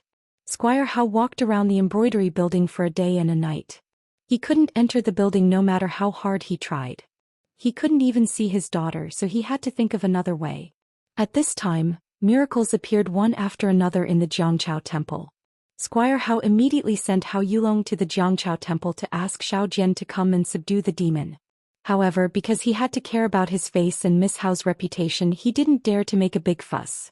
After hearing Hao Yulong's words, Xiao Jian felt a little strange. He looked at the lights of the embroidery tower and then looked at Hao Yulong. He said in a low voice, "Housekeeper Hao, what you said really makes me confused. Kindness is a good thing.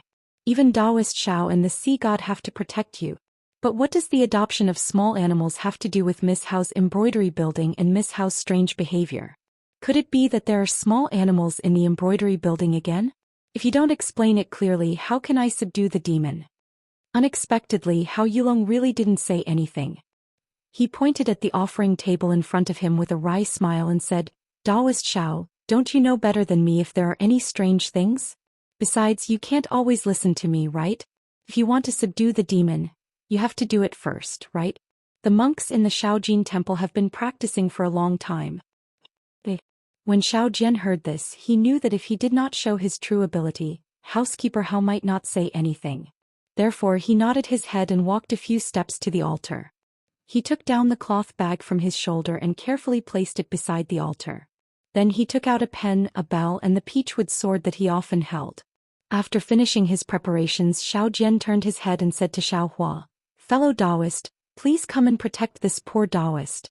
And Xiao Hua responded. He looked at the things on the altar and was somewhat puzzled. He didn't understand what kind of magic power these things had. However, Xiao Hua still walked to Xiao Jian's side. After waiting for Xiao Hua to stand still, Xiao Jian turned towards the embroidery building and stretched out his hand. He lowered his head and took a deep breath. Then he raised his head and lightly reprimanded like spring thunder. Then he slapped his hand on the altar and very skillfully caught the brush that was slapped. Shwa. The brush streaked across the air and accurately touched the ink that had been ground beforehand. When the tip of the brush was full of ink, rise. Xiao Jian waved his hand again. His left hand landed on a piece of yellow paper on the altar like a dragonfly skimming the surface of the water. Shuffle, shuffle, shuffle. Another few crisp sounds of paper. Several pieces of yellow paper were grasped in Xiao Jian's hands. Boundless Tao Lord. Xiao Jian chanted a Tao name. The brush streaked through the air and several drops of ink danced in the air. Xiao Hua watched as the brush landed on the yellow paper in Xiao Jian's left hand.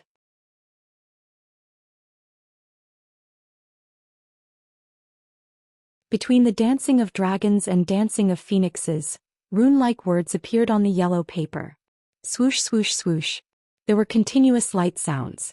One after another realistic yellow runes appeared in Xiao Jian's brush. Then Xiao Jian threw them one after another in the air and they slowly floated down. Xiao Hua's heart also shattered along with these yellow runes. Damn this. This is the hidden immortal continent's yellow runes? Xiao Hua was dumbstruck. He was somewhat unable to understand. Could it be that the hidden immortal continent's Taoist yellow runes are so easy to refine?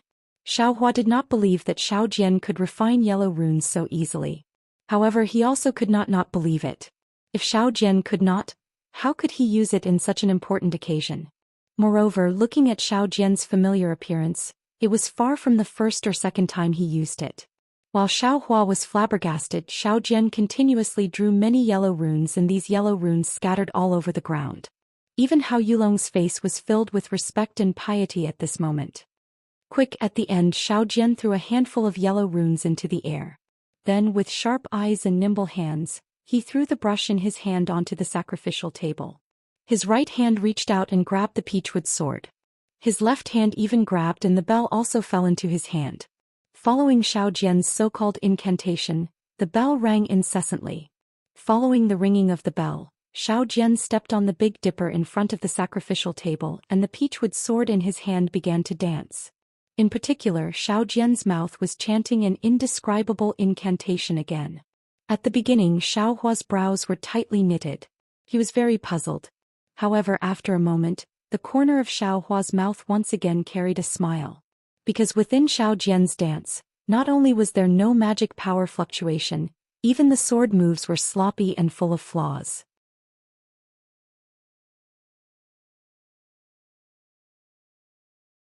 Xiao Hua was confident that he did not need to use any strength. As long as he attacked with one move, he would definitely heavily injure Xiao Jian. However, just as Xiao Hua was feeling disdainful, a strange fluctuation suddenly appeared on the peachwood sword. At this moment he heard Xiao Jian's loud roar, "Tao Sovereign, help me!" Following Xiao Jian's angry roar, the peachwood sword in his hand suddenly became extremely methodical. It was as if it was a type of brilliant sword technique. With a wave of the peachwood sword, it hit the dozen or so yellow runes scattered in front of the sacrificial table. Boom boom. A few faint explosions sounded. The dozen or so yellow runes were all ignited. The sudden appearance of the flames frightened housekeeper Hao. Seeing the flickering flames, Xiao Jian became even more spirited. He actually jumped up from his original spot. His movements were very vigorous and his sword technique was even more wondrous. In just a short moment the yellow runes that were scattered earlier all flew up.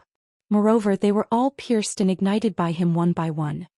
Go! Xiao Jian's figure landed on top of the sacrificial table. The bell in his hand rang loudly and his Taoist robe fluttered. The peachwood sword even pierced the embroidered tower. All the yellow runes turned into fireballs and rushed towards the embroidered tower. Unfortunately, it was unknown whether Xiao Jian's magic power was insufficient or whether the demon within the embroidered tower was too powerful. Those fireballs only flew a few feet and were annihilated before they even touched the embroidered tower. They turned into ashes and scattered in the air. Evil creature! Xiao Jian's body slightly swayed on top of the sacrificial table. As if his magic power was insufficient, he actually jumped down from the sacrificial table. Immortal Elder! Xiao Hua naturally reached out his hand to support Xiao Jian, who landed on the ground. Hao Yulong also hurriedly went forward and shouted with some worry. Alas, the demon within the embroidered tower is somewhat strange. Xiao Jian sighed. This old man's magic power is limited. If housekeeper doesn't explain in detail, this old man won't have a detailed countermeasure. I'm afraid that I won't be able to subdue the demon. Hao Yulong was still hesitant. However, he turned his head and looked into the distance. Xiao Jian's movement just now had already attracted the attention of Squire Hao. However, seeing that Xiao Jian's method was ineffective, Squire Hao sat down again. Squire Hao had already seen Hao Yulong's gaze. He seemed to think for a moment and slightly nodded his head. Alas! After receiving Squire Hao's approval, Hao Yulong sighed. He looked at the embroidered tower and said, "Poor young lady. This matter involves young lady's innocence. Taoist Xiao, you have to swear that you won't speak of this matter to anyone else. This old man can only speak to you." Of course. Xiao Jian naturally also saw Squire Hao nod his head. He patted his own chest and said, "I don't dare to boast about other things, but I'm famous for being tight-lipped in Longevity Town. Since housekeeper Hao invited I here, I swear that I won't speak of this matter to anyone else." What about this Taoist? Hao Yulong turned his head and pointed at Xiao Hua. It seemed that because Xiao Hua was here, Hao Yulong didn't finish his words. Xiao Hua unhappily opened his eyes and coldly said, "Isn't it just a little white rabbit? What's the fuss about? You even want this old man to swear. Do you think it's worth it?" Ah! Hao Yulong's face was full of shock when he heard this. Even his hands were trembling. You actually know? Unfortunately, Xiao Hua closed his eyes again and ignored him. He, housekeeper Hao. Xiao Jian's heart was clear.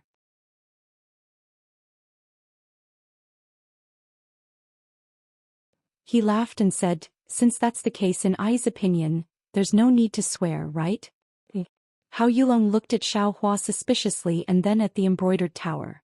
He really didn't know how Xiao Hua knew that there was a white rabbit in the embroidered tower. He could only nod and say, "It wasn't until after the incident that Master flew into a rage and interrogated young ladies' maidservants one by one. Only then did he know that last summer, young lady saved an injured little white rabbit. Young lady was reluctant to give this rabbit away. She even loved it and kept it by her side every day and night. When the incident happened, only that rabbit was by young lady's side. So it's like that." Hao Yulong didn't say much and Xiao Jian didn't ask too much. However, Xiao Jian already knew that this rabbit was definitely not ordinary. Young lady Hao had been with this rabbit for so long that the word innocence had long been lost along with the river water of Liao River. This was the most important thing that Squire Hao was worried about. This was also the reason why Squire Hao didn't dare to make it public. If it wasn't for the fact that he was at his wit's end, Squire Hao definitely wouldn't have invited Shaojin Temple, Jiangchao Temple and Buddhist sect to his home. As for Chongqing Academy, Xiao Jian naturally knew that although the academy also had methods to subdue demons, there were many students in the academy. These young students were different from the monks of Shaojin Temple and Jiangchao Temple. Not only did they come from all over Chongqing Town, but they also had close ties with the young people of Chongqing Town. If they subdued the demon, young lady Hao's matter would inevitably be exposed. Then young lady Hao's future marriage and other matters would inevitably be troublesome. Xiao Jian laughed for no reason. Not to mention that he had the senior Xiao Hua behind him, it seemed that subduing any rabbit wouldn't be a problem. Even if he failed today, Squire Hao's hush money wouldn't be small, right? This kind of money thing that Xiao Jian liked the most.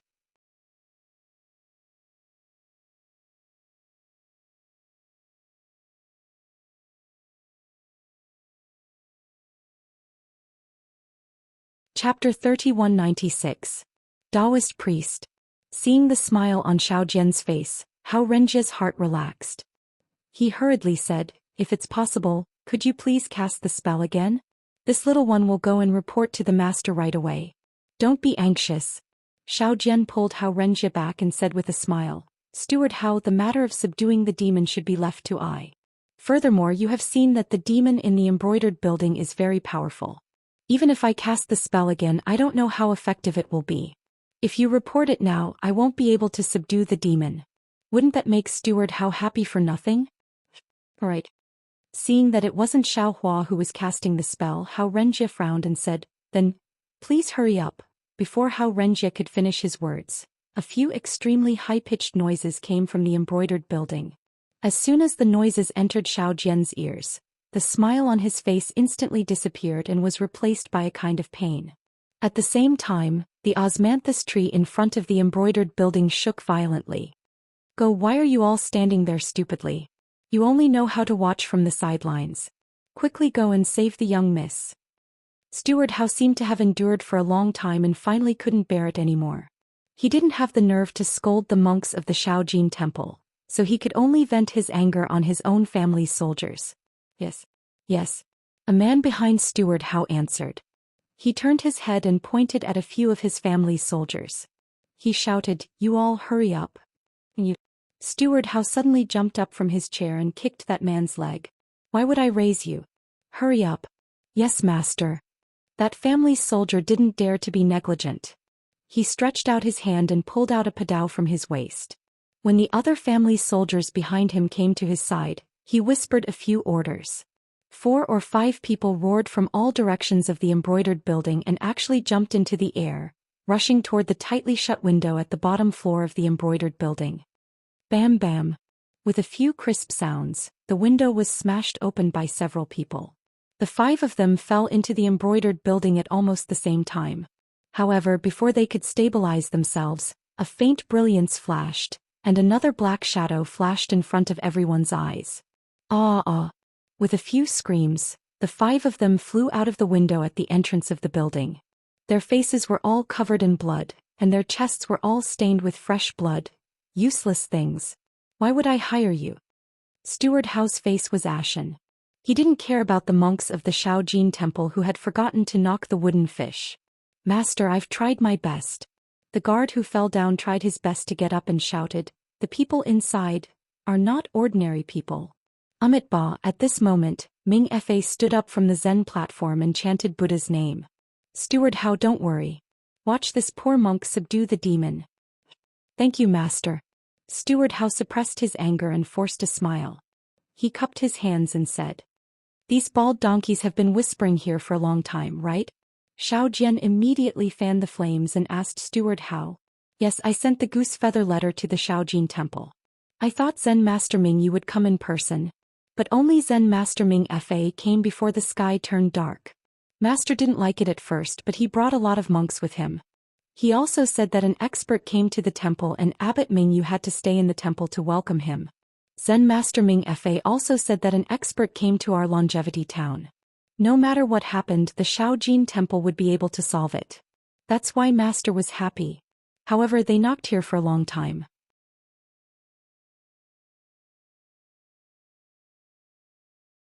The wooden fish was about to break, but they didn't seem to have any effect. "Humph, the Buddhist sect's dharma is naturally incomparable. But this Shaojin temple is only a wild fox Zen. I won't hide it from Steward Hao. I have been fighting with Shaojin Temple's Zen Master Mingyu for a long time. If you don't believe me, you can go to Steward Lu's house and ask. Last time these bald donkeys were defeated by I."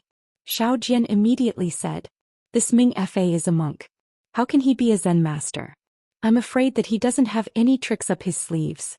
When he can no longer pretend, he will have no choice but to come down and let I show off my skills." Cough cough. Steward Hao didn't know how to answer. He could only cough twice and say with a smile, "Let's see Shaojin Temple's methods." "Yes, this old man will wait and see." Xiao Hua, who was behind Xiao Jian, said proudly. Buzz buzz. Just as Xiao Jian was slandering the little gold temple, Ming Fa, who was on the Zen platform, reached out his hand and took out an alms bowl. The alms bowl was purple gold in color and looked very simple. Ming Fa then began to chant. At the same time, the dozen or so monks below the Zen platform also stopped knocking the wooden fish. They began to chant along with Ming Fa's Zen voice. Following the rhythm of yin and yang, strands of Buddhist light gradually gathered around the alms bowl. Rise. After a moment, Ming Fa raised his hand and formed a Buddhist seal. His slightly weak magic power rushed into the alms bowl. The alms bowl flashed with a faint Buddhist light and slowly flew into the sky. Ming Fa actually has this move.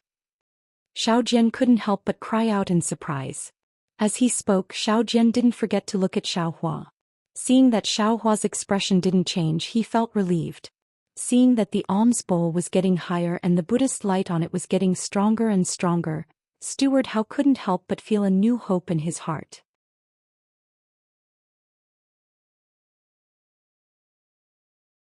The alms bowl flew over the embroidered building and stopped in the air. Looking at Ming Fa, who was casting the spell, his forehead was already covered in sweat. It was clear that controlling such a Buddhist weapon was beyond his ability. Withdraw. Looking at the alms bowl, Ming Fa clenched his teeth and the Buddhist seal in his hand changed again. Wing wing. The alms bowl began to tremble. The Buddhist light on the alms bowl trembled and overflowed. It was like a lotus flower was gradually blooming layer by layer. When the lotus flower was extremely bright, a suction force came from the alms bowl. The suction force formed a pillar of light that covered the inside of the embroidered building. Wung wung. There was another strong hissing sound. Boom boom. Along with the hissing sound, there were another series of loud noises. The previously closed windows of the embroidered building were completely shaken open by the hissing sound. Even a few of the window frames were knocked out of the air. At the same time, the Buddhist light on the alms bowl was also fiercely flickering. A string of sparks came out from the edge of the pillar of light, creating a sizzling sound. Hiss. All of a sudden, a shadow of 10 feet in size suddenly appeared above the embroidered tower. The light above the embroidered tower flickered with a whoosh sound. The shadow actually ignored the embroidered tower and rushed straight into the night sky. It directly hit the end of the light beam, the shaking alms bowl. Boom. There was a loud sound. The Buddhist light on the alms bowl disappeared and it immediately fell from the sky. Puff puff. All of the chanting monks spat out blood and curled up. Even Ming Fa, who was on the meditation platform, was also dispirited and listless. He powerlessly watched the alms bowl fall to the ground with a clang sound. It rolled a few times and no longer made any sound. When he looked at the embroidered building again, he didn't know when the shadow had disappeared. The entire embroidered building was once again exposed to light. However, the windows were all wide open and not tightly shut like before. Father. On the embroidered building, a mournful voice called out, "You old man, don't do useless things here. It's better to quickly pack up and evacuate all of my Hao clan's 100+ people from Longevity Town. If we're late, no one will be able to leave Longevity Town alive." Daughter. When Minister Hao heard this, he couldn't help but cry. What's wrong with you? How can you still be so stubborn? How in the world are you so fascinated by that rabbit? Daughter, although your mother left early, father and you relied on each other for survival. Father has been kind to others all his life. Daughter, you're also kind to others. How can the heavens bear to treat my Hao clan like this? Father, if you don't leave now, I'll die in front of you today. Following a mournful cry, a face full of tears appeared in front of the broken window. Wasn't this the Hao clan's young miss that Xiao Hua saw on the streets of Longevity Town that day? However, the Hao clan's young miss was still sitting in a wooden wheelchair, her body just barely reaching the window. This Hao clan's young miss is actually unable to walk? Xiao Hua immediately understood. What a pity. Daughter. Can you not force father? Minister Hao cried out with a heart-wrenching voice. It's fine if you stay with it. Father would rather not ask about it, but this old man can't not see you. If you insist on leaving the Hao clan with it and leaving Longevity Town, how will you survive? What will you eat? What will you drink? You can't eat radishes and cabbages, right? Father. How Clan's young Mrs. face was ashen.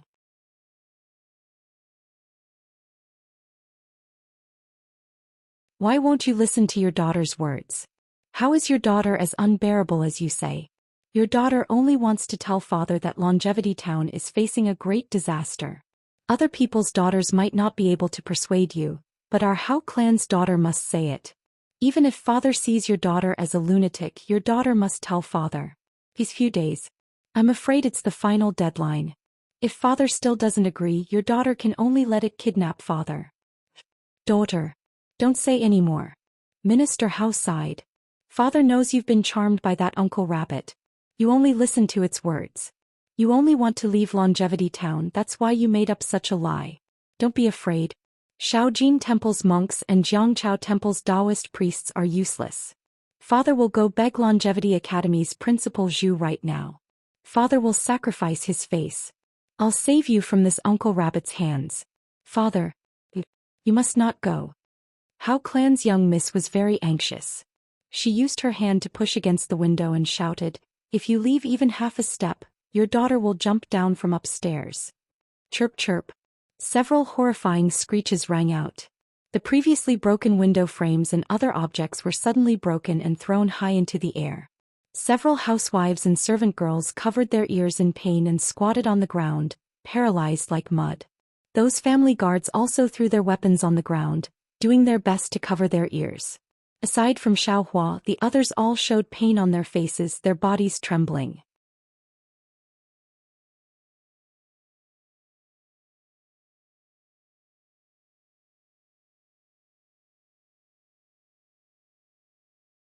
Chapter 3197. A white rabbit suddenly appeared on the windowsill where Hao family's young miss was.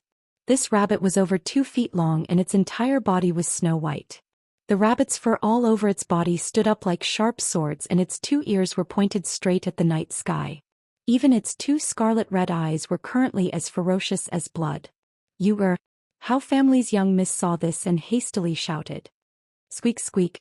The rabbit suddenly stood up, and its 2 feet long body suddenly expanded as if it was being inflated. A stream of black gas was blown out from the rabbit's mouth. Like a sharp arrow, it rushed towards the monk of the small golden temple who had just taken out the alms bowl. As the black gas rushed out, the rabbit's body shrank once again. It was even smaller than before and the rabbit's erect fur slowly became docile. Seeing that the black gas rushed towards the monks' heads, it immediately turned into a ball and slowly fell towards them. Ming Fa and the others knew that this black gas was powerful. However, they were already injured earlier and had no strength left from the rabbit's scream. Even if they wanted to escape now, they were unable to do so. Seeing the black gas fall, all the monks were entangled by the black gas. In a moment, their bodies tilted and they no longer moved. Damn it! Xiao Jian forcibly resisted the rabbit's sharp cry. Seeing that the monks were no longer moving, the rabbit turned its head and seemed to be looking at him. He couldn't help but cry out and his body retreated a few steps. However, what caused Xiao Jian to be greatly shocked was that the moment he retreated, the rabbit that had already relaxed immediately stood up with a kook sound. The rabbit's fur stood up again, and the whiskers at the corners of its mouth rapidly trembled up and down, as if it was facing a great enemy. Don't panic, Xiaohua's calm voice sounded in Xiao Jian's ears again. Isn't this the time for the Temple of Tidal River to become famous? This old man has 2 little things here that can restrain this rabbit.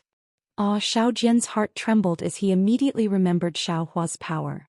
After he calmed down a little, he immediately saw that a black and a yellow object had appeared on the table in front of him at an unknown time. One was a black dog and the other was a yellow sable. You only need to give orders to these 2 little things. However, remember not to take this rabbit's life. Xiaohua instructed again. Go. Xiao Jian was the best at taking advantage of the situation. Hearing Xiao Huaji's order, he didn't hesitate at all. He waved his Taoist robe and took out the 2 spiritual beasts as if he was the one who took them out. He shouted, "Take down this rabbit." Woof. That black dog was Xiao He. Xiao He barked and the entire building became silent. Then Xiao He jumped into the air and flew towards the building. Following Blackie's lead, Goldie followed suit with a flick of its tail. Looking at the 2 little things that hadn't changed much in the past 100 years, Xiaohua felt a trace of happiness in his heart. It was impossible to say that 100 years of quiet cultivation wasn't boring, especially for Xiaohua's state of mind. After experiencing the abandonment of the Imperial Thunder Sect, the coldness of Fairy Hongxia and the helpless death of Shueishuehe, his heart had reached the lowest point in his life. Although Shueishuehe and helplessness had a great opportunity after their deaths, they were still dead. When Xiaohua was cultivating, fretting, and being invaded by his inner demons, he would enter the dark side of the space to explore. Moreover, the stone statue of Zhang Xiaohua that accompanied Shueishuehe's soul also represented Xiaohua, but in the end, it still hurt Xiaohua's heart. In this extremely low point, Xiaohua's only hope was Xiao Huang and Xiao He.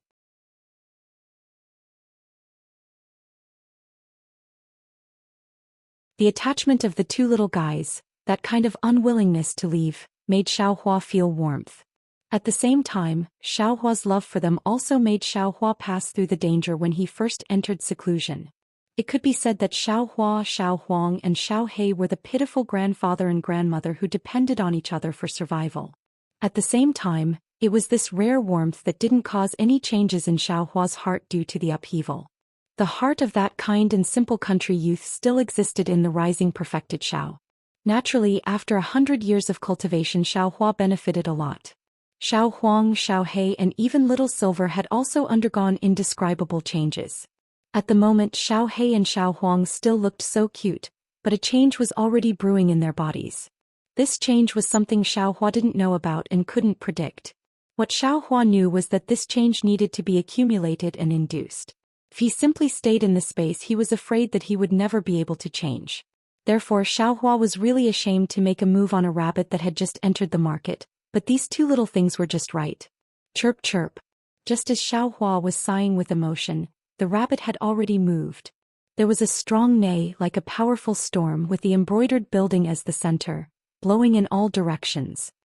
Dozens of family guards approached the embroidered building and cried out in unison. They curled up on the ground, blood starting to flow out of their ears. The leaves on the osmanthus tree fluttered down and scattered all over the open space in front of the embroidered building. Woof woof. Xiao He was furious and barked wildly. That sound was very strange and it cancelled out the rabbit's neigh. Squire Hao and the others, who were already scared witless, weren't hurt by the rabbit. Xiao Yu. Seeing the rabbit flip out, Miss Hao's expression changed drastically and she hurriedly called out.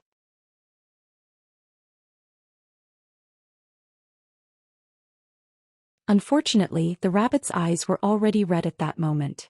Seeing that its neigh wasn't effective, it immediately kicked off with both legs and pounced at Xiao Huang.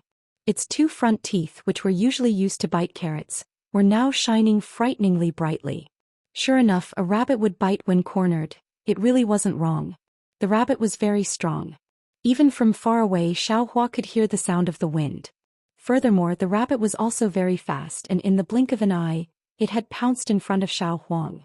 Hee, this rabbit actually knows how to bully the weak and fear the strong. Xiaohua laughed. Ever since it had shown up, Xiao Huang had been putting on airs and disdaining to fight with the rabbit. It had always been Xiao He charging in front. Seeing that Xiao He was very powerful, the rabbit didn't dare to bite Xiao He, and only then did it charge at Xiao Huang. What the rabbit didn't expect was that Xiao Huang's speed was even faster. Just as the rabbit stretched out its fangs and was about to bite, Xiao Huang swung its large tail and swept past like the wind.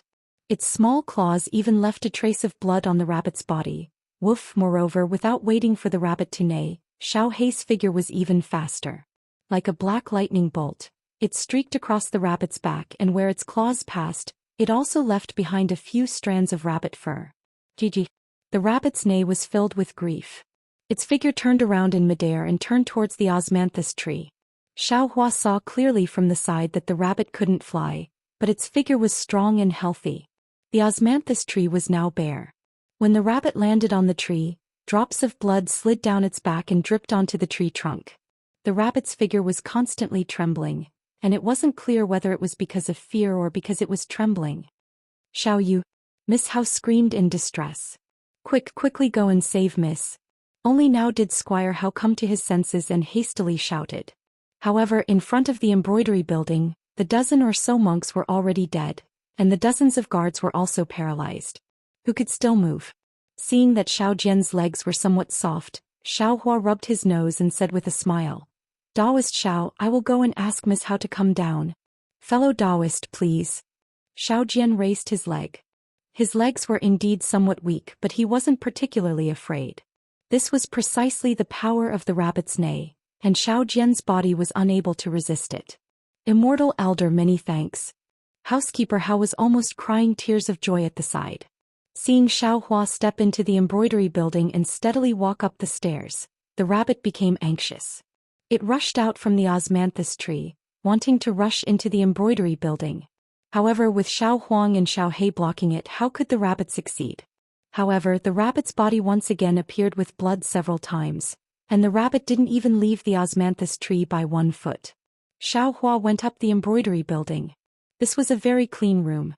The reason why it was clean was not because it was clean but because there were very few things. A few potted plants were placed around the room, a dressing table, a few chairs, and a boudoir that was blocked by a curtain. Apart from these, there was only Miss Hao sitting on the chair. The chair was very big and Miss Hao could only reveal half of her head. On both sides of the chair, there were 2 wheels that were much bigger than ordinary wheels, blocking Miss Hao's 2 arms. Xiao Hua casually glanced a few times and warmly said, "Miss Hao, Big Brother Daoist, Big Brother Daoist." Miss Hao was only concerned about the rabbit on the osmanthus tree and didn't notice Xiao Hua's arrival.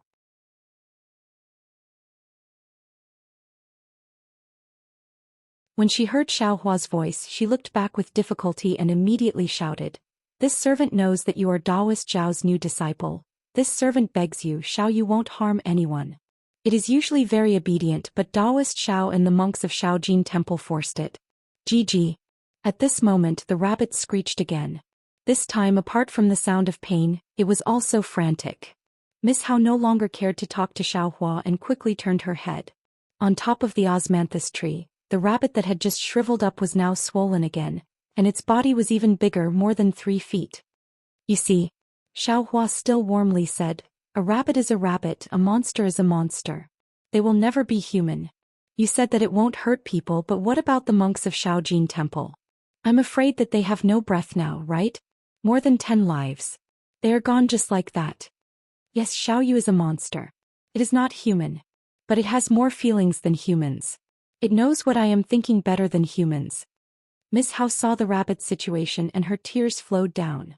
She almost hysterically shouted, "I lost my mother when I was young and my father didn't like me when I was young.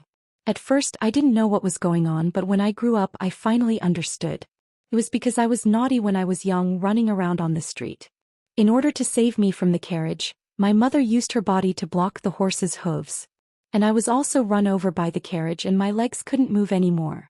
After I knew the truth, I didn't dare to be naughty anymore and wholeheartedly tried to please my father. But no matter what I did, my father would not be happy. He always forced me to do things that I didn't like. And he never treated me as a human. Look at me."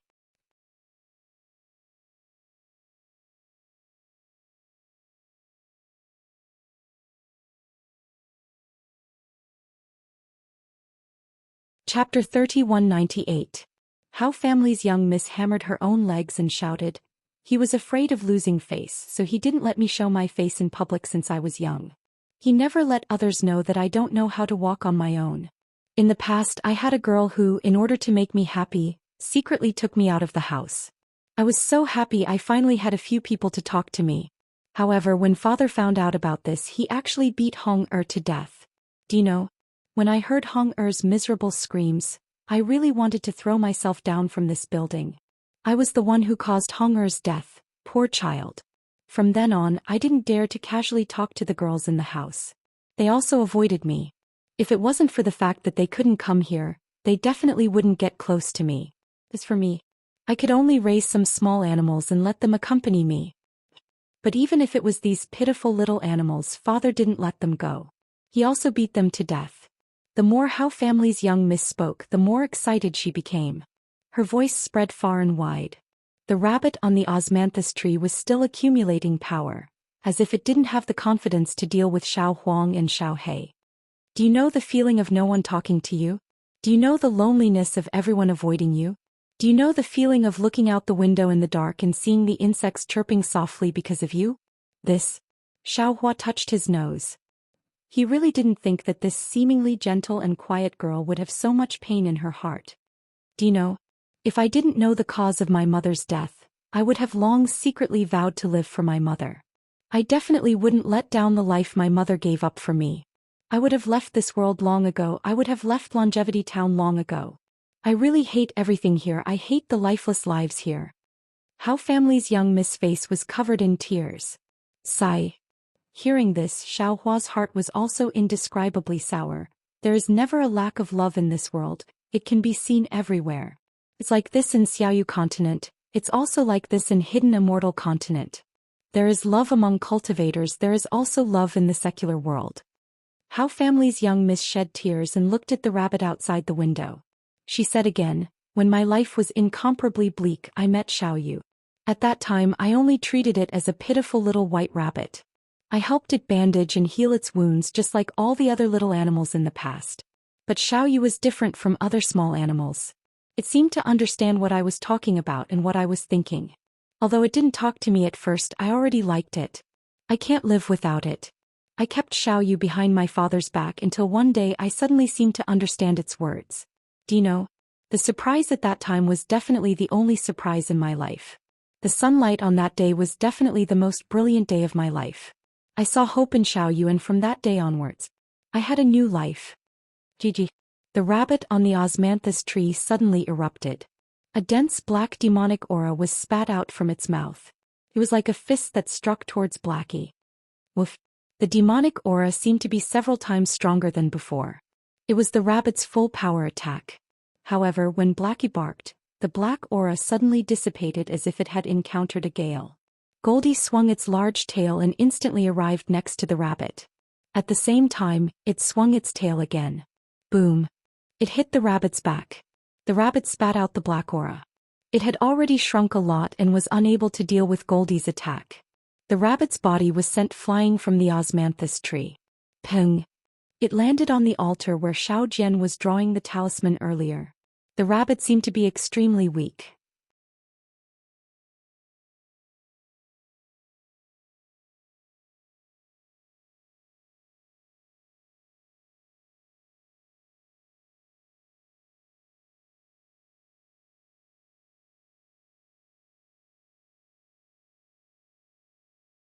Do you know why I didn't let you go out? The most important thing isn't my face, it's your marriage. If other people knew that you couldn't move, who would marry you? If they coveted our family's property, even if you married into our family when father gets old, wouldn't you still be bullied? You see, father didn't even dare to invite Chongqing Academy's principal Zhu over today. That's because father already asked him to find a good match for you in the academy. This rabbit's matter definitely can't be known by others.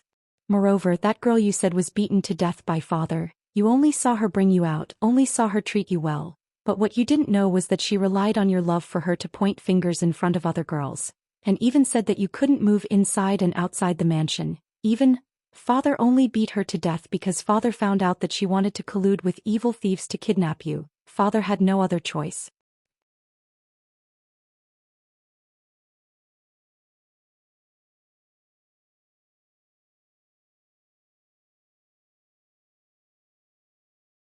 Chapter 3199. Although there are a lot of ugly things in this world, there are also a lot of beautiful things. Xiao Hua smiled. You only stayed in Hao family and didn't go out, only relying on your own thoughts. You don't even know your father's true thoughts. How could you know about Longevity Town? Outside of Longevity Town, there is still Shi Country. Outside of Shi Country, there is still Hidden Immortal Continent. There are a lot of beautiful things. They will make you intoxicated. They will make you feel that being alive is truly a happy thing. They will also let you know that the gift your mother gave you is something that others can't hope for. Father. Hearing her father take the initiative to apologize to her and say so many difficulties, all for her sake, Hao family's young miss couldn't hold it in anymore. Knowing that she had too many misunderstandings, too many mistakes, she immediately burst into tears. Seeing the two hugging and crying, Xiao Hua smiled.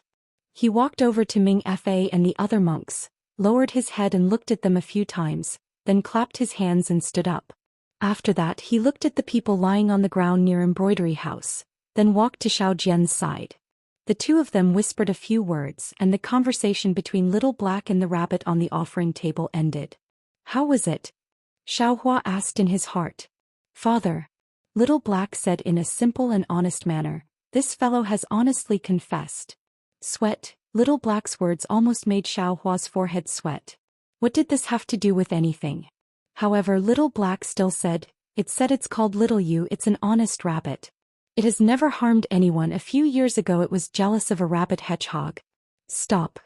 Xiaohua really didn't expect Little Black to say so many unknown words and hurriedly asked, Little Black, this honest confession, this jealous of a girl, where did you learn it from? What's wrong? Father, did the rabbit say it itself? Little Black replied very strangely, is this guy right? Do you want the boy to teach it a lesson again? No need. Xiaohua helplessly smiled bitterly. These words were probably said by that glib-tongued rabbit, right? No wonder how family's young miss liked this rabbit so much. Yes, father. Little Black continued, the rabbit was injured by a group of hedgehogs, that's why it met Coachman? Cuz is the one with the limp. The rabbit's leg was broken by someone, but it slowly recovered under the care of this coachman. It felt that this coachman was quite good, so it stayed by her side. Get to the point. Xiaohua was a bit impatient. He wasn't interested in how family's young miss and the rabbit's complex. The main point. What's the main point? Blackie was confused. What did Rabbit mean when he said that Longevity Town would be flooded with blood? Xiaohua asked patiently. Blackie immediately understood and said, that was the rabbit's own guess. This guy had left Longevity Town a few days ago. He seemed to have gone to visit a friend, but that friend and the people around him were gone. He searched for a long time and finally found someone who was preparing to move. People? Xiaohua stared blankly at first, then immediately came to a realization. The people that Xiao He spoke of were probably those monsters, right? That person told Rabbit that they had received a message. Recently, a group of monsters would come to Longevity Town. These monsters usually eat humans and meat, so they didn't dare to stay in Longevity Town. They had to quickly go somewhere else. Blackie continued to explain. Rabbit knew about this and hurriedly told Cuz. He wanted Cuz to leave Longevity Town to hide. But before the coachman could take it away, the building was surrounded by people. Cuz was in a very bad mood and cried every day.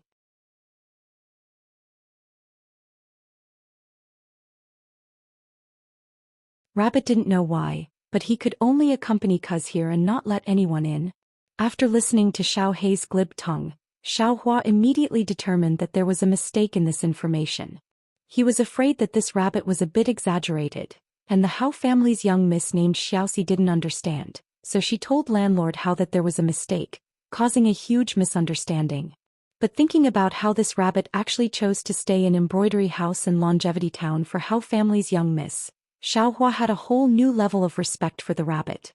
Thinking of this, Xiaohua suddenly thought of an even more important question and hurriedly asked, right, is this rabbit male or female? Male or female? What do you mean? Father? Blackie was stunned. Blackie. Xiaohua looked at Blackie with disdain. He had lived for almost 200 years, but he didn't even know the difference between male and female. Blackie wagged his big tail and methodically replied, Mother, what is male and female? Boy doesn't know either. Oh right. Xiaohua slapped his forehead and said with a smile, is this rabbit the same as that big white bird you saw before? Of course it's not the same. Blackie replied without hesitation. Damn it, this is bad.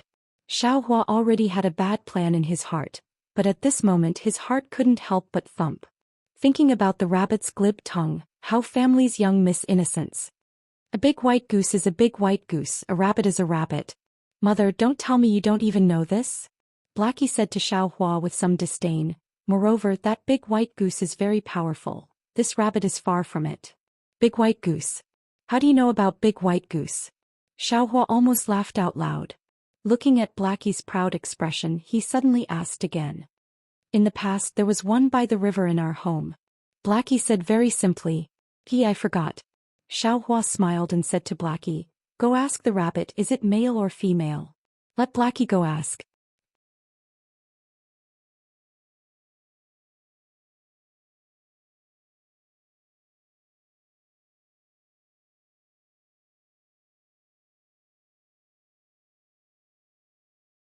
It was as if she had returned to her childhood, to that night when she looked at the full moon in the sky and cheerfully asked her father to bring the full moon to her. Her father answered her without hesitation that as long as she grew up, he would definitely pluck the full moon from the sky and give it to her.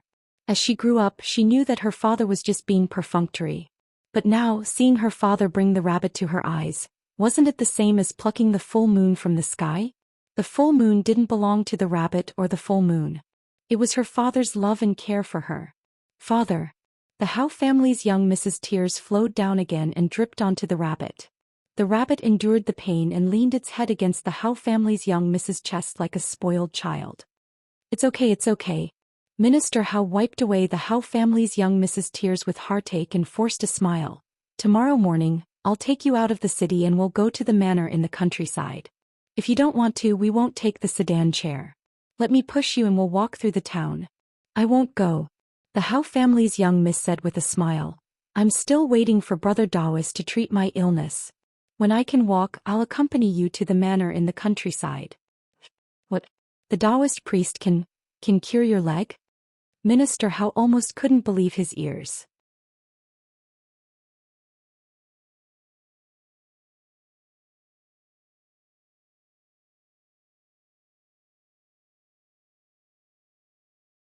Chapter 3200.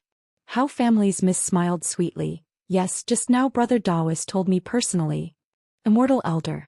Squire Howe almost immediately ran in front of Xiao Hua and knelt on the ground, seemingly disregarding his identity as a squire. He cried out, Immortal Elder, please have mercy and save my daughter. Get up. Xiao Hua stretched out his hand and pulled Squire Howe up. He said, Since I have spoken, I will naturally keep my promise. Change your clothes, I will wait for some peace and quiet before we talk. Speaking up to here, Xiao Hua looked at the sky. Or I can forget about today, you wait for tomorrow. Oh no, the day after tomorrow. Come to Jiangchao Temple, I will take a look at Miss. Immortal Elder, don't go. Hearing that Xiao Hua had the intention to leave, Squire Howe hurriedly pulled Xiao Hua's sleeve and said anxiously, I will go change my clothes now. Immortal Elder, please wait a moment. My poor daughter has been paralyzed in a chair for so many years. Whether it is me or my daughter, we can't wait any longer. Fine. Xiao Hua also didn't like to delay today's matter until tomorrow, so he nodded and said, I will wait here, you go change your clothes. Yes. Squire Howe hurriedly turned to Howe family's miss and said, Daughter, you accompany Immortal Elder, father will be back soon. Father. Howe family's miss naturally didn't want to wait until the day after tomorrow. As the saying goes, the road to happiness is strewn with setbacks. She was really afraid. Also, Xiao Hua raised his hand and took out a thumb-sized pill and handed it to Squire Howe. He said, Dissolve this pill in water, feed each monk a mouthful and they will wake up. In addition, if possible, please give them some money so that they won't leak this matter. Yes. Squire Howe happily took the pill and said with a smile, I am also worried about this matter. If I send these monks back for no reason, Shaojin Temple's Zen Master Ming, you will definitely not let this matter go. He might even chase after us. Immortal Elder, by doing this, you have eliminated future troubles for me. Many thanks to Senior Immortal. Looking at Xiao Hua handing over the pills to Landlord Hao, Xiao Jian's face was filled with hidden bitterness. He originally wanted to watch the Shaojin Temple's monks get into trouble, but who would have thought that Xiao Hua would raise his hand and save these monks? His plan was in vain. However, Xiao Hua was now someone he could only look up to. He didn't dare to obstruct anything and could only watch helplessly. Open your mouth. Xiao Hua looked at the rabbit in Miss Hao's arms again. He touched it with his hand and took out a scarlet pill that was smaller than a soybean. He said, You were scratched by Little Yellow and your body has been poisoned. If you don't want to die, take this pill. That rabbit was originally lying weakly in the arms of Hao family's young miss, but when it heard Xiao Hua's words, it immediately became spirited. It hastily straightened its rabbit head, clasped its two paws in front of its chest and bowed up and down. Why do these things look like street ruffians? How can it be a female? Xiao Hua looked at the rabbit's behavior and felt both angry and amused. However, he also knew that the rabbit would never dare to lie to Xiao He. Thus, with a flick of his hand, the antidote pill flew up. The rabbit very sensitively opened its three-petal-like mouth and deftly caught it. Then in an instant, It lost all its strength and collapsed in Miss Hao's arms as if its spine had been pulled out. Miss Hao lovingly stroked the rabbit's slightly knotted fur. "Ai, this rabbit." Xiao Hua was speechless. Beside him, Xiao Jian also shook his head. Two immortals. Housekeeper Hao Yulong didn't dare to leave. However, he was still extremely afraid of the rabbit and didn't dare to approach.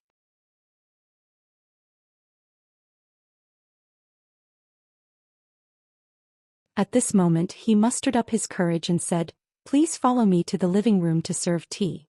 My family's master will accompany the immortals in a moment after changing his clothes." "No need to go to the living room." Xiao Hua looked at the embroidery building and said, "You all quickly clean up the embroidery building. I will help the young miss treat her injuries." Yes. That housekeeper had watched Miss Hao grow up. At this moment he was so happy that tears flowed down his face. He hastily called a dozen maids and rushed to the embroidery building. It didn't take long for them to finish cleaning up. At this moment, Squire Hao had changed into a new set of clothes and rushed over to accompany Xiao Hua to the embroidery building. After the maid placed Hao family's young miss on the bed, Xiao Hua carried a chair and sat in front of the bed. He smiled and said to Hao family's young miss, "Little girl, this old man didn't correct you just now. You have to remember that this old man isn't some Taoist brother. This old man is much older than your father. I'm more than enough to be your grandfather. Moreover, I'm also a doctor now. As the saying goes, a doctor has the heart of a parent. It won't affect your chastity." Immortal elder. "You're really that old?" Miss Hao blushed and couldn't help but ask. Gigi, the rabbit at the side, naturally made a sound, seemingly agreeing with Xiao Hua's words. "I can't help it." Xiao Hua shrugged. "Time forgives no man. In the blink of an eye, I'm already so old. If I didn't have to treat your leg today, I wouldn't be willing to reveal my true age to a little girl." Hehe, immortal elder is really interesting. Miss Hao couldn't help but laugh. Immortal elder. Squire Hao at the side smiled and said, "I'll accompany you here. You're the savior of my Hao family. What you're worried about doesn't exist." "That's right, senior, please do it." Xiao Jian knew that there was no need to hide anything at this time. He said in a low voice, "I'll wait outside the embroidery building."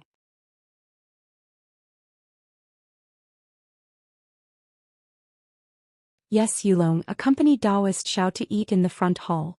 Squire Hao seemed to have thought of something and hurriedly shouted, "Taoist Xiao has been busy all night and hasn't eaten a single grain of rice.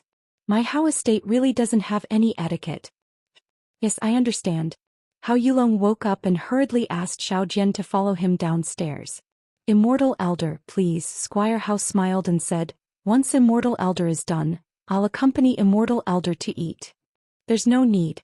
Xiao Hua waved his hand, "I've already abstained from eating. You just need to accompany Taoist Xiao well."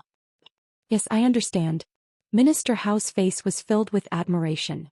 Xiao Hua looked at Hao family's young miss and said with a serious expression, "Young Miss Hao, this old man wants to take a look at your legs. Are you willing?" "I'm willing."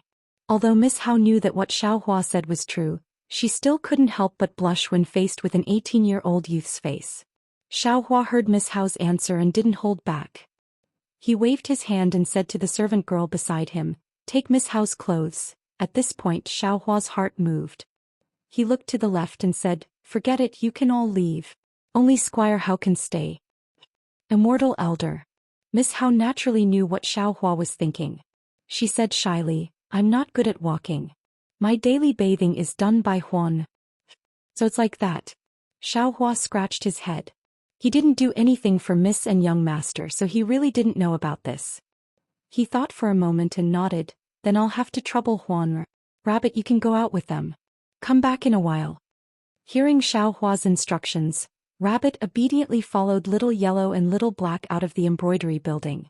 Seeing Xiao Hua so attentive, although it was a bit inappropriate, Squire Hao was already convinced in his heart. The confidence in his heart increased by a bit. "All right, Huan, roll up Miss Hao's clothes to the injured area," Xiao Hua ordered. Yes. That servant girl was the one who accompanied Miss Hao to talk to Yinya in town that day. At this moment she very deftly rolled up Miss Hao's underwear, revealing the pure white skin inside. Ai, Xiao Hua looked at the pure white jade-like legs in front of him and couldn't help but sigh. Although Miss Hao's legs had extremely good skin, they were still thin and small. They couldn't even compare to a 10-year-old child.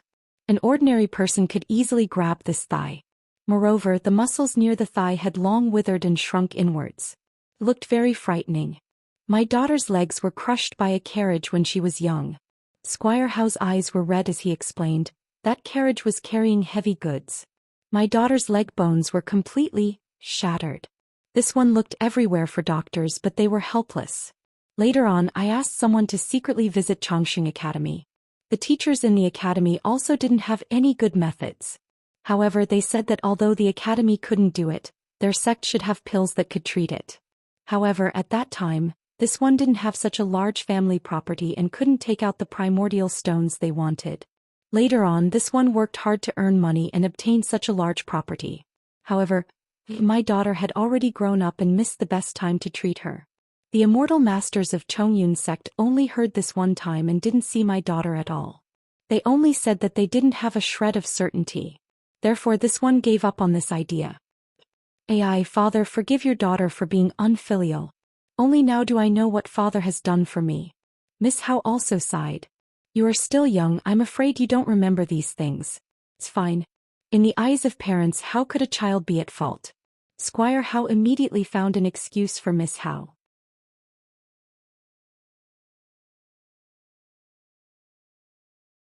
I have a way. Xiao Hua stretched out a finger and pressed on Miss Howe's leg a few times. He then stretched out a few fingers and pinched a few times. He nodded and said, but. Squire Howe and Miss Howe's expressions were first overjoyed and then anxious when they heard Xiao Hua's words. They cried out, but what? Immortal Senior, please speak. Miss Howe. Xiao Hua said solemnly, your father has done enough for you, but because of your willfulness, it has caused so many misunderstandings. Although your father doesn't care, you have to bear the responsibility for all these mistakes. I can treat your legs, but you have to bear the pain with a clear mind. You must know that your stubbornness has brought much more pain to your father than all of this pain. You have to experience your father's pain. Thank you, Immortal Senior, for your help. Miss Howe clenched her teeth and said, this one has long had this intention. Immortal Senior. Squire Howe said anxiously, my daughter is weak and sickly, I'm afraid she can't bear too much pain. This one is willing to bear it for her. An unpolished jade can't be made into anything, Xiao Hua said indifferently. Miss Howe's willfulness and narrow-mindedness are all related to you. This is a good opportunity to let her know.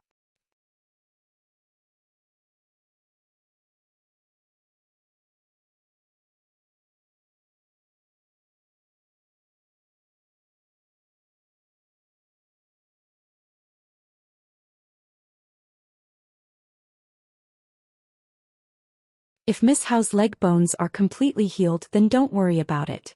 If Miss Howe's leg bones aren't healed, then let the doctor fix it so that when Miss Howe wakes up, it won't affect the healing of her leg bones. It's that simple? Squire Howe asked in disbelief, but he immediately regretted it and hurriedly said, I didn't suspect Immortal Elder. It's that simple. Xiao Hua smiled and pointed at Miss Howe, who had fallen asleep, and said, the bones in her legs have been crushed since she was a child, which is a tricky thing. Later, she hasn't been treated for so many years.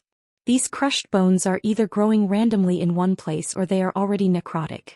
Therefore, it is impossible to treat her now. I'll shatter her bones again and use my Taoist immortal pills to fuse these bones back together in 27 days, just like how they grew back in the past. As the saying goes, it takes 100 days for bones to heal. I am not some immortal. Being able to heal her bones within 30 days is already the best I can do. Yes, I understand. When Squire Howe heard Xiao Hua's profound explanation, he was really ecstatic. The trace of disbelief from before also disappeared. I thank Immortal Elder for your miraculous skill. Don't worry. Xiao Hua said again, after 30 days Miss Howe's bones will be healed. However, the muscles in her legs haven't been used for more than 10 years. They can't be used anymore. I still need to let Miss Howe move more and use her legs more. According to within 3 to 5 years, Miss Howe will be able to walk freely. Of course, after this treatment, the doctors in Longevity Town will be more experienced than I. Moreover, with Howe family's financial resources, they will definitely be able to support it. It's already very good.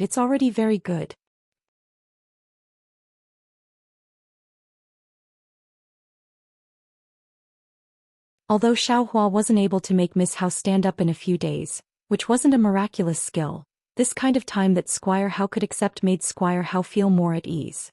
I'll wait for you to leave. Xiaohua looked around and said, I have already done what I can do. The rest will depend on Miss Hao's recovery.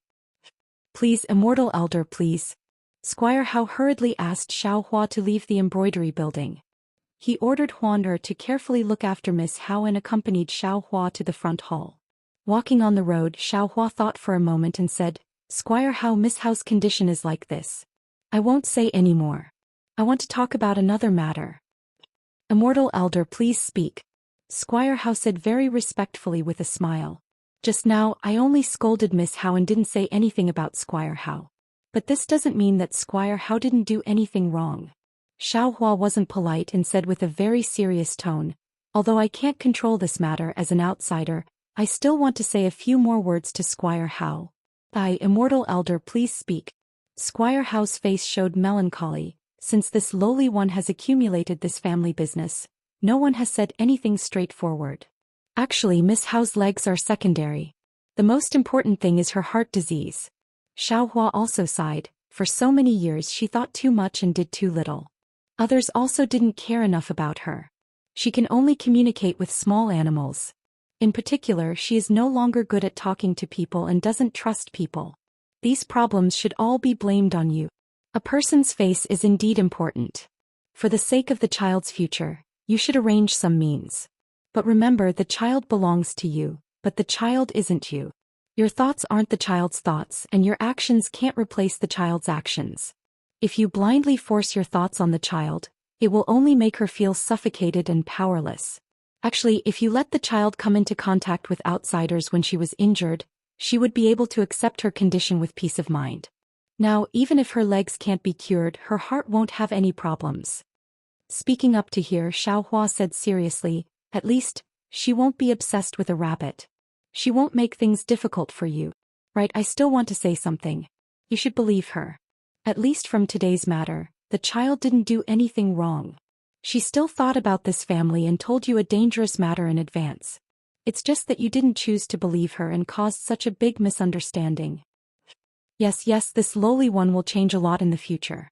Squire Hao nodded and said hesitantly, then, should this lowly one listen to the child and hide in the countryside first? Her legs.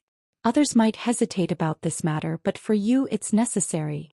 Regardless of whether there will be danger or not. This is the first step for you to gain the child's trust. Xiaohua said without hesitation, as for her legs, as long as she doesn't move them, it'll be fine. You can just move the entire bed away, right? Yes, many thanks for the immortal's guidance. Squire Hao nodded like a little chick. He didn't expect that a Taoist immortal would understand the thoughts of these children so well. While talking, they arrived at the front hall. A banquet was set up in the front hall. Xiao Jian was accompanied by Hao Yulong, drinking wine to his heart's content. Seeing Xiaohua come in, the two hurriedly got up.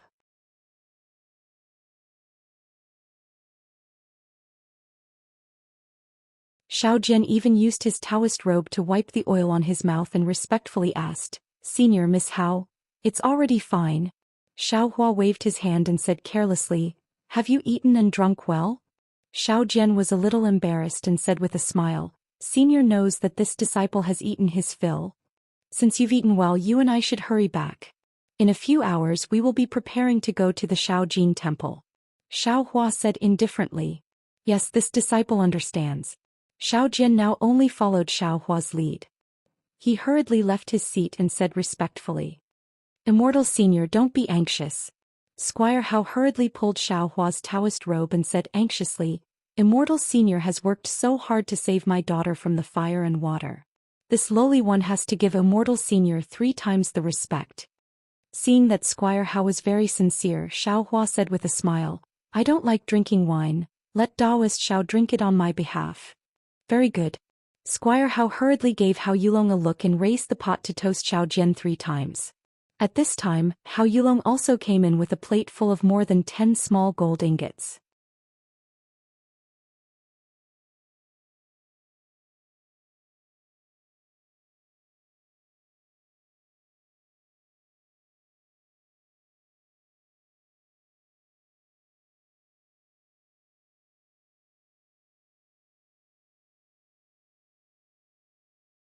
A great Dao sword battle resulted in the terrifying phoenix and nascent soul Nameless, making it impossible for him to hide anymore.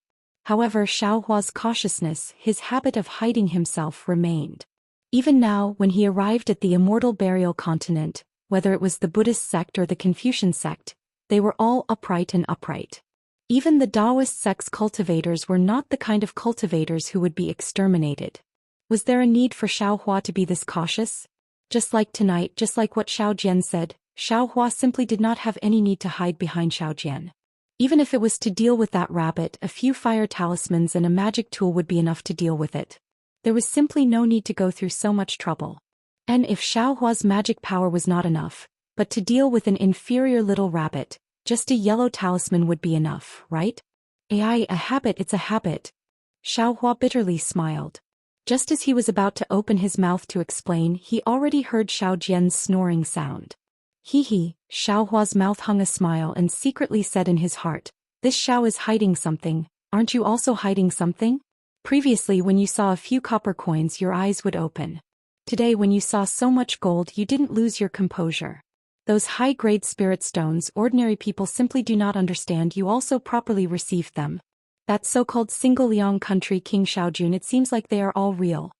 Xiao Jian's sleep naturally reached the Jiangchao ridge. Only then was he awakened by Xiaohua. Rubbing his eyes, Xiao Jian did not say anything, jumped down from the carriage and followed Xiaohua up the mountain. When he arrived at the door of the Taoist temple, he still turned his head to look at the sky that was already somewhat bright in the night. He cupped his fists towards Xiaohua, yawned, and entered the east wing as if he had full confidence in the upcoming challenge.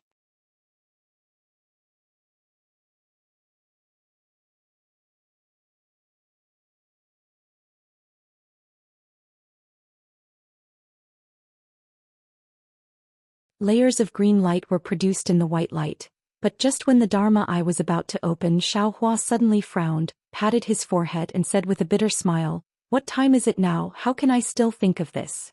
What the rabbit said may be true. Since this Xiao knows, I naturally have to investigate. Let's talk about Xiao Yun's matter in a few days." Immediately, the light on Xiaohua's forehead disappeared, and Xiaohua hurriedly walked out of the east room. Xiaohua sat cross-legged in front of the Taoist temple, looked at the gradually rising sun, and was about to send out his divine sense. But just as his divine sense was sent out a few li, he withdrew it again. Divine sense can't be subtle. If it's to investigate something, it's better to use Buddhist sense. Under the puzzled gaze of Yuanya, who was lying on the banyan tree in the distance, Xiaohua released his Buddhist sense, and began to carefully investigate the surroundings of Longevity Town. The little gold temple in the night still had the noise of the day, and inside the great strength hall, it was still brightly lit. On the incense table in front of the Buddha, incense sticks were burning fiercely. In front of the incense table, a dozen monks wearing monk robes were chanting some unknown sutra, and in their hands were a wooden mallet, lightly knocking on the wooden fish in front of them. Only in this night the chanting of sutra was somewhat vague, and the sound of the wooden fish was also somewhat low. "Stop!" An angry roar sounded in the main hall. Immediately, the chanting of sutra and the sound of the wooden fish stopped.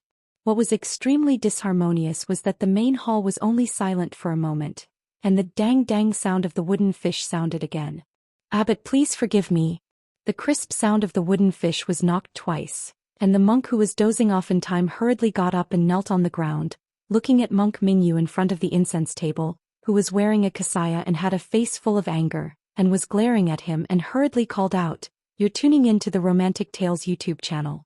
Don't forget to subscribe and join us on this journey to catch the most captivating stories."